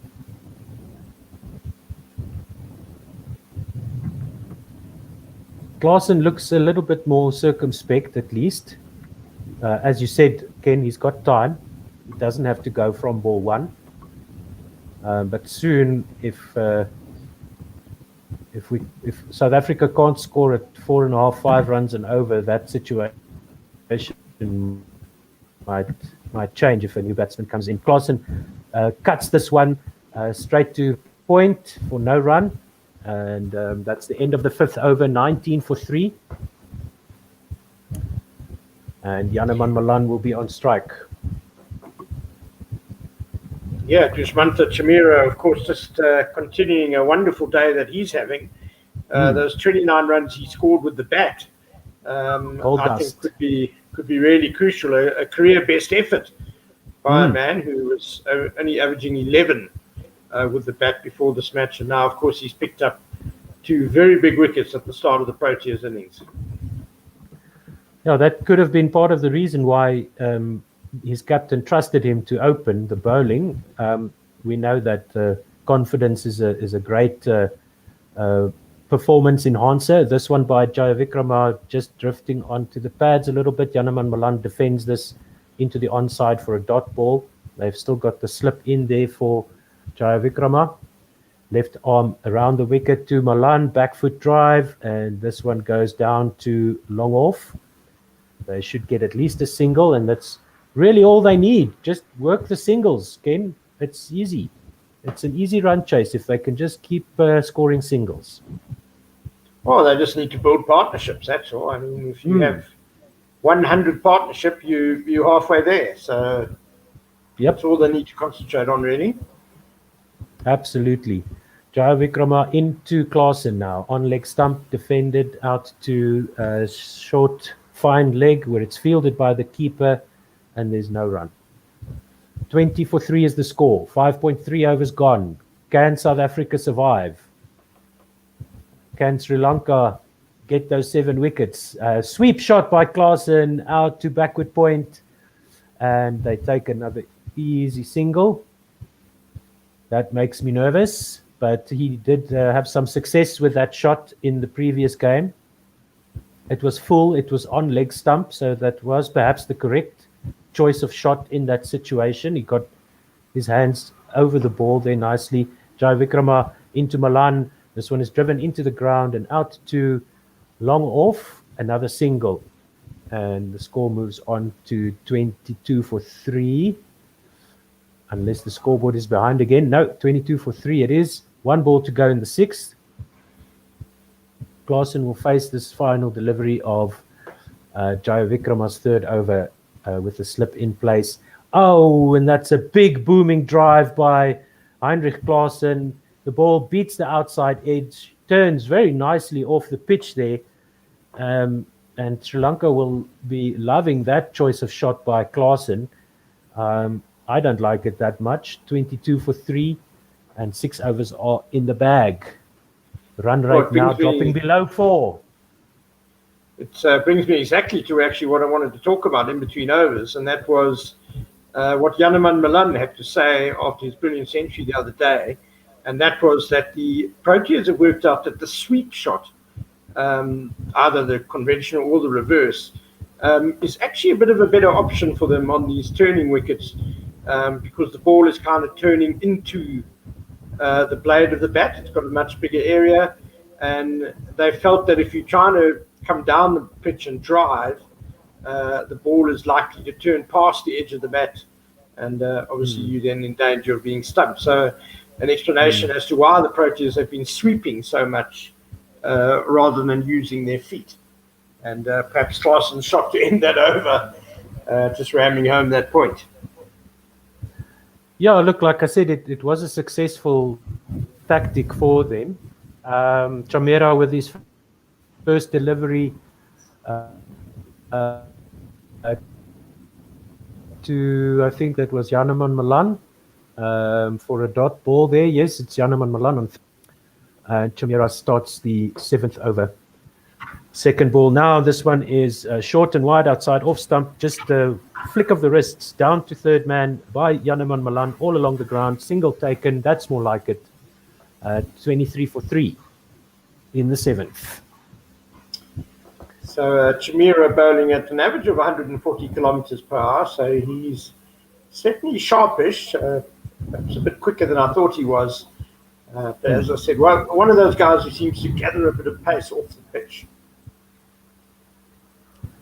Yep, and he's making the best of his opportunity here today. Wow, he's a man of the match so far. Chamera into Klaasen. This one outside off stump, just defended to backward point for no run. That delivery that got Riza Hendricks' stumps was really excellent delivery. Well, I think looking back at it now, Hendricks probably made it look a little bit better than it was because his feet weren't anywhere near the ball, and just played around that. But still, the ball was in the right area. It was hitting the wickets, and it did the job for Sri Lanka. Chamera in over the wicket. This one is worked by Klaasen past the man at mid-wicket, and there should be somebody there at the mid-wicket boundary. No, the man runs all the way back from mid-wicket. He's got his teammate there with him. They should have at least run 3 there because the ball slowed down considerably as it got hauled in there. Yep, that was 3 runs taken. Let me just confirm that for you. 26 for 3 is the score. Yes, indeed, 3 runs. So good running there. And really, South Africa don't need to look for boundaries too much unless they get real pies. Rather go for the 2s and 3s. 26 for 3, 6.4 overs gone. Janneman Malan facing Chamera. Comes over the wicket now. Only the second slip in place. And Janneman Malan beats the man at extra cover inside the ring. He has to run back, and they come through for the second. Nice running there. 28 for 3 is the score now. 1 ball to go in the 7th. Malan moves on to 16. And interestingly, Chamera is actually now the leading wicket taker in ODIs this year with these 2 wickets that he's taken. So certainly not someone who should be underestimated. No. Please don't underestimate any of our opponents. That is my message to the Proteas teams. Chamera over the wicket. to Janneman Malan, excuse me. He retained the strike there. Bouncer left alone over off stump. Sways out of the way, drops his hands, no run. 28 for 3, 7 overs gone. Malan is on 16 and Klaasen is on 4.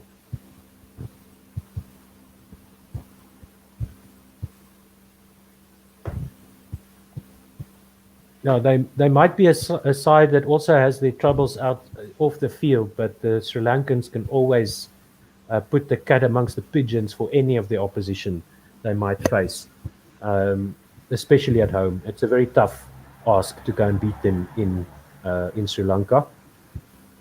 And Just the Proteas are on the brink. They were so close to being in a commanding position, and now Sri Lanka have them up against it.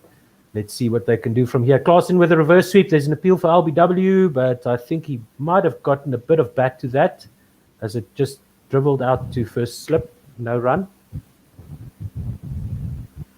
Just the first signs of a bit of sloppy fielding by Sri Lanka in that previous over. And, of course, some of their fielding efforts in the second ODI were very comical indeed. So they'll want to nip that in the bud. Klaasen steps back, gives himself room and smacks this through to long off, and they'll take a single. It was a bit short there from Jaya Vikrama, who's bowling his 4th over, the 8th of the innings. 29 for 3 is the score. Janneman Malan now facing Jaya Vikrama. Yes, but those 2 catches, the one at slip that got rid of Markram and the one at mid-wicket that got rid of Van der Dussen, you wouldn't say that was anywhere near sloppy. Janneman Malan gets a full toss and he works it out to long off for a single. That's all you need to do. Janneman rehearsing the slog sweep there, or the cow corner shot there. I do like the way that facing. And this one just defended off the off stump line. No run? Yes. I do like the way that Heinrich Klaasen seems to have a few different options up his sleeve today. He's not just playing in one way, so he's keeping the bowlers guessing a bit. Malan facing Jaya Vikrama, full and swept by Malan on the full. Whizzes past the man at square leg, who runs around but couldn't cut that off, and it's a 4 to Janneman Malan. So that was the correct shot to play, because that was full. It was outside off stump, but he managed to just get the meat of the bat, and the ball just races all along the boundary. The man running back from square leg in the circle couldn't cut that off. And the score is now 34 for 3. And this one is onto the pads of Klaasen, but he was well outside his leg stump as he tried to give himself room and play that back foot cover drive once again. That's the end of the 8th over, 34 for 3.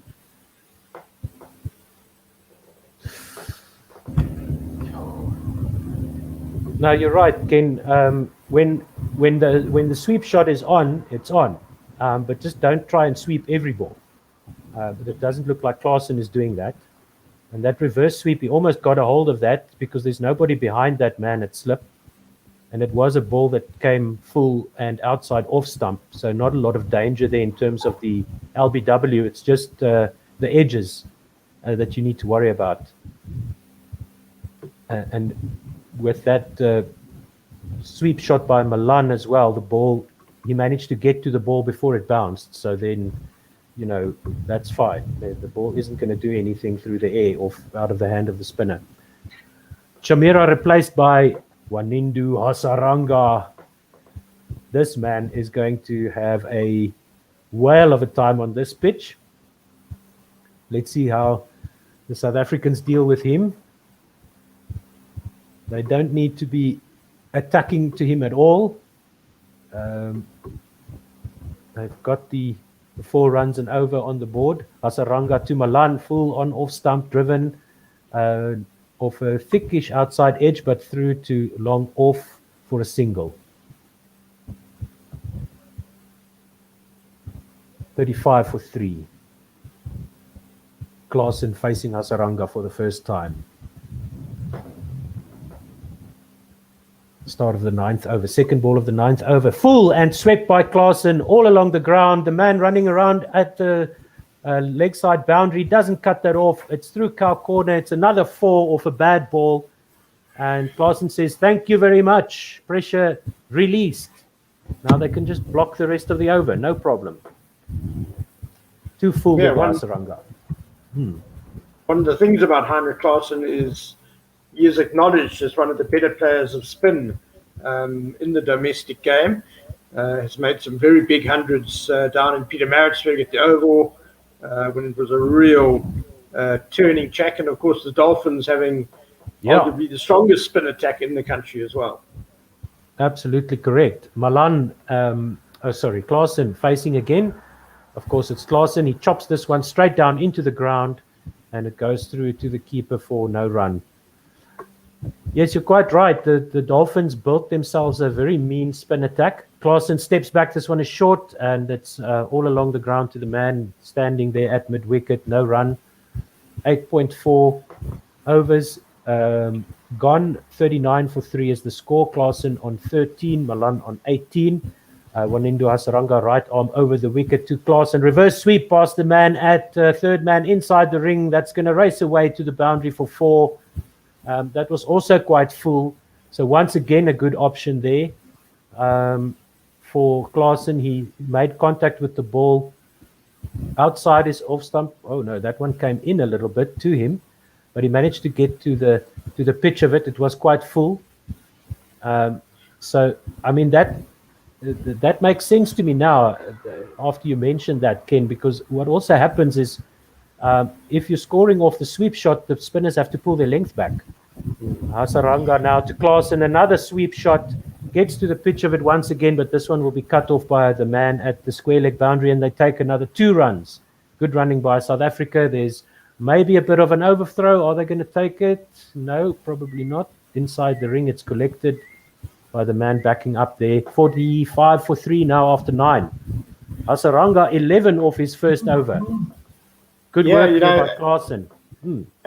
And especially in the power play, because they only allowed 2 guys back. So generally, third man and fine leg are going to be up in the ring, which does mean that the sweeps really come into play to a great extent. So if you can start troubling the bowlers with those sweeps, then they might need to take a boundary rider off from either the offside or the leg side, which then creates opportunities there as well.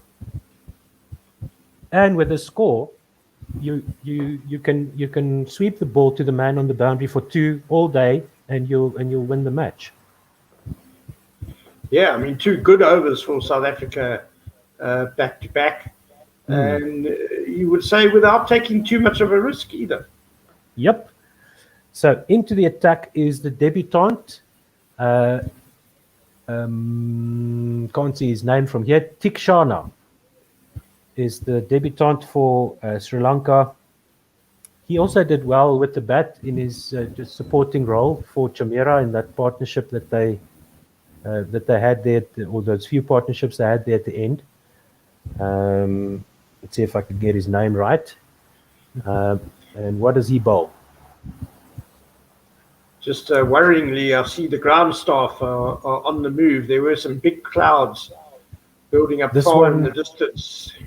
Outside off stump, it's a booming drive by Malan, and it looks like first slip has run around and caught this. Sri Lanka are celebrating.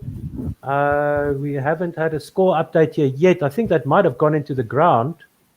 The umpires are going to check what happened there exactly, where that went. Tikshana with his first ball in international cricket, on-field decision is out, and the umpires are going to have a look at this. Oh, yeah, no. I'm afraid I think that's come straight off the edge. First ball of the 10th over, first ball of his international career. His front foot is fine. He bowls off spin around the wicket. The ball is wide and full outside off stump, driven by Yanaman Malan off the edge.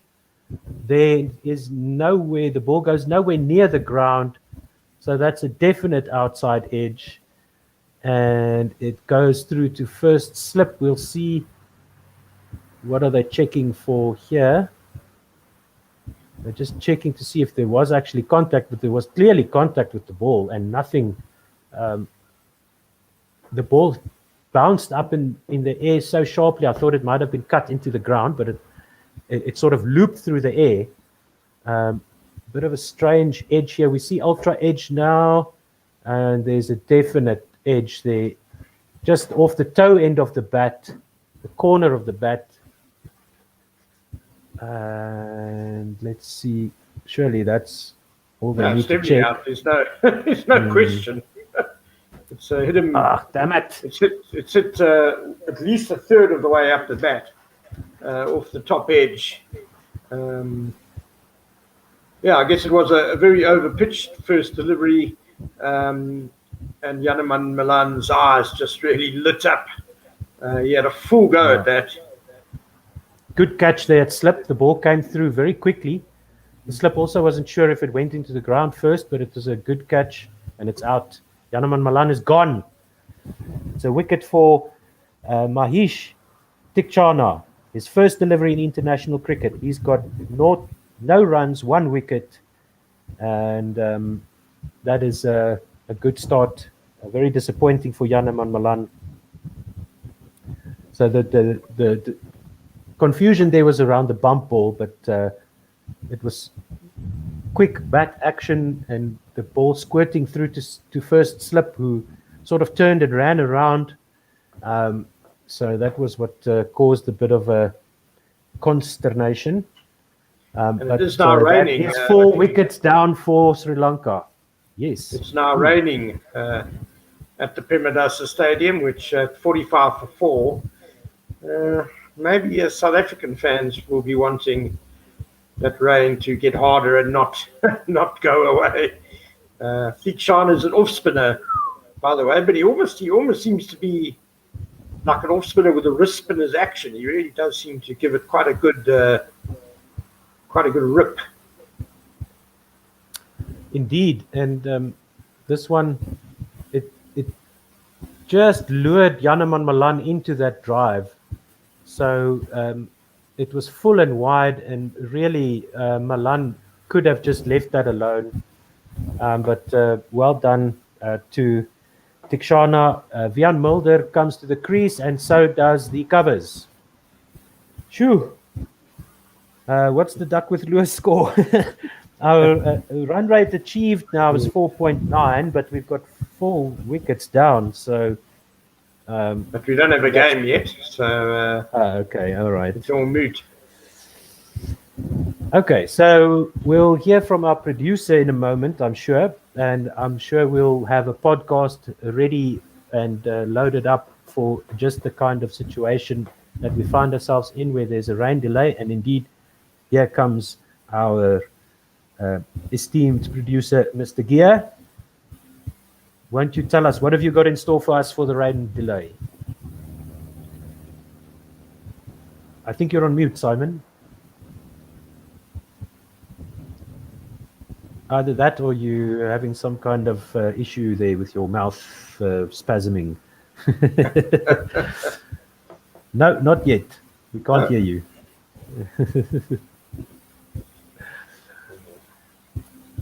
It looks very intelligent and wise, though, whatever he's saying.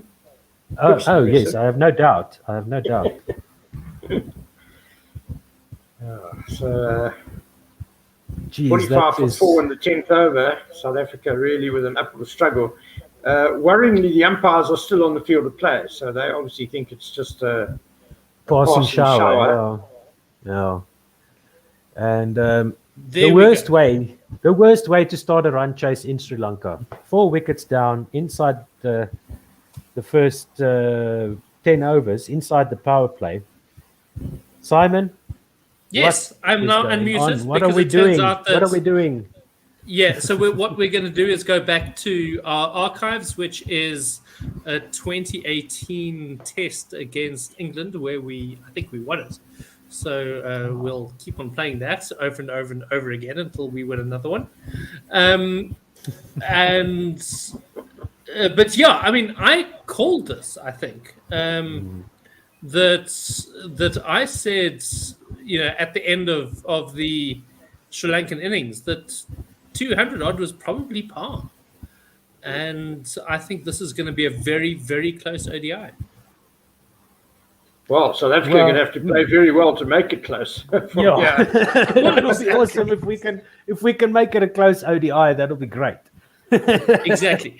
So, guys, the news is if you are listening on 1WSR.com or on TuneIn, you will hear our archives. If you are watching on YouTube, I'm afraid we'll just go silent for a while we wait for these guys to get themselves organized and the rain to disappear. But in the meantime, thank you very, very much to you two. And yes, let's just hope that this rain passes quietly. Thank you. Bye-bye.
Cool. And it looks like we're back for hopefully one of the most remarkable comebacks we've seen from South Africa.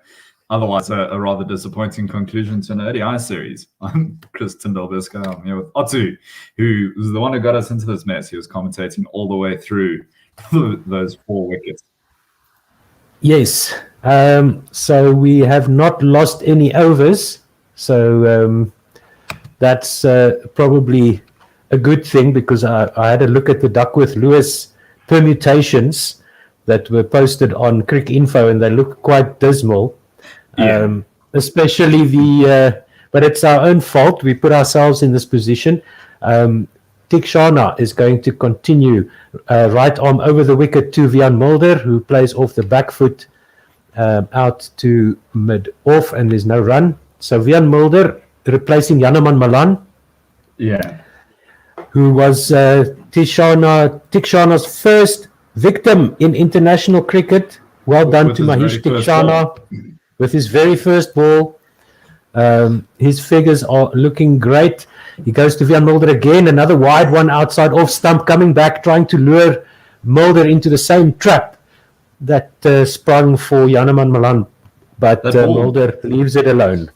That delivery turned quite a lot for one that was as fast as it was. It was 94 kilometers an hour, but it still got good drift and turn into Vian Mulder. And this one is a full toss. Vian Mulder straight to mid-off, no run. The score now is 45 for 4. South Africa in huge trouble. If it weren't for the 203 on the board for Sri Lanka, it would have been game over as a contest by now, I think. But Mulder and Klaasen can really do something wonderful here for their own careers and for their country. This one is full out, just outside off stump or on off stump, and it's worked out to mid-on, where the fielder from mid-wicket needs to run around, and they take a single. We did have a question from Gino John just asking how many ODI debutants have taken a wicket with their first ball. And I think now Tikshana is the 29th to do so.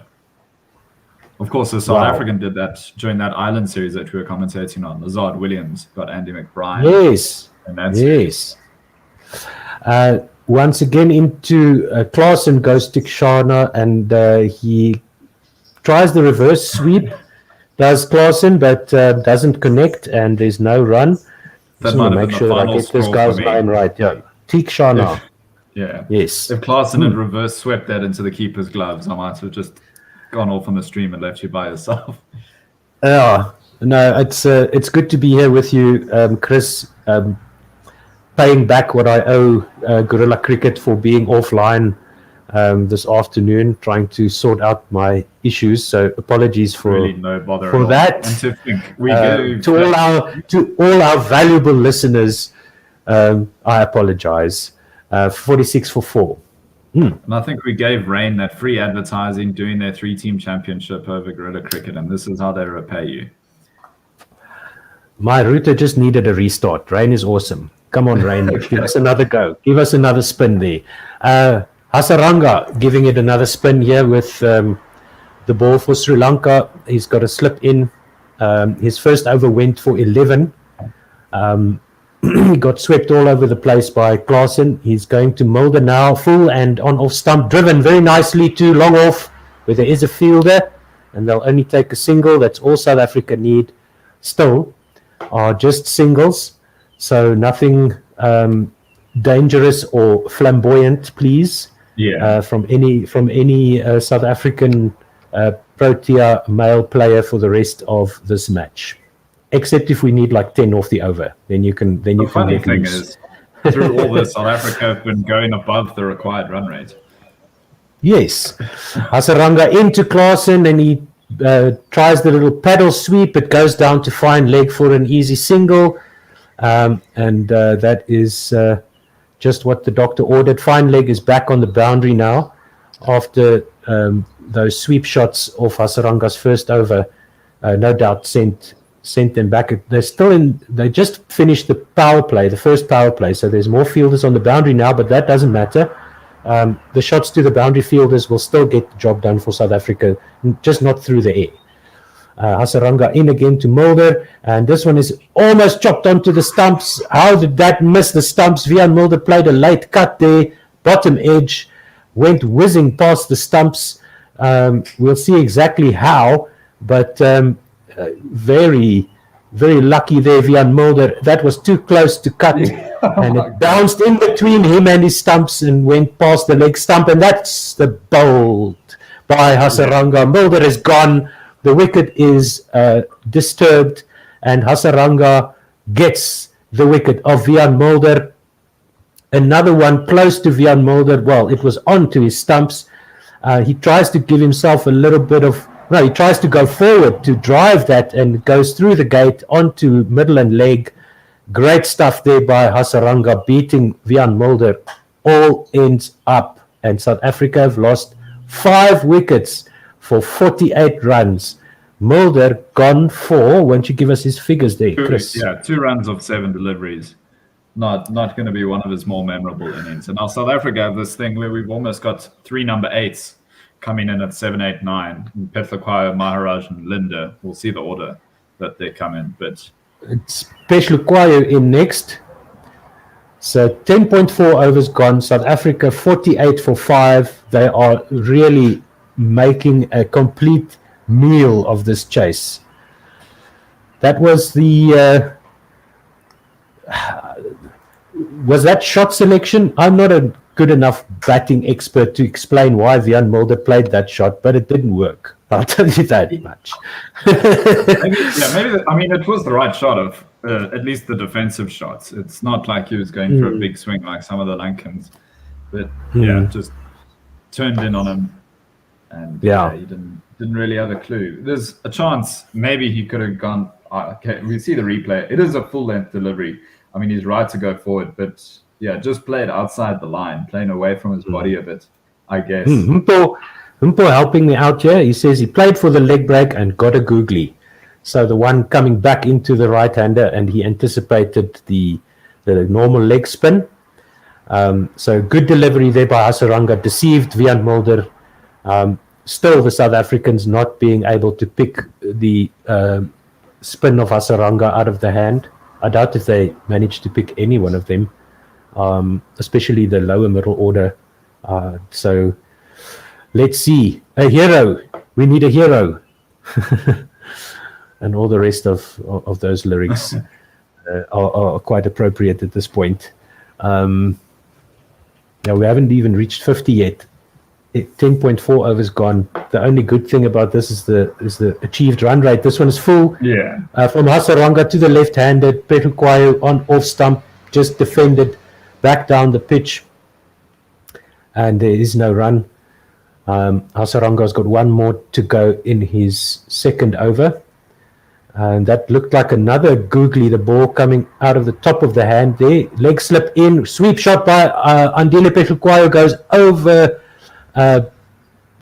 Fine leg to the fine leg fielder there, but they only take a single, and that is the end of the 11th over, 49 for 5.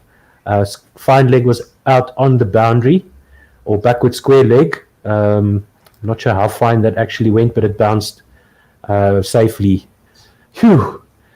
Clausen, top score. Clausen, top score 20. And Petlakwaya off the mark with that shot for 1. And of course, now Petlakwaya will face the first delivery of the next over. You'd imagine they continue with Tikshana after taking 1 for 1. In his first ever ODI game and first ever ODI over. Indeed. Let's see what they do here, but I'll be surprised if they change anything. This is working out really well for Sri Lanka. And really it's, well, I guess you could say it's only Shamsi that's a true tail ender. The other guys can hold a bat, but not against the spin attack, I would assume. So Clausen needs somebody to stick around with him for at least another 120 runs. Tikshana comes around the wicket to the left-hander. Drive there by Andile Petlakwaya out to cover for no run. been a lot of criticism of the selection of the balance of this side. Obviously, when you have two seeming all-rounders and between them they only end up owning 2 overs, a lot of supporters would have rather seen an extra batsman in there, Calverain in the place of either Mulder or Pethlequayo. Maybe makes sense in retrospect, but I don't know if we expected the pitch to be as turning as it ended up being. Pethlequayo plays this one to the onside where it's fielded by the bowler and there's no run.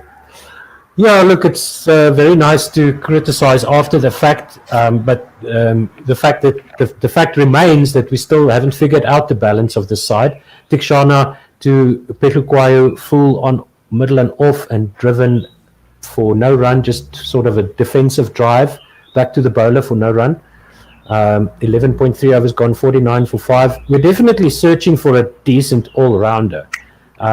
We've got Mulder, but he's also, just like Pethlequayo, he's sometimes not quite there. Then George Linde has been doing well. I'm surprised actually to see Pethlequayo in before Linde, but that's probably because of that's probably because of Pethlequayo's figures. This one is played out, sort of a cut shot out to point, and a single taken there. 50 up for South Africa. Whoop, whoop. 11.4 overs. Small things to be grateful for is all we have. The culture of the way. Yes, indeed. So let's see if somebody can stick around with Klaasen and at least take it deep. I think that the South Africans just need to try and bat out the 50 overs, whatever happens. That one beat the outside edge. Tikshana past the outside edge of Klaasen, who plays a forward defensive shot there. The ball pitching on off stump. Klaasen playing for the spin, but there is none, and it just goes straight on past the outside edge. This is tricky batting conditions. Klaasen will face the last delivery of the 12th over. Tikshana to Klaasen, and this one is short, and it's just slapped back down to the bowler into the ground by Klaasen, and there's no run. 12 overs gone, 50 for 5. So I don't know if the specific conditions of this game have just broken CricViz, or if they know something we don't. But right now it says South Africa 67%, Sri Lanka 33% on CricViz. I think that's only because we have so many deliveries left. CricViz is not taking into account the record that our tailenders, our lower middle order, and our tail have in Sri Lanka historically, but maybe looking at the averages of the players. I mean, if they each bat to their average, we should be okay. Or at least bat to their strike rate. Bat to their strike rate. Let me say this: bat to their strike rate with the balls remaining. That may be what CricViz is looking at. Hasaranga continues now to the left-handed Pethlequayo, plays this out to mid-off for no run. Yeah, normally I'm mostly in agreement with CricViz that I sort of think it's within about 5 or 10% of what I think. But geez, give me South Africa. Sorry.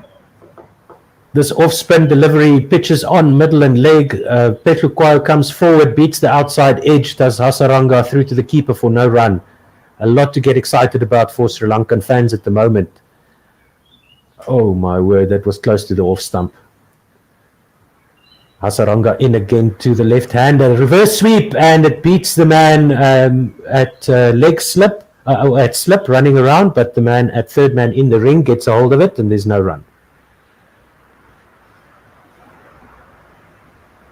Oh, that was so close to the edge, so close to the off stump there for Pethlequayo, that previous ball. He doesn't need to be as attacking. Just get your eye in on delay.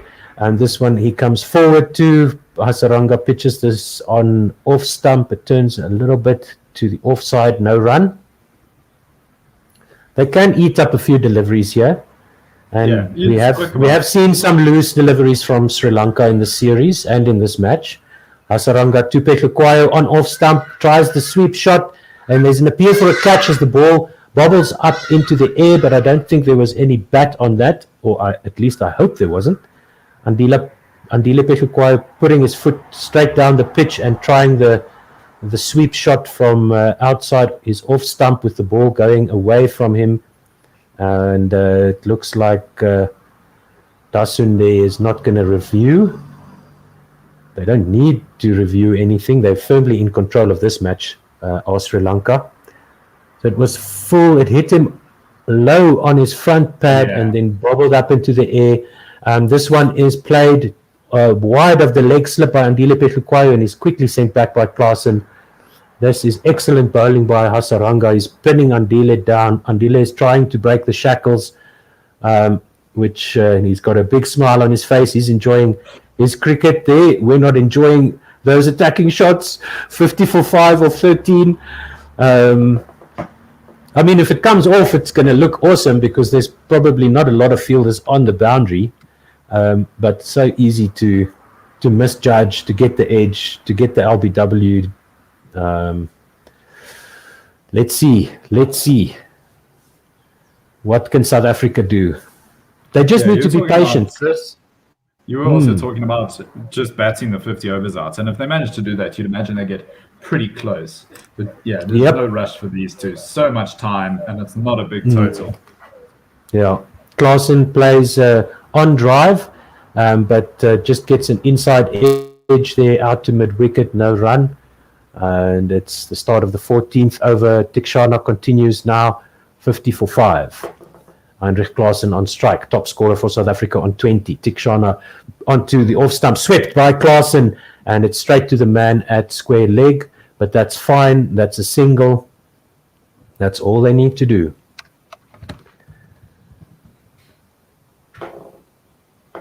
And we were talking. Both of these players have been match winners for South African before, but never in an away game that I can remember. I remember Klaasen being brilliant in that debut series against India, and then Petlakwayo has also had a good series against England before. He and Chris Morris were all-rounders at the time. Yeah, I remember that, and in the domestic stuff as well, Petlakwayo is a devastating attacking batsman. He just needs to be patient today. He's got enough time. Get a nice 60-70 score here with Klaasen, 150 partnership. Tikshana to Peshukwayo plays this off the back foot out to mid-off, and there is no run. Hasaranga being congratulated for a good stop there, diving to his left. So it's a balance here for Peshukwayo because he is naturally attacking. He needs to just be patient. He's going to get the bad balls here. Tikshana beats the outside edge of Peshukwayo with a full delivery for a defensive shot. No edge there. The keeper jumping up in the air but stifling the appeal. So Tikshana here to Peshukwayo is going to be really difficult to face. He's taking the ball away from Peshukwayo. Too much turn there. And on that not being his natural game, this is already his lowest strike rates in any innings that he scored runs. So ignoring any ducks, this is the slowest he's ever batted, Andile Peshukwayo. An appeal for LBW. Tikshana bowls this one onto leg stump. I think this might have been going down leg as Peshukwayo steps away and tries to whip this from in front of his pads. And it remains to be seen. Are Sri Lanka going to review? Yes, they are. They're appealing for an LBW, and the umpire did not give this out. I think Andile was either in front of his leg stump or he was certainly on his way past his leg stump when the ball struck him. We'll see now where it struck him exactly. Front foot is not a problem for Tikshana. And this is ball coming out of the fingers there. So this one goes down leg side and it strikes Andile. Probably. Yeah, it looks like as well. Looking at that, could be a faint inside edge. Strikes him on the pad outside the line of leg stump. It looks like to me, and definitely going down leg. Yeah, so that was because the terrible batting from Tikshana. Yeah, where he had the aerial up. And then it turned the other way. So as a right-arm finger spinner, it's the one that goes slightly right to left instead of left to right. Now, clear inside edge there as well by Andile. So he tried to step away from his stumps and play this through the onside. and just got the inside edge there. So Pehluquayo, a bad review that. I don't know who's advising the captain there on the line, because that was clearly going down leg, especially with the umpire not giving it out. So 51 for 5. You're feeling on top like this, and momentum's going your way. You think that the reviews will go your way as well. Yep, a nice drive there, full and on-off stump by Tikshana. Pehluquayo drives out to long off for a single. End of the 14th, 52 for 5. Lovely shot there. Felt a little bit safe after seeing that Pehluquayo shot. Yeah, all about just keeping wickets at the moment. The run rate slipped, but that's perfectly acceptable. Gone at the last 5 overs, South Africa scored 7 for 2. Yes, Sri Lanka definitely in control here, and it's theirs to lose. It's their series to lose from this position. So hopefully, 2 of the South African batters at some point can just stick together for a nice big partnership and put some pressure back onto Sri Lanka. But let's see. Andile Pehluquayo facing Hasaranga, and he goes back onto his stumps and defends this one back down the pitch to the bowler. So once again, I'm no batting expert, but you probably, if you can't get to the actual pitch of the ball, Hasaranga on leg stump and leading edge by Pehluquayo as he tried to just nurdle this around to the leg side, and there's no run. But if you can't get to the pitch of the ball, you'll probably be better off playing off the back foot and trying to play it late and under your eyes, giving the ball a chance to spin and do what it does. This one is a sweep shot by Andile Pehluquayo, loops a bit through the air down to fine leg, and they take a single. Fine leg inside the ring, and it's a leg by signaled by the umpire. There was an appeal, but I think that was also going down leg. Yeah. So Hasaranga, 3 balls into his, his 4th over. Yeah, it's the 15th over of the match. And it's 53 now for 5. So difficult to see the fielding positions, but on the offside for Klaasen now, all on the ring there on the offside. Klaasen gets this one on middle and leg, sweeps this tamely to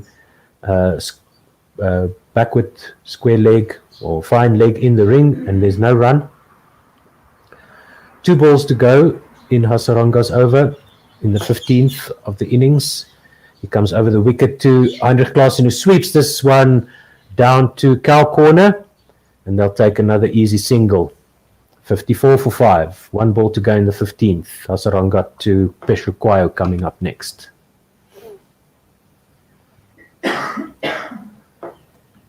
Yeah, so maybe when Mpo comes back on the air, I think Mpo and Simon will be on after this stint, if memory serves, and then they can talk about what is the best way to bat on this wicket, because it's just all about keeping your wicket. This one is a forward defensive shot, inside edge from Pehluquayo down to fine leg all along the ground. 15 overs gone, 54 for 5. So they're below the required rate now. They should have been at least past 60, but not too far behind the required rate. So this is sort of pre-Adam Gilchrist type of batting. If you can score 4-5 runs and over, that's great. And it's not Klaasen batting too slowly. I mean, he's still on 22 or 28. It's Pehluquayo understanding the position that they're in, and he's far more used to them batting slowly out in the middle than going for a big shot and being in the pavilion. Some of the cricket guys says play Tikshana like a medium pace bowler. When batters did that against Ajanta Mendes, or he says A Mendes, but I assume it's Ajanta Mendes, he was half the bowler. Well, I think Ajanta Mendes was also one of the pioneers of the current ball, which we've seen Tikshana using so far. Tikshana to Klaasen. Klaasen steps back, tries the back foot off drive, Another carom ball here by Tikshana and beats the outside edge. Klaasen playing for the ball coming into him, but it goes straight on to the keeper for no run. Well outside the off stump there. Tikshana to Klaasen, a slip and a silly or short square leg in. The ball goes onto the pads of Klaasen and gets caught in his pad and is given out LBW.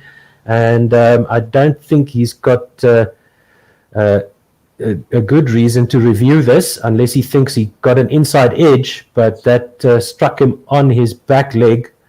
It might have been outside the line, but he's given out. Tikshana gets the wicket of Klaasen. It's a review by Klaasen. So let's see. That looks like another carom ball. And it goes pitches on off stump. It might be going over, but not by much. Yeah, because it hits him on the back leg. It's plumb. That's right in front of off stump. Klaasen is gone. And I would say with that, probably any hope of South Africa salvaging the series from this position. 54 for 6. Klaasen is walking off after seeing that replay. He's got a shining beacon of hope. Gisa Rabada averages 31.5 in Asia. There you go. So Klaasen played inside the line of that carom ball once again, not picking the carom ball, and the ball would have gone on to hit off stump. Good decision by the umpire. We see that confirmation now from the ball tracker, middle and off, top of middle and off.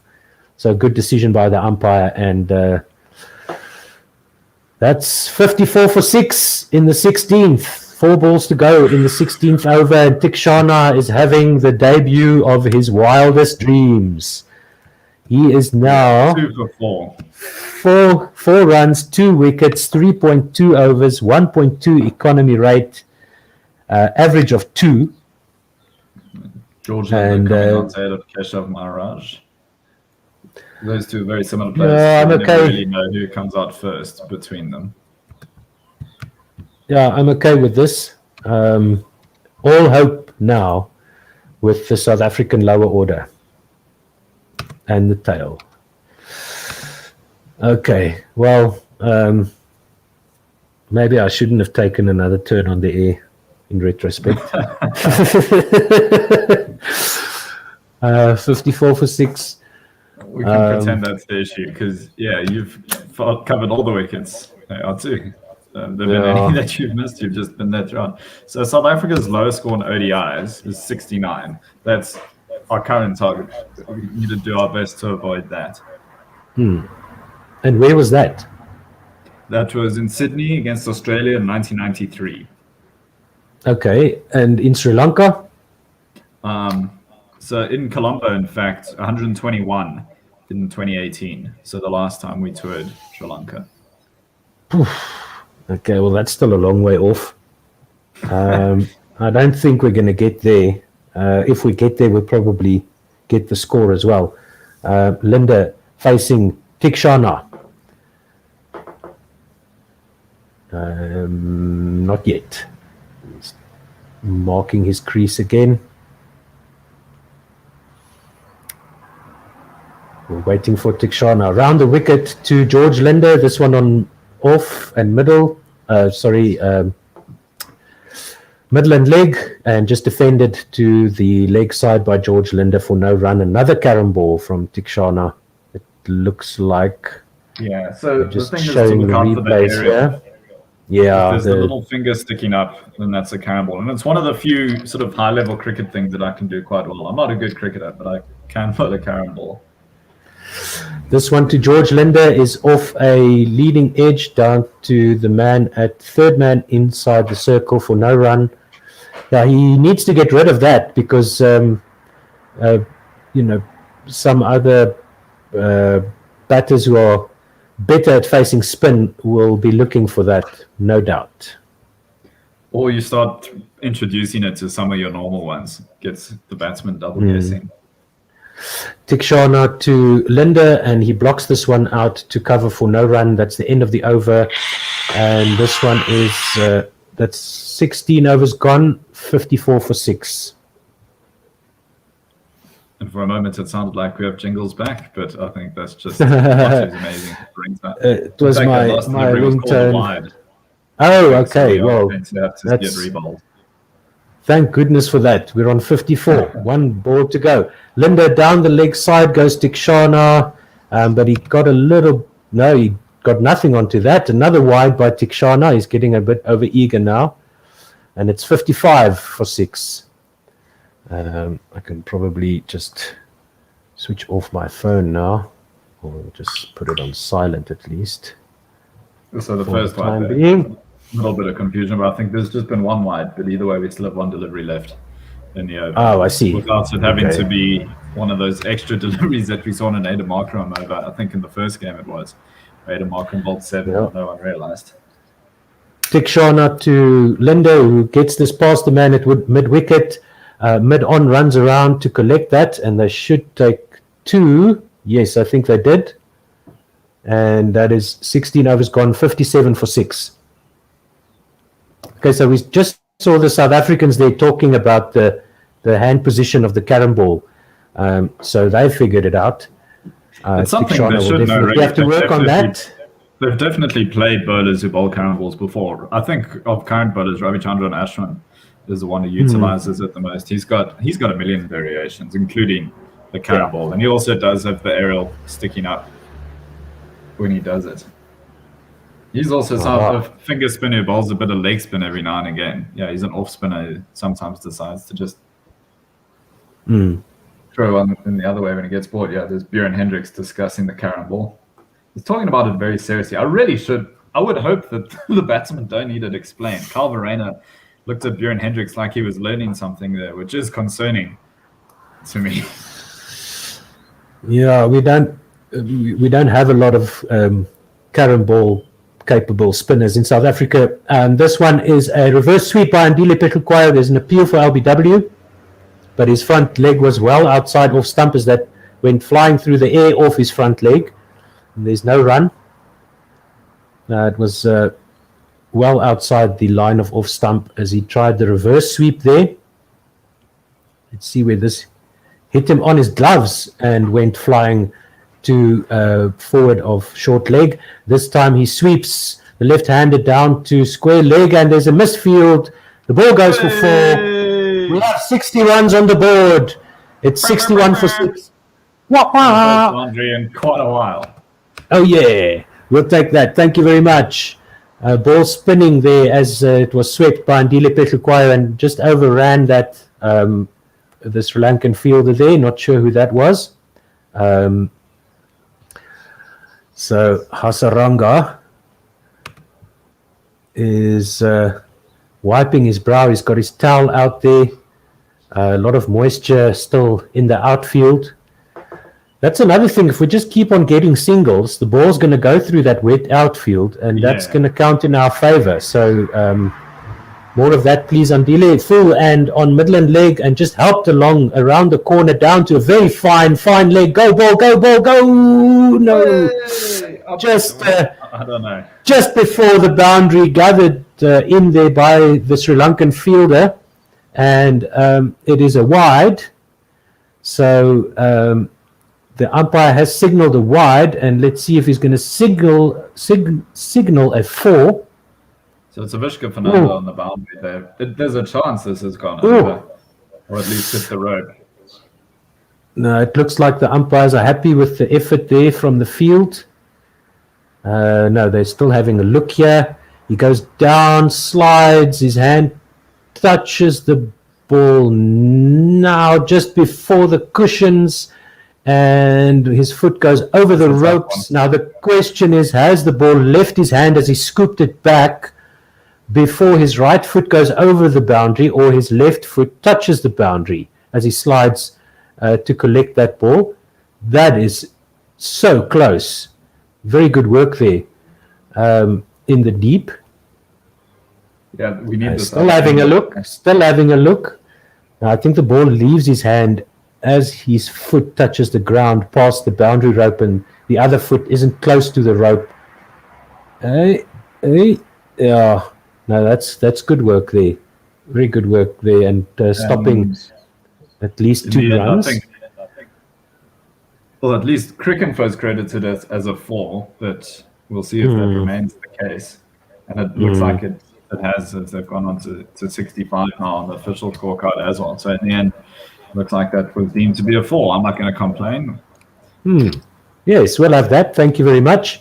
16.2 overs gone, 65 for 6 now. And George Linder will take strike to Hasaranga around the wicket to the left-hander, beats the outside edge as Linder tries to play this late under his eyes and just misses it. So that's a bit, I would say that's a better technique. Just wait for the ball to come to you, but he plays way inside the line there. He faces Hasaranga again. This one is full and strikes him on the pads. There's an appeal for LBW, but it's a half-hearted appeal. I think that also might have struck him outside the line. Let's see what this one... No, it's going down leg. Spin. Way too much spin there from Hasaranga. The ball coming into the left-handed Linder. This one is full, outside off stump, thick outside edge, past first slip. The man at third man inside the ring is running back to the boundary to collect. And they should be able to take 2. I hope they did. 67, yes, 67 for 6. 16.5 overs gone. So Linder moves on to 4. Pehlukayo is on 7. And perhaps I'm starting to feel stupidly hopeful. We've had some cautiously optimistic. No, we're still just happy to be out there batting, I think, for now. Hasaranga into Linder. And this one is outside leg stump, and Linder sweeps it nicely around the corner, past the man diving at fine leg, and it goes over the boundary for 4. Kamindu there in the deep, not being able to stop that ball. It was a bad ball from Hasaranga. It pitched outside leg, maybe trying to bowl Linder around his legs, but Linder just helped it on its way down to the fine leg boundary for 4. And that's the end of the 17th over. We've got 70 on the board, 71 for 6. So well done to George Linder. So that's safe. Okay, so the next target is our lowest score in Sri Lanka, which is 118. So if we can get to that, that'll 121. also be 121 is the lowest in Sri Lanka. 121 in Sri Lanka. Yeah. Okay, all right. So let's go for that one. 122. Here we come. By hook or by crook, we need to get to that score. 123.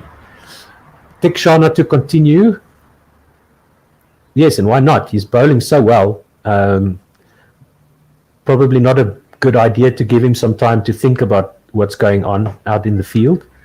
Keep him in the attack. He's got a short square leg and a slip in. Does Tikshana as he goes to Pehlukayo around the wicket, the right-handed finger spinner, off spinner.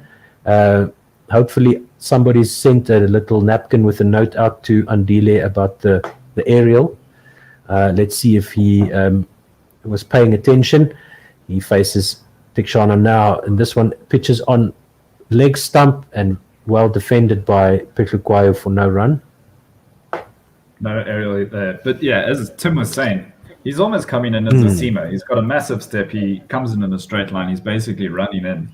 It's just like big variation deliveries from a slow seamer because he's bowling to the 95 kilometers an hour as well. Quick for a spinner. And Pehlukayo back onto his leg stump, defends this one out to third man in the circle. No run. Yeah, I think this is the closest approximation of any professional cricketers to me. I'll probably bowl a similar speed.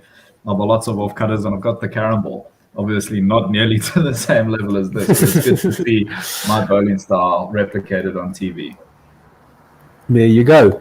Tikshana to Pehlukayo, who comes dancing down the pitch. He's stuck on the pads, but he's well down the pitch there, and the umpire says not out. Stifled appeal there from Sri Lanka. No run. 71 for 6. Yeah, I mean, I've got no advice for these guys. This time, Pehlukayo steps away from his stumps to try and give himself a little bit of room, gets an inside edge through his legs, past his leg stump, and they take a single. So he'll be happy to be off strike.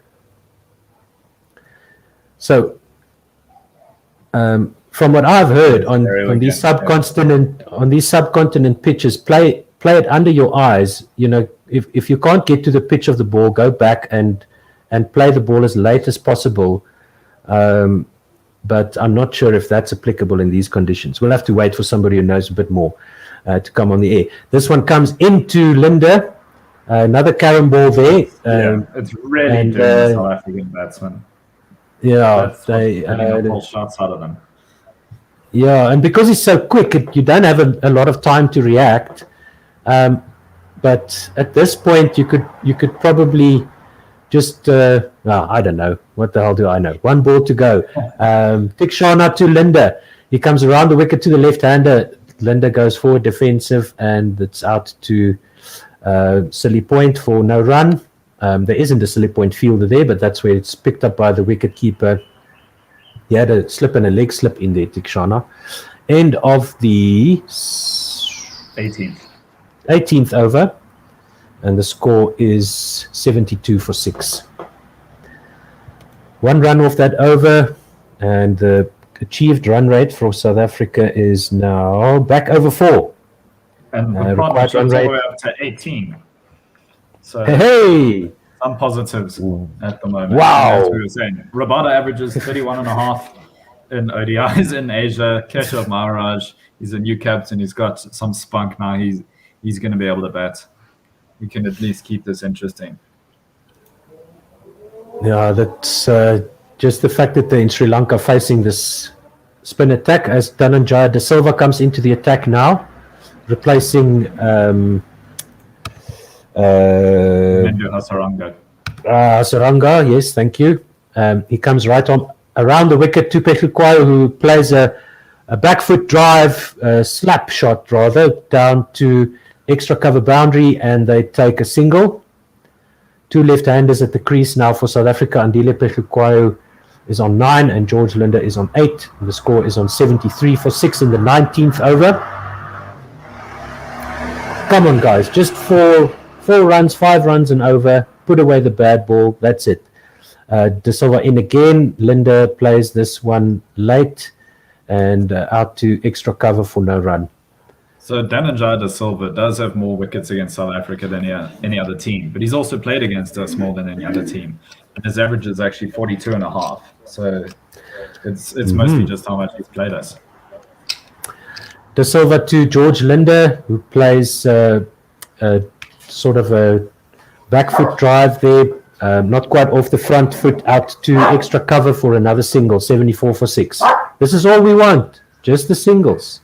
He's also now on 9, along with Andile Petrukwai, who's facing Dhananjaya De Silva now. Outside off stump, back foot drive there by Andile Petrukwai down to long off. Another single at least, yes, just a single. And it's 75 for 6. More of that, please.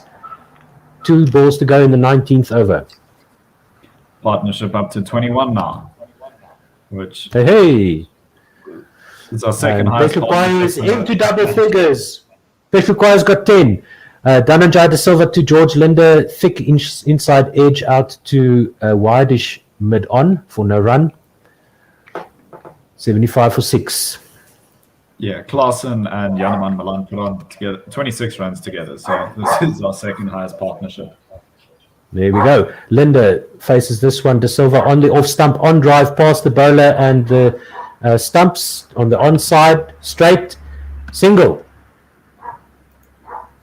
Easy stuff. There we go. Easy does it. Easy does it. Just the singles, guys. Nothing more. Both men on 10 now for South Africa. 76 for 6. We should have mentioned earlier that Tim the Cricket Guy did say on YouTube again, play him through the V. This is talking about Tikshana. Nothing screwed the wicket. Cuts and pulls are dangerous against him. Yes. So you've got to play forward then. You've got to try and get as close to the pitch as the ball as possible. Jeez, I don't know. Well, if Tim says so, then it must be true. If you disagree, let us know on YouTube comments and on Twitter. And let Tim know as well. I'm not watching the tweets, by the way. I don't think there's been much. I've checked every now and again. So you can tweet in at Gorilla SA. That's the one that I'm monitoring. It's mostly Yes, just please my do that. tweets from when I was commenting Okay. on things earlier. Thanks for listening. Wherever you are, 20th over about to begin, and it does so now. Tikshana continues. This one is driven by George Linder out to wide-ish long off, and they take another single. 77 for 6. 19.1 overs gone. Linder on to 11. So Linda seems to be listening to Tim. So then, yes, Tim must be correct to try and play as straight as possible. Peklukwa comes down the wicket and his ball goes through him to the keeper who fumbles it. Not sure if that was a missed stumping, because I think the keeper had to run a bit to the offside to catch, to the onside for the left-hander to catch that ball. Ndile comes down the wicket. The ball goes past his legs and it's not gathered by the keeper behind the stumps. Missed stumping there. Ndile was 3 steps down the wicket, and the ball bobbling out of the wicket-keeper's hands and out to Silly Point, where once again there is no fielder there, just to illustrate where, actually to short square leg. This one is onto the leg stump, and it's defended off the back foot by Andile Peklukwayo, and it's given LBW. I'm not so sure about that. It must have struck him in line with the stumps, because it was another carom ball going May on. as well review. Go for it. Go for it. And we have reviewed it. I don't mind this. Gone upstairs. We've got the one review left, and he was looking a bit sheepish, so I don't think he hit the ball, but it looked to me like it was also going down leg, or it was, well, it just needs to shave leg stump, and it'll be a wicket here for Tikshana. Another one with the aerial coming out of the hands there, the carom ball. Pitches on off, hits him. That could be going down. There could be going down, or that could be a little bit of an edge there. No, he hits his own pad. And then the ball goes onto the bat. It looks to me like. I don't think so. I think. But the ball would have hit the pad before. Well, he sort of hit his pad into the ball with the bat. Yeah. So they'll probably say that struck the pad first, right? I would imagine so. Yeah. Yeah, so striking the pad first. Yeah, and it's hit him in line, and it's missing! It's missing the wickets! Woohoo! Andile lives. He's happy. Andile lives. I feel the same. I'll take advantage of this second life. And we retain the review, most importantly. But that was a good decision by the umpire, because that looked plumb. It was just too much of an angle for the right-handed coming around the wicket. It's another one of those that the umpires now only give that because of DRS, because you would never give a guy coming around the wicket an LBW decision like that in pre-DRS days. But Tikshana has another go here. 19.2 overs gone, 78 for 6. And Peklukwayo on 10 faces Tikshana on debut with 2 wickets already. Leg slip and slip in. This one off the back foot, defended by Andile Peklukwayo, back down the field to mid-off past the bowler, and they take a quick single. 79 for 6.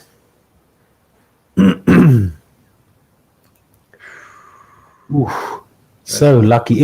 If he had just a little bit of spin on that ball, it would have been a good shot by Peklukwayo, but just going on with the angle past the leg stump.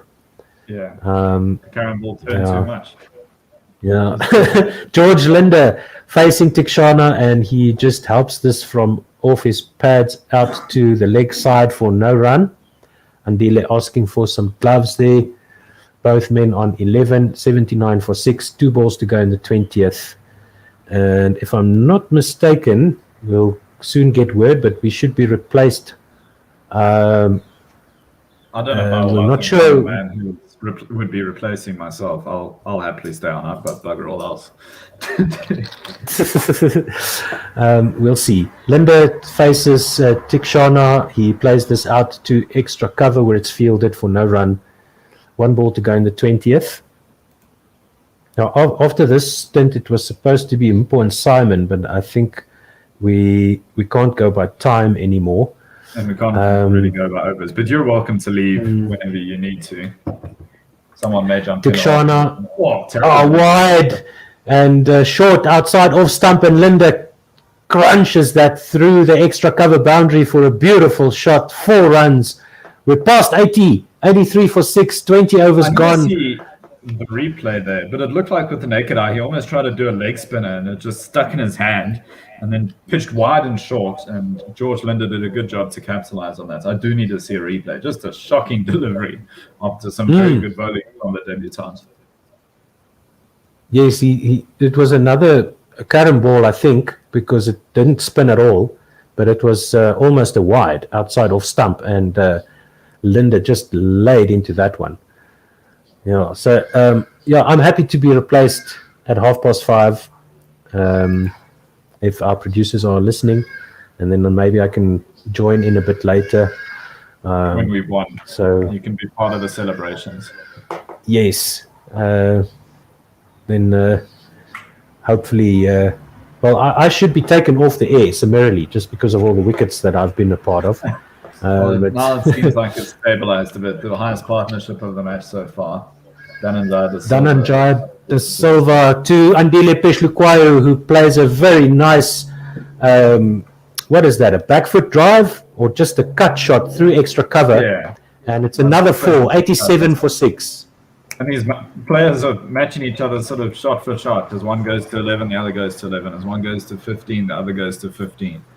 They're happy to just mirror one another. Yeah, long may that continue.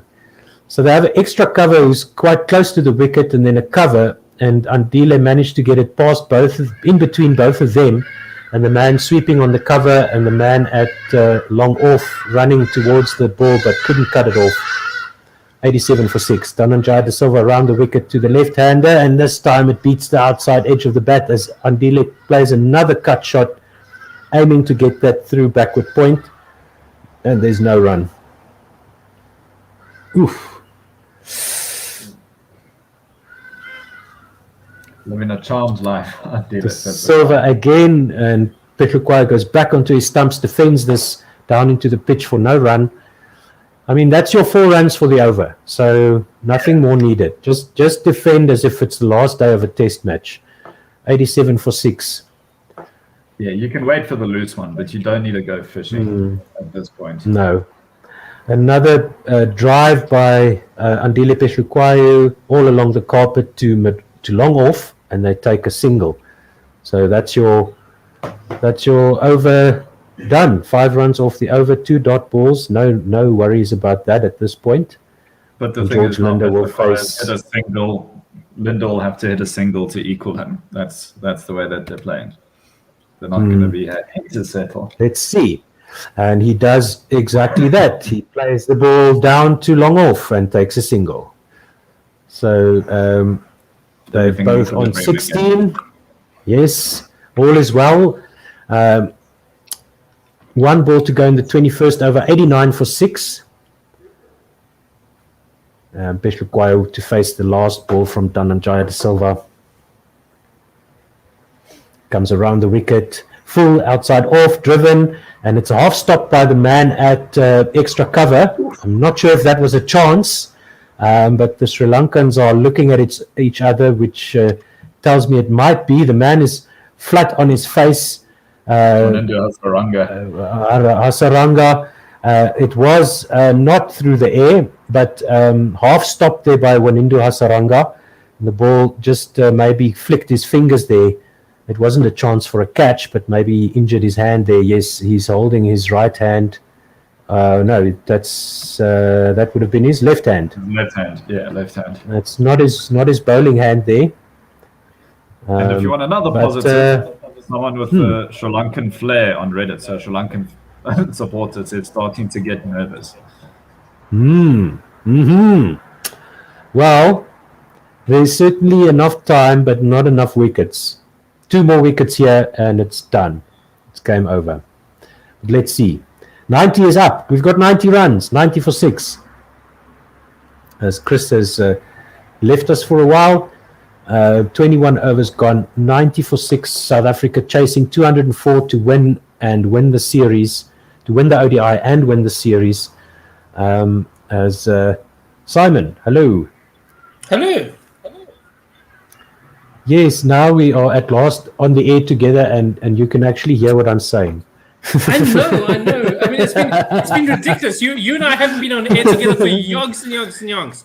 In fact, probably since we were literally together on the couch, I think. Yes, I think the last time was that 3T thing that we're allowed to leave our homes, and before we discovered the technology we need to do this remotely. And it is now Sri Lanka into the attack. He is a right arm spinner of some description. You'll see shortly. He's going to start the 22nd over, and he's going to be bowling to, I think, Pehlukwayo. It will be Pehlukwayo. It will be indeed. Yes. Okay, thank you. Pehlukwayo is on 17. Linda is on 16. The partnership surely should be now the highest one that we've had so far. By a decent way. As Sri Lanka goes to Pehlukwayo, and this is an outside edge. They're appealing for a catch, and it's given by the umpire. Andile Pehlukwayo will have to go. Sri Lanka with his first delivery gets rid of Andile Pehlukwayo. They have a review, but that's not the type of dismissal that you would review. Pehlukwayo is walking off. It looks like he's looking at the toe end of his bat, and that is Pehlukwayo gone. Yeah, he spent a lot of time looking at his bat like it was the bat's fault, mate. But I've got bad news for you. It definitely was you. Can't see the edge on the replay. I'm looking forward to the snicko, but I'm sure there was something there that there was. No, I mean he knew he touched it. No. The fact that he walked off so confidently, I think that there was really no debate there whatsoever. It must have been the faintest of bottom edges off the bat there, because it did go straight into the keeper's gloves. The keeper didn't move behind the stumps and took the catch. Good glove work either way, because he kept his nerve with the flashing back foot drive. Yeah, let me give you the numbers. Andile Pehlukwayo caught Chandamal, bowled Sri Lanka for 17 of 36 balls. He really took his time. I mean, that's under 3 runs and over. And so now South Africa 90 for 7, and really not looking very impressive whatsoever. And as much as we love the idea of KG as a batsman, he's never ever batted us out of trouble. No.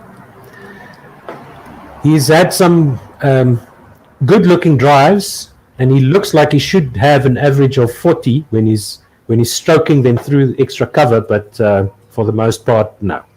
His figures tell a different story. He's got an average of 17.7, 302 runs in 33 innings. Okay, I'm going to ask you a favor. As we go through past the umpire at 21.3, will you let me know, and then I can restart my feed? Okay, so Sri Lanka will be going to Rabada.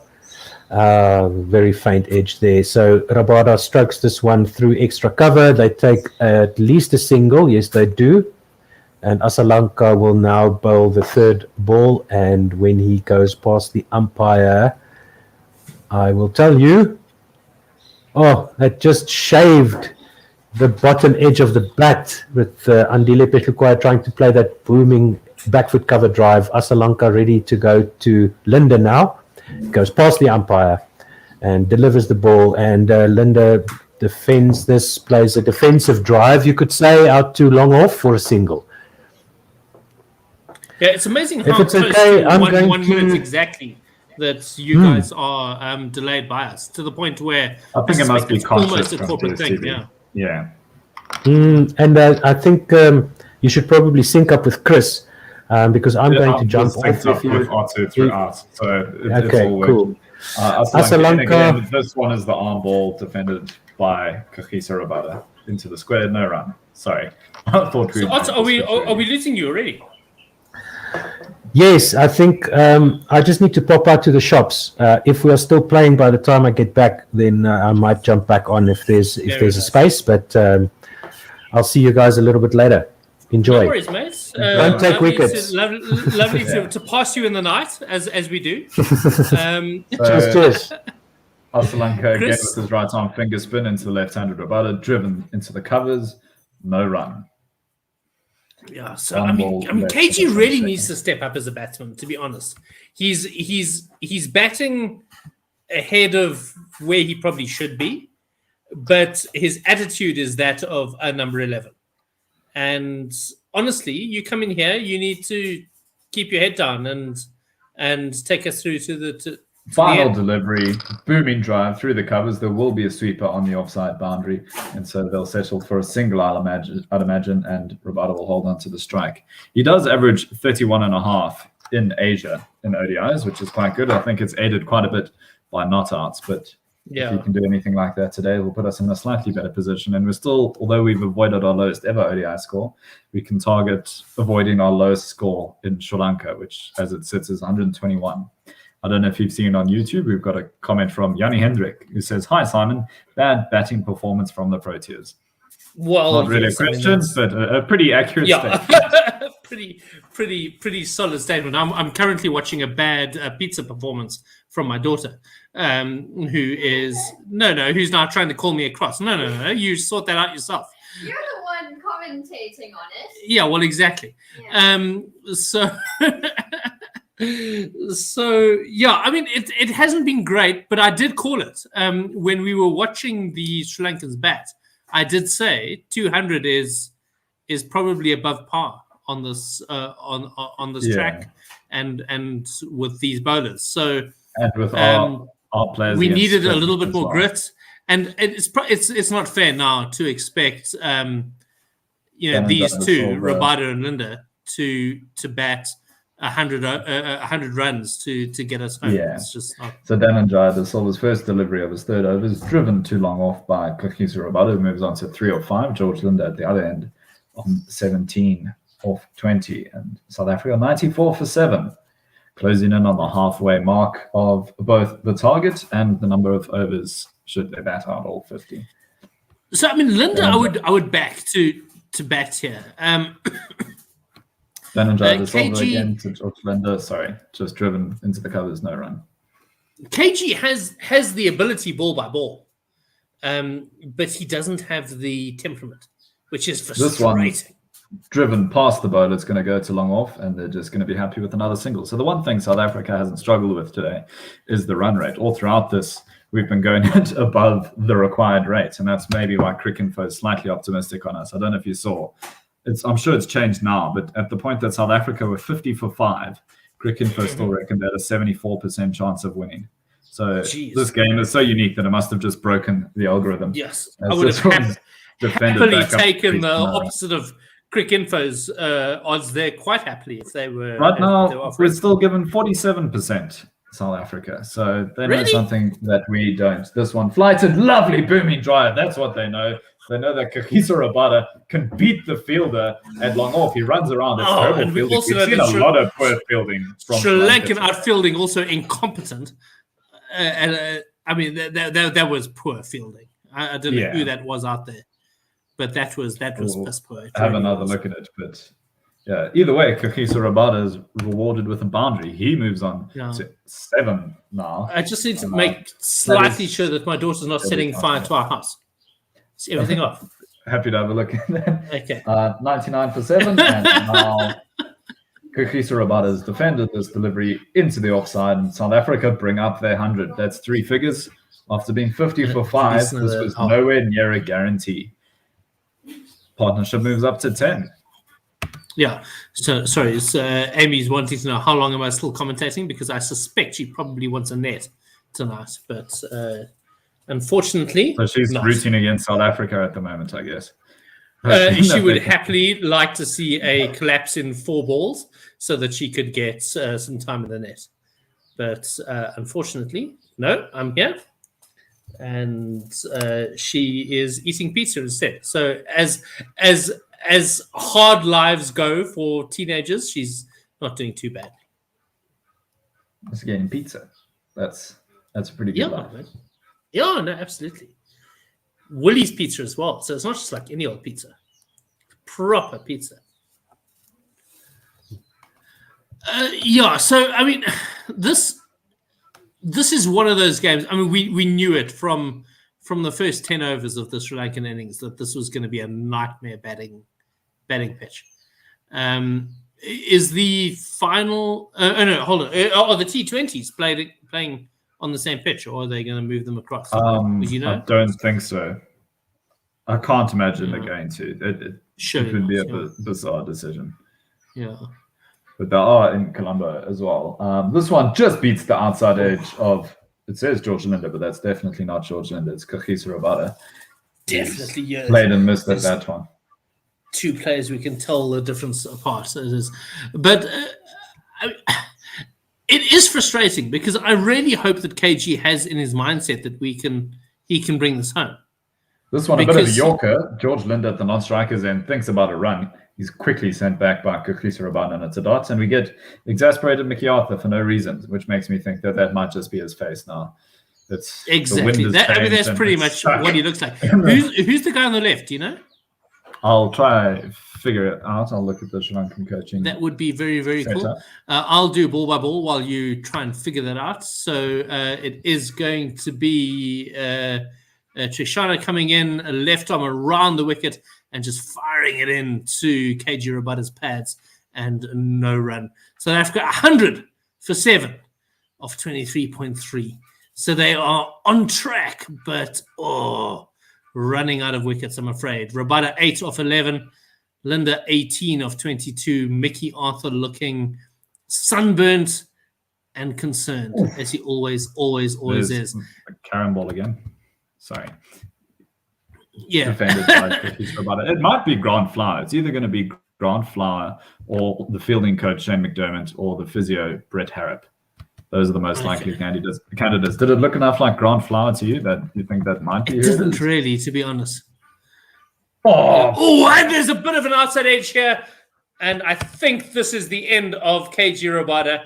It just looped away to the first slip, and we get a smile out of Mickey Arthur. So that definitely means that there's probably a proper wicket here. To get Mickey Arthur to smile, you've really, really got to get all your Christmases in line. It was an edge that went off the keeper and then edged away to first slip. And that is the end, I'm afraid, of KG Rabada. And I would suspect also the end of South Africa's hopes. Keshav Maharaj can bat. They're going to keep us here for quite a while longer, I imagine. I'm not going to say we're going to win Dhananjaya bowled Tikosaya and Tikshana rather, and that is the end of KG Rabada. He was caught. De Silva bowled Tikshana for 8 of 13 balls. He hit the 1 for his strike rate was around 4 runs and over, and South Africa now 100 for 8, chasing 203. He scored more runs than 4 of our top 6, so that's the positive he can take out of that innings. So the spin twins together here, Keshav and George Linder. You suddenly realize how much taller George is than Keshav, which explains the bounce that he gets when they stand right next to each other like that. Come on, Keshav, this is your moment to shine. An average of just 12 in ODIs, but you told me that, he's got 7 innings in ODIs. And Paul tried to sell me on the idea that his debut was two games ago. Which I'm quite sure. I think it's George Linden. Let me go through everyone again.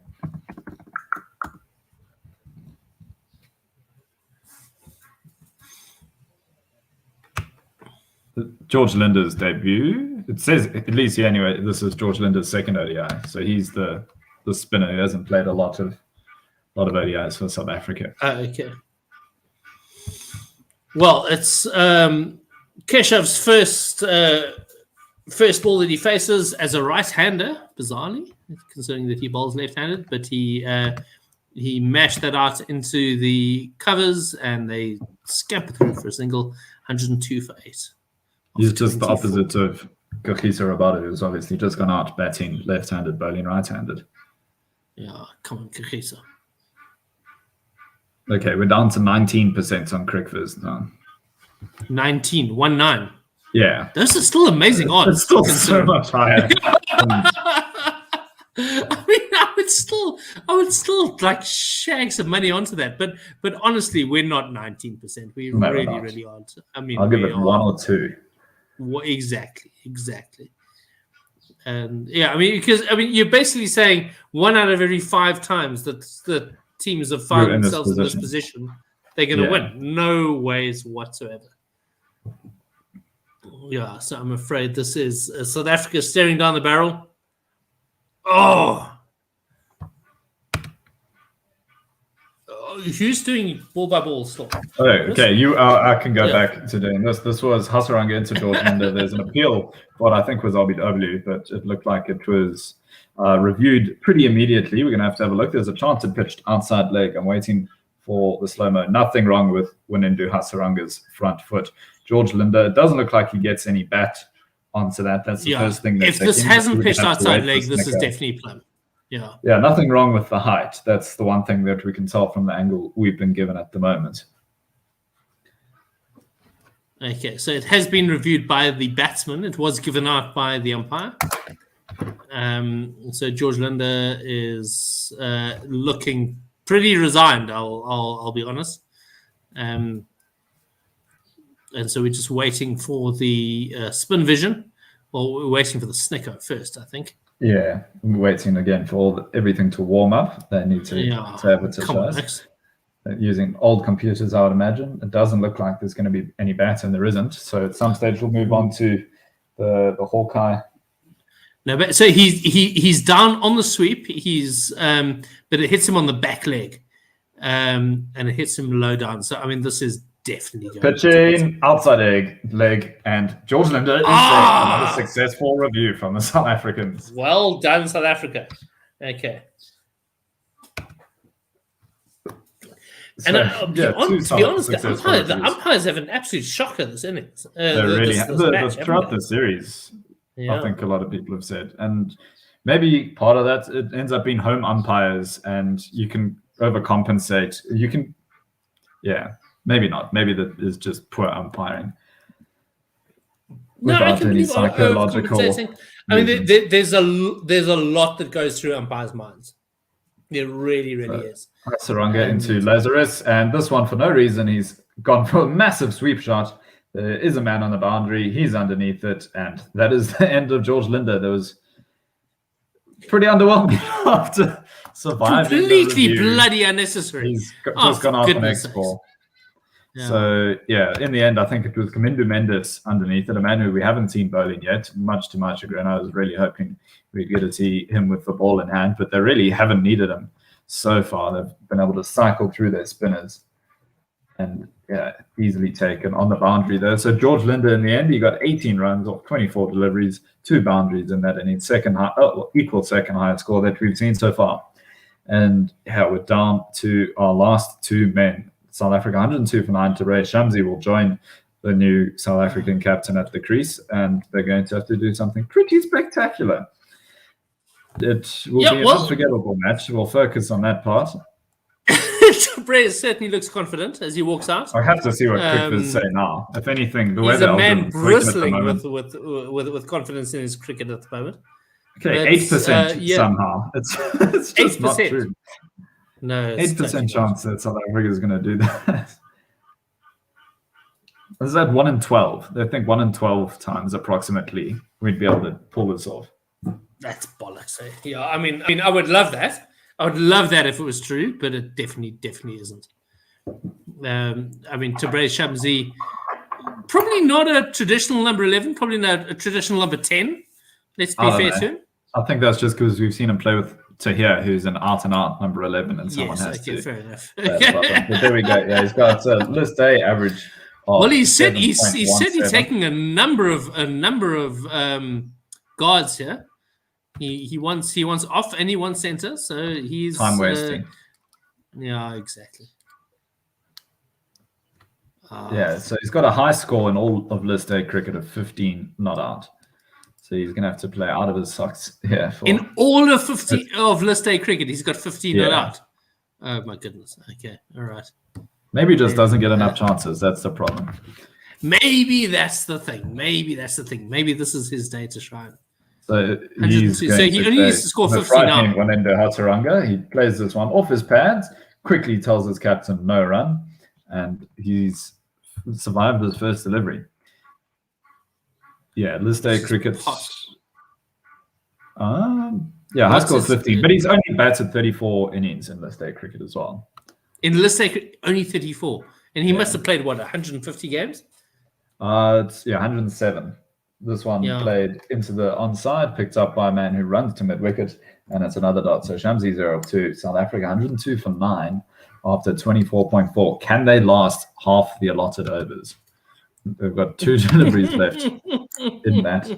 And Tabraiz Shamsi has a big swing at this, and he's almost looked like he was ready to take a single, but he's sent back on this occasion, and there's no run there. Yeah, maybe that's Grant Flower. It might be one of the Flowers, doesn't it? He has a certain Zimbabwe look about him, doesn't he? And it's kind of difficult to explain, other than that they look exactly the same. I definitely know what you mean. Yeah. My dad. They look exactly the same as guys from like Durban. That. Yeah. Guys from Zim and guys from Durban look both. exactly the same. My dad's a Zimbabwean-born guy who grew up in Natal, and a lot of his friends do look like that. Yeah. So Shamsi survived 4 deliveries. Keshav Maharaj is going to be on strike for the beginning of the next over. In South Africa, at the halfway point, they've scored exactly the right amount of runs for the halfway point. Oh, well, that's delightful. A couple too many wickets, one might argue. 18 done, yeah. Yeah, let us bat twice, follow on, have a go. Good practice for both sides. South Africa wins on the follow-on. Oh my god. Yeah, so it's been dire, to be honest. South Africa really should have done better than this.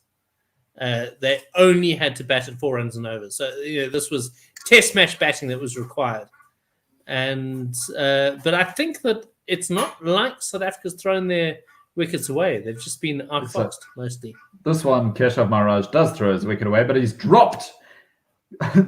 Someone doesn't want the debutant to succeed any further, as this one's put down at long on. It really was a sitter. Now we're back to pissed off Mickey Arthur. He said a word that we try not to repeat whilst broadcasting, but he was not. Mickey Arthur not walking to the that. back of the back of the stands to go and kick his dog quickly.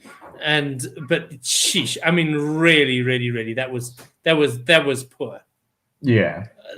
Yeah. So that's Kamindu Mendes, the man who took the last catch, and the man who I really want to see bowl. Maybe he also wants to see him self bowl during this ODI series, and wasn't ready to. And it says a free hit, so there must have been a no ball either way. So this one now played through the covers, punished on the free hit. This is the turning point. Keshav Maharaj. Here we go. South Africa move on to 107. 107 for 9 off 25. Come on, South Africa, let's go. I mean, let's see what the no ball issue was. It doesn't say here what the reason for the no ball is on Cricinfo. So I don't know if it was a front foot or if they did the same thing as us. They had the wrong number of fielders outside. But I guess the catch doesn't matter quite as much if it was a no ball. So we can figure out what Mickey Arthur actually has to be upset about, whether that was the no ball or the drop. Tikshana, again, here's the Karen ball again. It's a wide, terrible delivery. He's had a couple of really loose ones. He's bowled brilliantly, obviously, for a man on debut, and he's got a lot of variation. But when they go wrong, they've gone very wrong. And this one was short and wide. Keshav Maharaj played it through the covers. It stopped just short of the boundary, and I think they go through for 3 runs in the end. South Africa on 110. The partnership is up to 8. We've already had 8 runs off the first 2 deliveries of this over. Yeah, so the batsmen coming together and discussing exactly what their plan is. I suspect their plan is just stay in, mate. Especially Shamsi. Maharaj has to be the one to score the runs. I think Shamsi, your job is just to survive. Yeah, so he is taking his marks. He didn't bother to mark them, I must admit. He just asked the umpire for the look of the thing.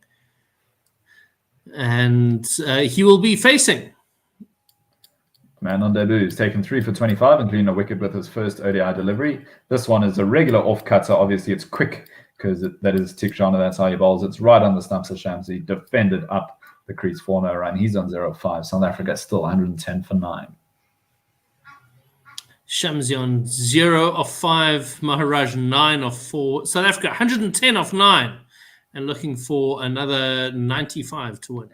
Fourth delivery here. It's full, it's wide, it's driven beautifully by Shamsi. I think this outfield's slow enough that it'll probably stop just short, and they're going to have to run their second 3 of the over. This really is a fitness test for South Africa's spinners. And yeah, they have gone through for 3. So that's now 11 runs off the over, and only 4 have been bowled. This maybe it's complacency, maybe it's first match nerves, but a really loose over against 2 tailenders, where you'd imagine the Sri Lankans would have wrapped it up pretty quickly, given the circumstances. And it's Keshav Maharaj who called for the no ball there. He's telling the umpire what to do. I still don't know what it was, whether it was a front foot issue. He must have seen that there was that was a fielding violation. Yeah. And it's always embarrassing as an umpire when the batsman calls you on that. Well, I've definitely been a fielder when my own teammates are bowling no balls and the umpire hasn't seen it, and you have to try to communicate that to your teammate before the umpire is aware of the fact that he's the foot over the line. Final delivery just defended. Oh, no, it's not the final. Sorry. The penultimate delivery defended up the crease for no run. Keshav Maharaj still on strike. He's on 9. Shamsi on 3. South Africa 113 for 9. Yeah, I mean, I had a situation last season where a guy fielding at mid-wicket or square leg dropped himself back. I'll tell you after this. Final delivery just defended up the crease. No run. So Shamsi will face the first delivery of the 27th. Strategically, absolutely the right call. And I love to see fielders think like that and be game aware and all of those things, except that he moved himself out of the circle. And I had to call him no ball the moment that he went back. And I felt terrible because he was being everything that I wanted a teenage player to be. You know, really on top of the game and thinking about it and thinking about what he needed to do. But unfortunately, he didn't take into account the number of people inside the circle. And so I called him no ball, and his captain gave him the filthiest look I have ever seen on. Well, yeah, I guess you should just blame all the fielders outside the ring equally, as this one's defended by Shamsi into the onside, and there's no run there. So Winindu Hasaranga is going to continue with his right arm wrist spin. 113 for 9 at the moment is South Africa. Maharaj is on 9. Shamsi is on 3. Hasaranga bowling 2 for 29 off his 6. Sorry, that one was the wrong, and it's the googly, it's whatever you want to call it. It's the delivery that went the other way into Tabraiz Shamsi, but he's an experienced wrist spinner. He must have picked that. Either way, he did defend it back up the crease. But if you notice, it doesn't equate. Final one, Shamsi just gets on the back foot, pulls it. There is a sweeper on the onside, and they'll go through for a single. He moves on to 4. South Africa move on to 114.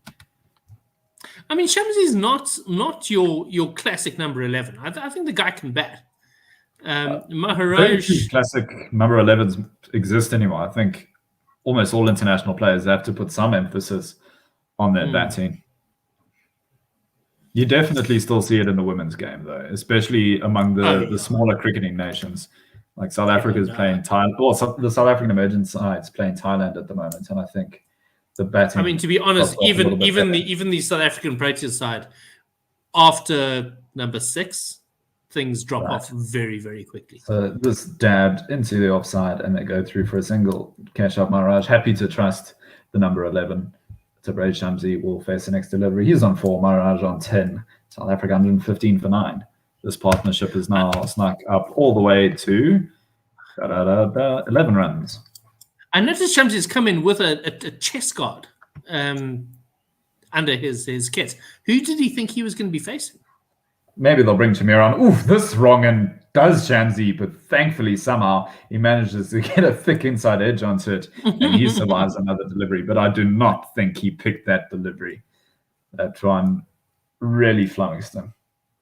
Yeah, I know that was properly played off the pitch. That final one, similar to Tabraiz Shamsi, picks it this time and dispatches it over the onside field. It's picked up by the sweeper, who's surveying that boundary, and they go through for a single. Kumar Dharmasena is calling in players for whatever reason. drinks there must be 27 because Kyle Verreynne, Björn Hendricks coming on. I don't know if you were watching or listening to us earlier, where Björn Hendricks looked like he was explaining the carom ball to Kyle Verreynne, which does really make me worry that Kyle Verreynne doesn't know what a carom ball looks like or how to pick one. I don't really know of any bowlers in the South African domestic setup who bowl carom balls, but they do definitely exist in the international scene, and it's something you'd imagine someone like Verreynne should be aware of.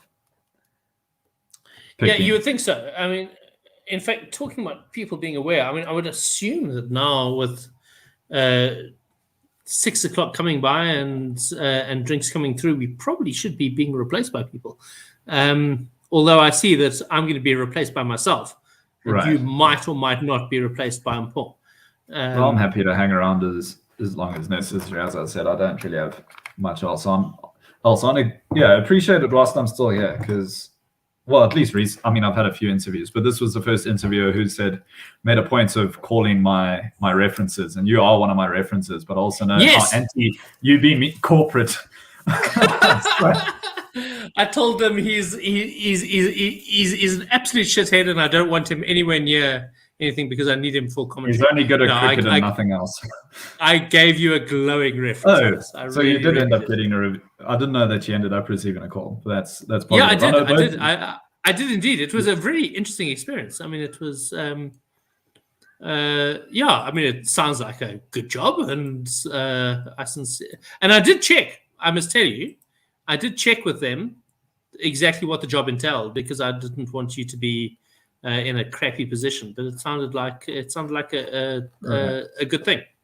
Thankfully, both of my references, I think, hold me in quite high esteem. It's you and then the restaurant manager where I work. I was pretty diligent there as well. Yeah. You're a good chap, mate, and I promise you, we just wish the best for you. Totally. So now we start the bidding war. If anyone else is listening, you can try and scoop me up before the rest of these interviews happen. Yeah, I mean, if we could afford to have you as marketing manager for 1WSR, I promise you, we would absolutely throw money at that. I'll just keep doing tweets. Likes. There you go. You just keep doing tweets. I didn't see anything. Probably a roundabout your pay grade for this, isn't it? This is Tachina. And again, the carom ball.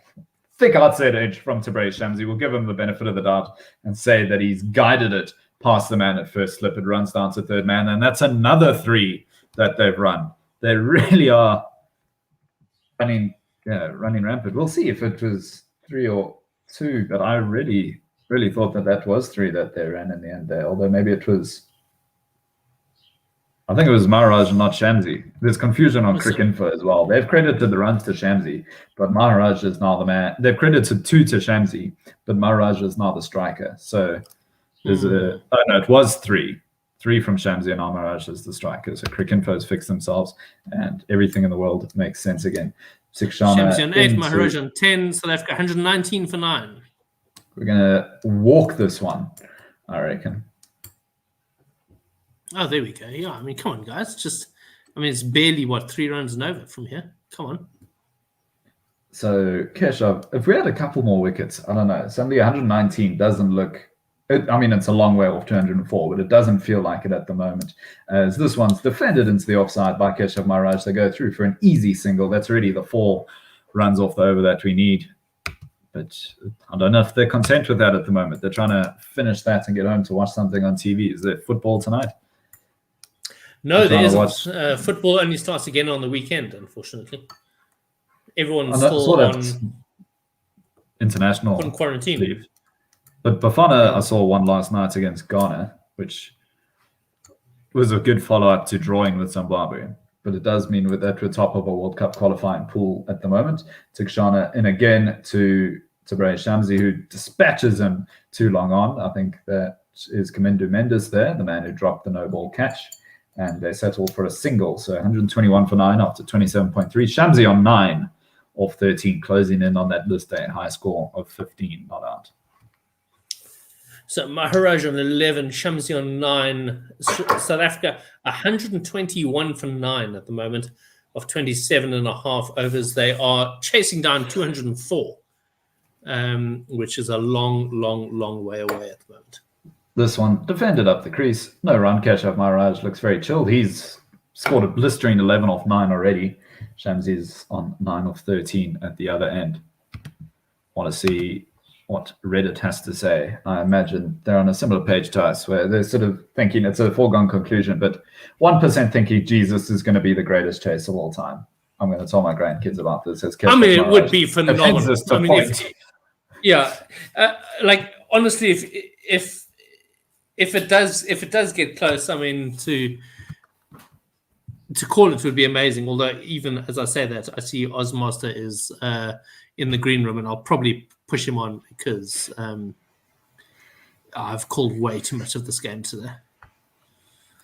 As Tikshana continues, this one turns it's the regular off spinner, but it seems to flummox Maharaj slightly. Goes for a big flash, gets the thickest of inside edges. It squirts into the onside for another dot, and he's now slowed down to a runnable Keshav Maharaj. He's on 11 off 11.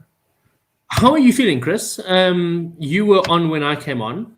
Do you want to carry on? I'm happy to keep going. Yeah, no, I really don't mind. I can't. Okay, cool. If this goes the way cricket normally goes, I can't imagine I'll be on for too much longer.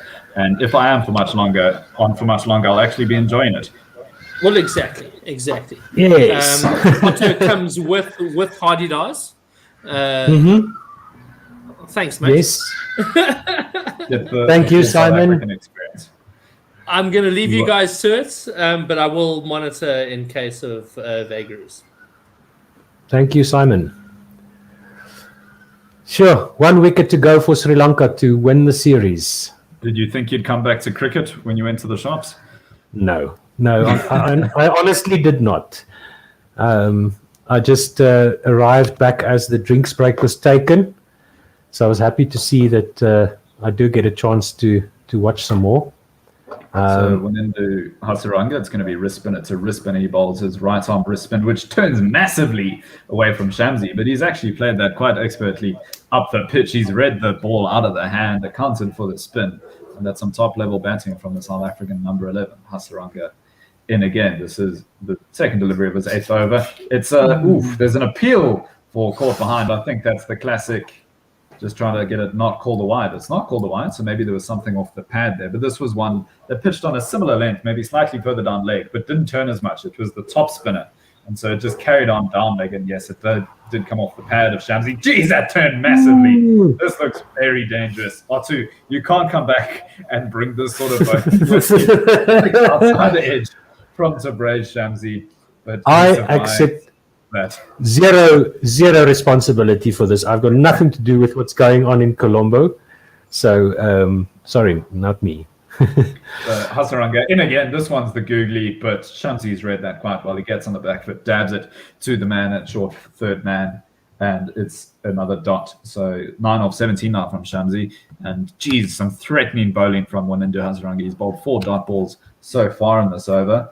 The 5th and penultimate delivery coming in now. It's quite easy to read googly, I think. Because, I mean, it's always easier to read from behind, like the advantage that I have here. But it also dropped very short.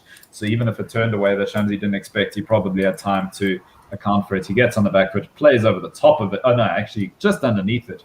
Did well not to get a top edge on that. And the final delivery, Shamsi goes for a big swing, plays it into his own pads. It's a maiden, but it's another over that the South Africans have survived. Shamsi raises his bat, not in a celebratory way, but in a frustrated way.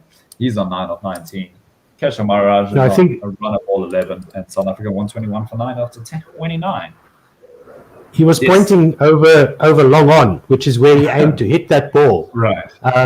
So, and Sri Lanka, only the 1 over, the 1 wicket and 3 runs. Oh man, that's just... He's done his job. He got Andile Petlakwaya, who looked like one of the danger men at that point. Yes. So I guess, yeah, because Petlakwaya just had the 1 over of bowling.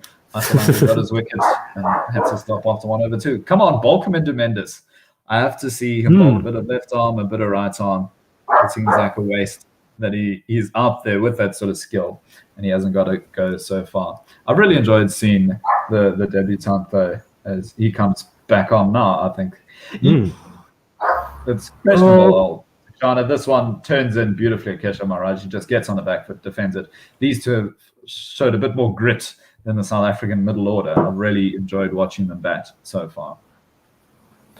Yeah, it looks like they're just out there having some fun. They know that if they do manage to survive enough overs to make this a significant partnership, it's going to be even more fun. Tikshana in again. This one, a lovely off try. Yes! Keshav Maharaj, no long off there. That's run away for 4. South Africa onto 125. Keshav Maharaj onto 15. Captain's innings from the man so far. Yeah, regulation off spinner, but read beautifully by Maharaj and hit even better. Class, Laura Walbart-esque shot there from Keshav Maharaj. Oh yes. Keshav can bat.